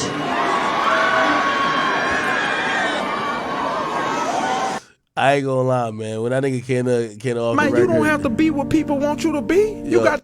Well, guess what? That nigga had like some feather from some Indian tribe in his head, man. This nigga is a legend. You knew what the fuck I was when you met me, you bitch.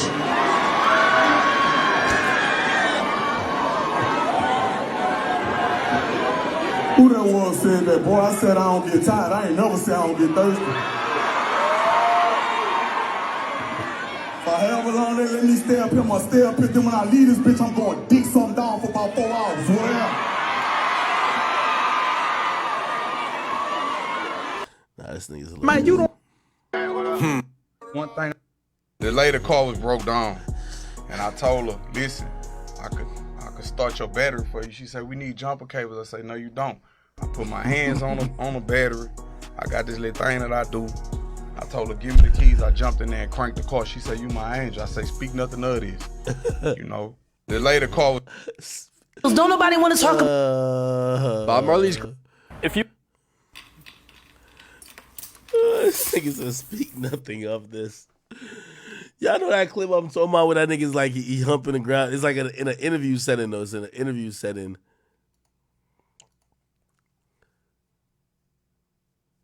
It's like an interview setting type shit. Fuck.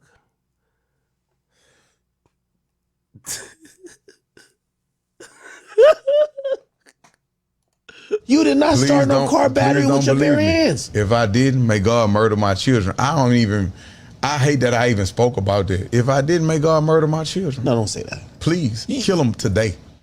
Right now, today. And to be honest with you, I just put my hands over the battery and prayed, Lord, please let this woman battery start. On a physics level, that's impossible. On a physics level, human beings emit electricity. Oh, man, I ain't gonna lie. Yeah, I love Kevin Gates. That's my guy. That's my guy. But, yo, him and NLE Chopper, they're movies. and the lead Chopper got a BBL pill. He started car batteries with his hands. Like, yo.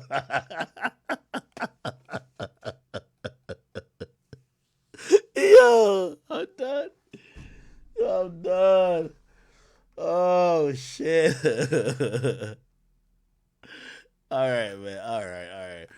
Okay. Let me try to find. I gotta find let me see.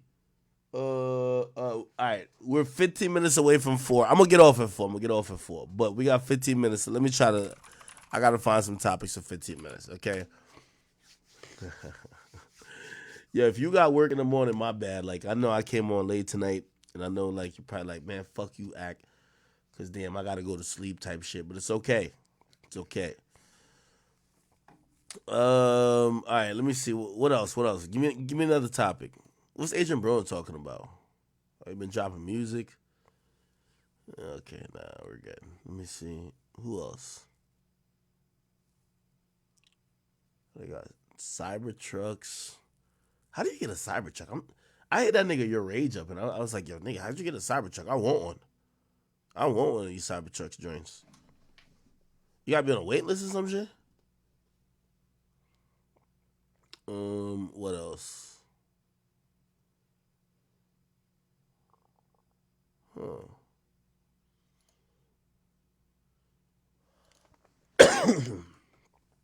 Chat, give me a topic. The fuck? We talked about this before. All right, man. Y'all forcing me to go to Shade Room. Bro, I'm not playing no audio of allegedly Meek and Diddy, bro. Like, yo, chill. Get out of here. Man, y'all niggas go listen to that shit on y'all own, man. Why y'all want to play that audio? Nigga, y'all want to have a nightmare, bro? Okay. Let's try to find something. We gotta find something.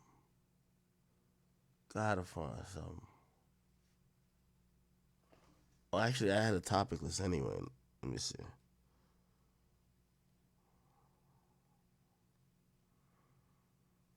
Oh, Luda did response to Cat Williams. Hey, by the way,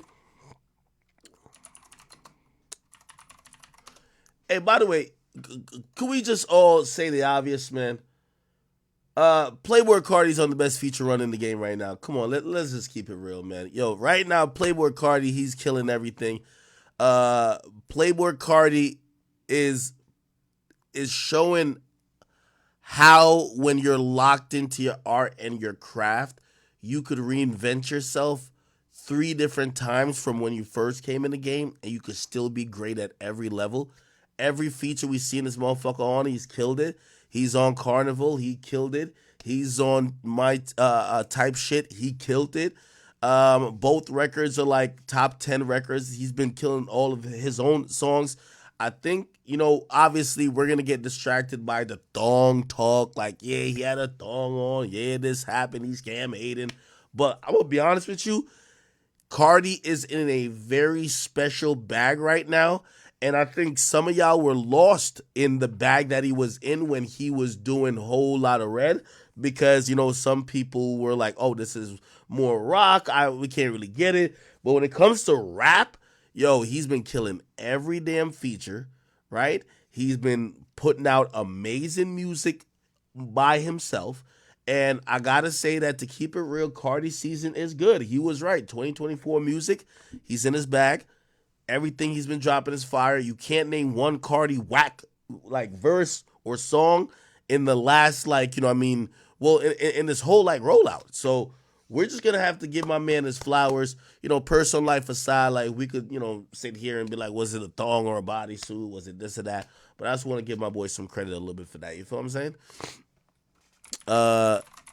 Check this out. So we had a response to Cat Williams from Ludacris. But first, let's play what Cat Williams said about Ludacris, right? Cat Williams, Ludacris. This is what he said. Are you related to Luda? No, so there was a crossroads where we were both invited to an Illuminati thing, and it had to be one or the other of us, and decisions had to be made. So it was both of us, we were equal. One of us had to cut off all their hair and couldn't do the sideburn thing no more with the points. And the next person they said was going to get $200 million because they were going to pay him $10 million a movie to do 20 movies. And that's how the conversation happened. One of those persons turned out to be Ludacris, and the other person turned out to be Cat Williams. Now, one person ended up with a light-skinned, ugly-faced wife that's never done it. Remember I told you that if I say that, it applied to 7 people? Yes. It's part of what they give you. Okay? I didn't get it. I'm not mad about it. How much money they give? 200? Sir, Fast and Furious is on what number right 10. now? 200 million. I might need to get me one of them women look the same. That's what they all end up saying at the end of the day. Kevin told you he wasn't going to wear no dress until they offered him the dress, and then he put it on. And what did he say after he wore it? I made my own decision. Duh. But you didn't make it before they brought it up, did you? It's okay. Ludacris responded, at least initially, with a freestyle, which I like. I like the freestyle. Where's the freestyle? The freestyle was here. Yeah, Ludacris is doing really good in life. You know, Ludacris has a big ass jet. Like he's up, bro. He's up. Let me see is it this? No, this ain't it.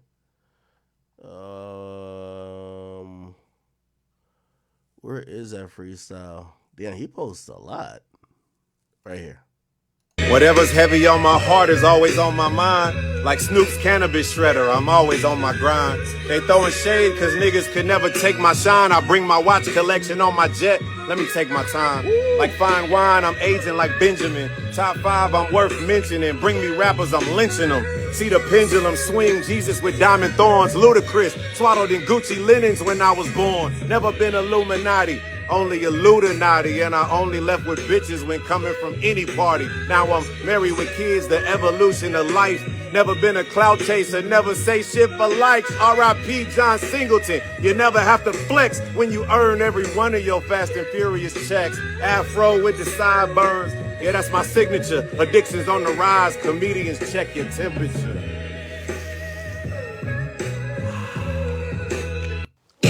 Anyway. He spoke on it on the Breakfast Club like yesterday, and he said this. One question I got to ask you before you go. Was Cat Williams ever really offered you a role in Fast and Furious?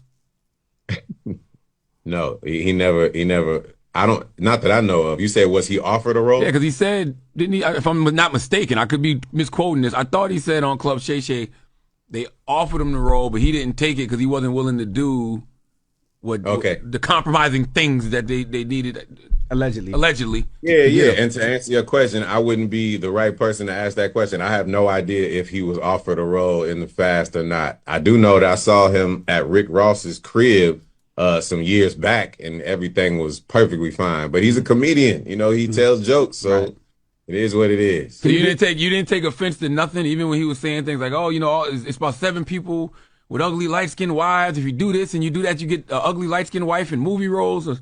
Charlamagne, it was so laughable what he said that I was just like, I couldn't believe what he was saying. Mm-hmm. You know what I mean? I took it as laughable because he's a comedian, and that's why I kind of responded with some laughable stuff. Absolutely. Could you beat him in a foot race? You know what? That's a good question. That's a great question. I don't know. We'd have to see, because he is fast out there. This is why I know Ludacris is so mature now, and this is why I know movie money is just a different ball game.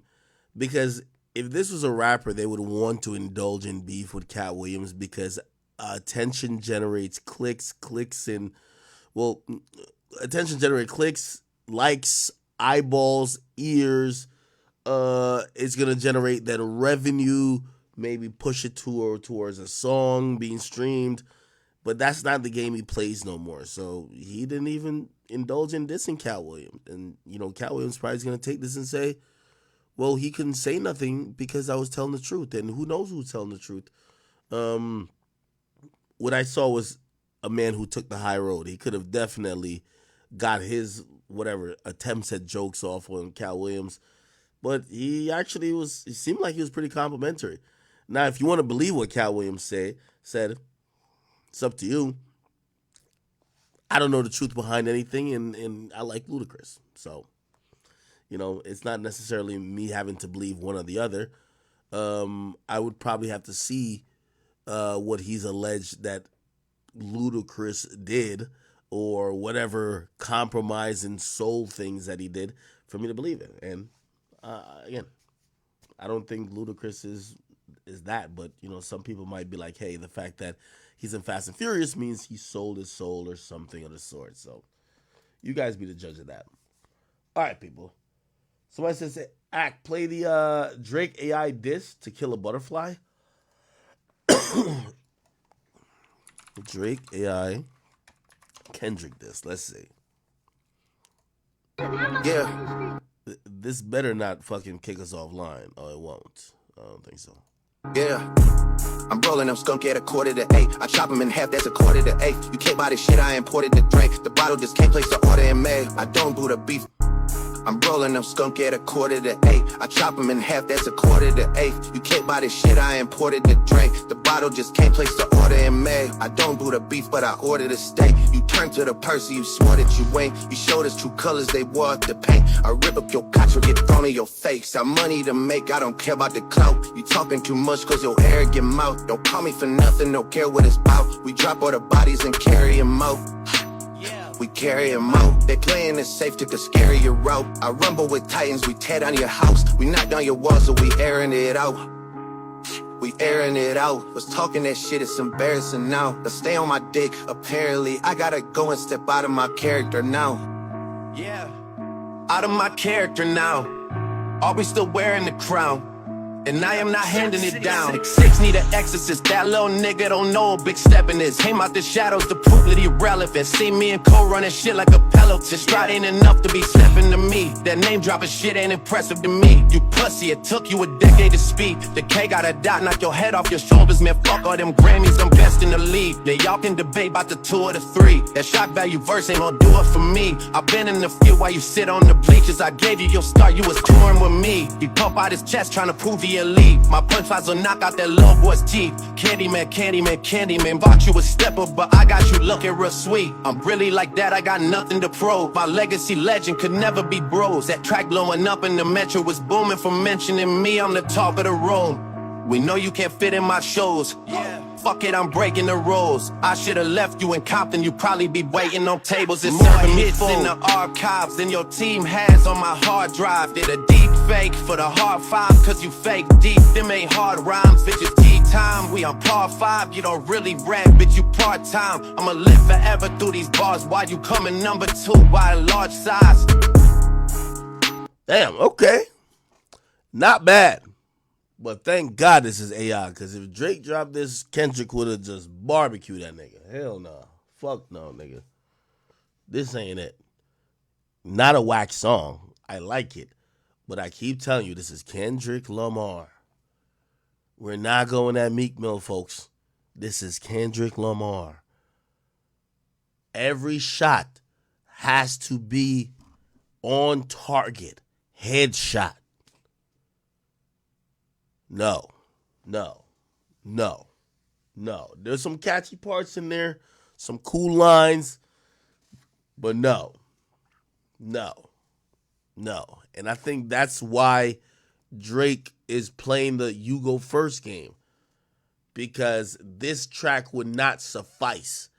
And some people would compare it to even like that and say that a verse was better than your song. And that puts you in a pickle, because how do you keep this beef is going to be viewed differently when people are comparing his verse to your song. That's going to be a problem. Main thing for the $9. He says Cassie unreleased single for life. He says search Cassandra YouTube. Rihanna wanted the song Black Coffee, turn it down. Diddy refused to release it. We'll get into that tomorrow. I'll read a couple of you guys donations. Someone said Ak is 5 pounds lighter tonight. I look skinnier, people? Y'all loving y'all boy, huh? Don't you worry, man. I ain't do the Kevin Gates, man. But y'all want a shirtless pitch on the gram soon? I told you I've been losing a little bit of weight. I ain't even gonna hold you. Like, you know, you've been losing weight and you waiting for people to like mention it and nobody mention it. No, but I told you I was though. Let me see how much I lost.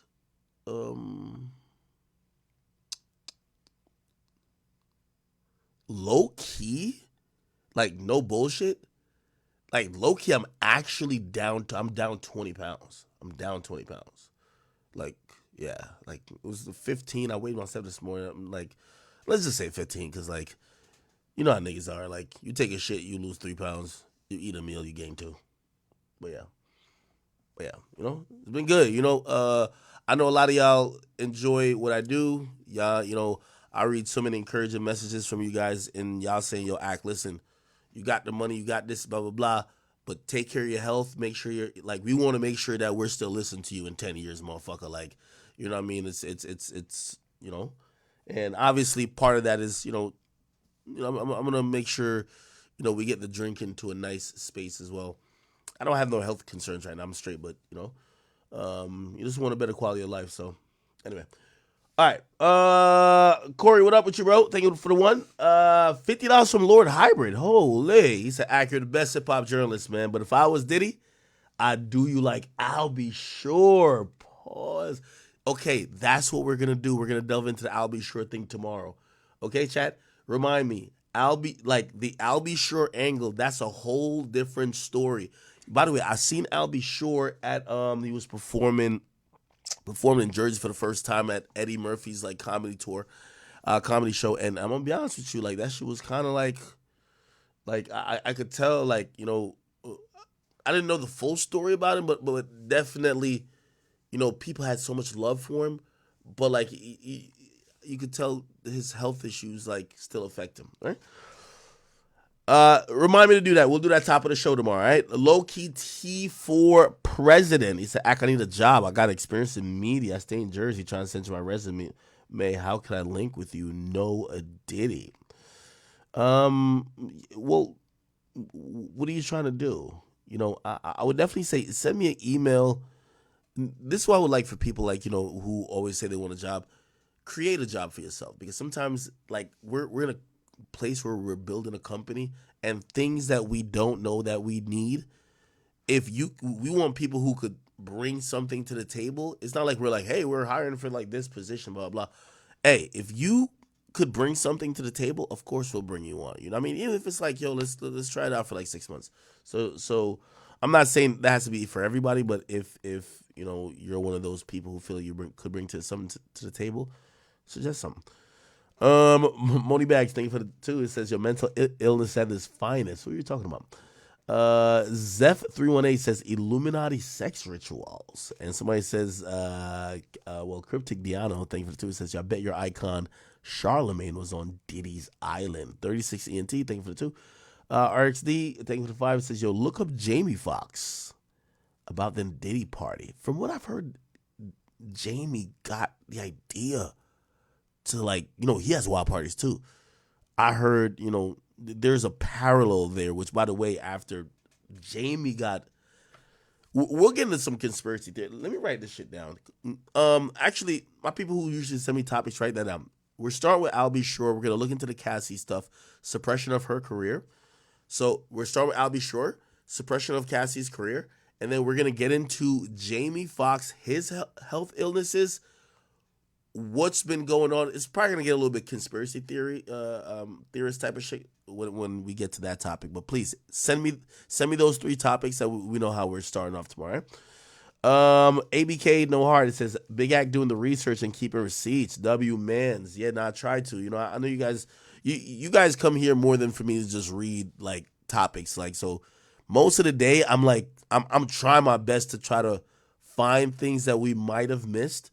And, it is what it is. R&B, thank you for the 5. It says, makes sense. Daphne with Diddy, because Cassie said he gave her the herp in her lawsuit. The reality, wait, Ari, did Cassie say that? Cassie didn't say that. Not in this lawsuit. Did Cassie say she contracted an STD from Diddy? Erica Anderson, thank you for the 5. It says, who remember when Diddy said Lee Daniels' show Empire was his life? And Cameron, thank you for the 5. It says, play Savior by Kendrick. First few seconds is all for Drake. Album full of subliminals. Robert Nunya, thank you for the 5. It says, Act, don't forget a TD Cypher where he roasted the boy. Yeah, he did go crazy on the TDE Cypher. Fuck.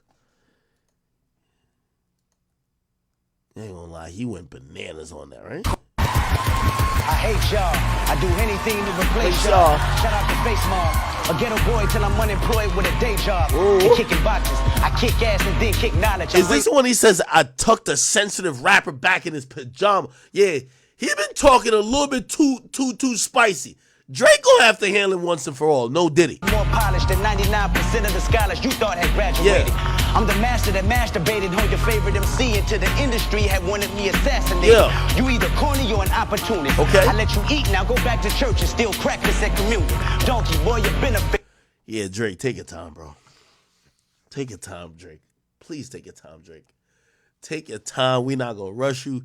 Take your time. No more Bahamas. Take your time. No more Turks. Take your time. Bend the Don. Get out of here. Take your time, brother. This nigga is a fucking sniper. And by the way, chat, I know y'all say I be glazing Drake. I'm giving the utmost respect to Kendrick Lamar. K-Dot, I'm giving him the respect.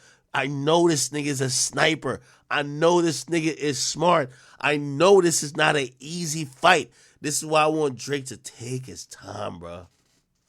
I got my thumb on hip-hop and my foot in the back of your ass. Aftermath, get the last laugh. I serve like Master Jeffrey. Jump on this curb, turn the shotty to a verb. If you let me, you know I'm a killer. I'm on your head, you know I'm a killer. The West Coast, Costa Nostra, under oath till it's over. You're over O's. So what the I f*** you up, up. She sucking, I f***ing duck you. It's like when I want. You go at us, you going nuts, acting irrational. Pop you, then pop an Adderall. Know the drill like a lateral. I'm more Pappy Mason and Pastor Mason, pacing back and forth, happening. Turn these hood racks to actresses. What a magic trick. Accidents never happen when murder's involved. Immaculate tactics, so follow me. If you need me, just call on me. I say, hold up, wait a minute. Your career ain't unless you got some Kendrick in it. You ain't no room is left on my unless you look like George Sparks. Make my mark on that. Hollywood's been good to me. Little hood used to pawn mom's jewelry. Family jewels big as and I got the balls to say it. Balls deep, balling out till Sparta need a replacement. I'm out chill. The west of your mouth chill. Invest in a vest of Vietnam vet when you out near. The white court building spilling this Merlot filling. Women of fur coat pimp the industry. Mimic these Stacey Adams and fur coats. Shook. You're scared to death. You're scared to look in the mirror when Kendrick is near you. King Kendrick. Damn, this little fucker is nice, man. Little fucker is nice, man. Yo, man, this little fucker, bruh. Sonny from the Age says, yo, Kendrick Hart Part 4. He was light. Here's ahead of us. Act, please react. Hard Part 6 is coming. After Drake and them clap back, Kendrick locked and loaded. Somebody said, Act, is Sexy Red Sign of Drake? No, from what I understand. Somebody says, we gotta stop reaching. Was talking about the watch. G says, yo, Ack, it was a Rick Owens bodysuit. It's drip. Maine says, yo, Cassie tells all. Oh, yeah, I think we read that already. Someone said, remember Keke Palmer mama said Usher was gay? Oh, yeah. Someone said, play the Charleston White video explaining why he dissed Gilly's son. Remind me tomorrow. We'll add that to the list as well, okay? All right, people. I am going to take my leave. I love y'all. It is 4 o'clock. I think it's sunlight here in an hour and a half. Or, yeah, hour and a half or 2 or whatever. If you are on the West Coast, I hope you guys have a good night. I do want to thank all you guys for keep supporting me. You know, it's been a long journey. Again, just doing some research for this stream. I was like, damn, I'm using myself as a source, which is, you know, just a testament to the amount of work we put in over the years. But, of course, how you guys have been rocking with me. If you've been rocking with me, whether it's this month, last week, yesterday, today, or you've been rocking with me for the last couple of years, including over a decade ago, I appreciate all you guys. Yeah, we're in the month of April. I'm going to try to stream as much as I can. At least, you know, tonight we only did 4 hours and 34 minutes. But hopefully we could get at least a stream in per day. You know what I mean? 30 days in April. Let's see if we can get like at least 20 in. We'll see though. All right. Chat. Love you guys. Appreciate all the support. Like always. We're going to have tickets for an upcoming show. It's going to be like a birthday show for me. And, I'm going to have a couple comedians and a couple rappers on it. If you're in the Miami area, definitely tap into that. Okay. Other than that, please tune in tomorrow. Love you guys. See you soon. All right. Peace.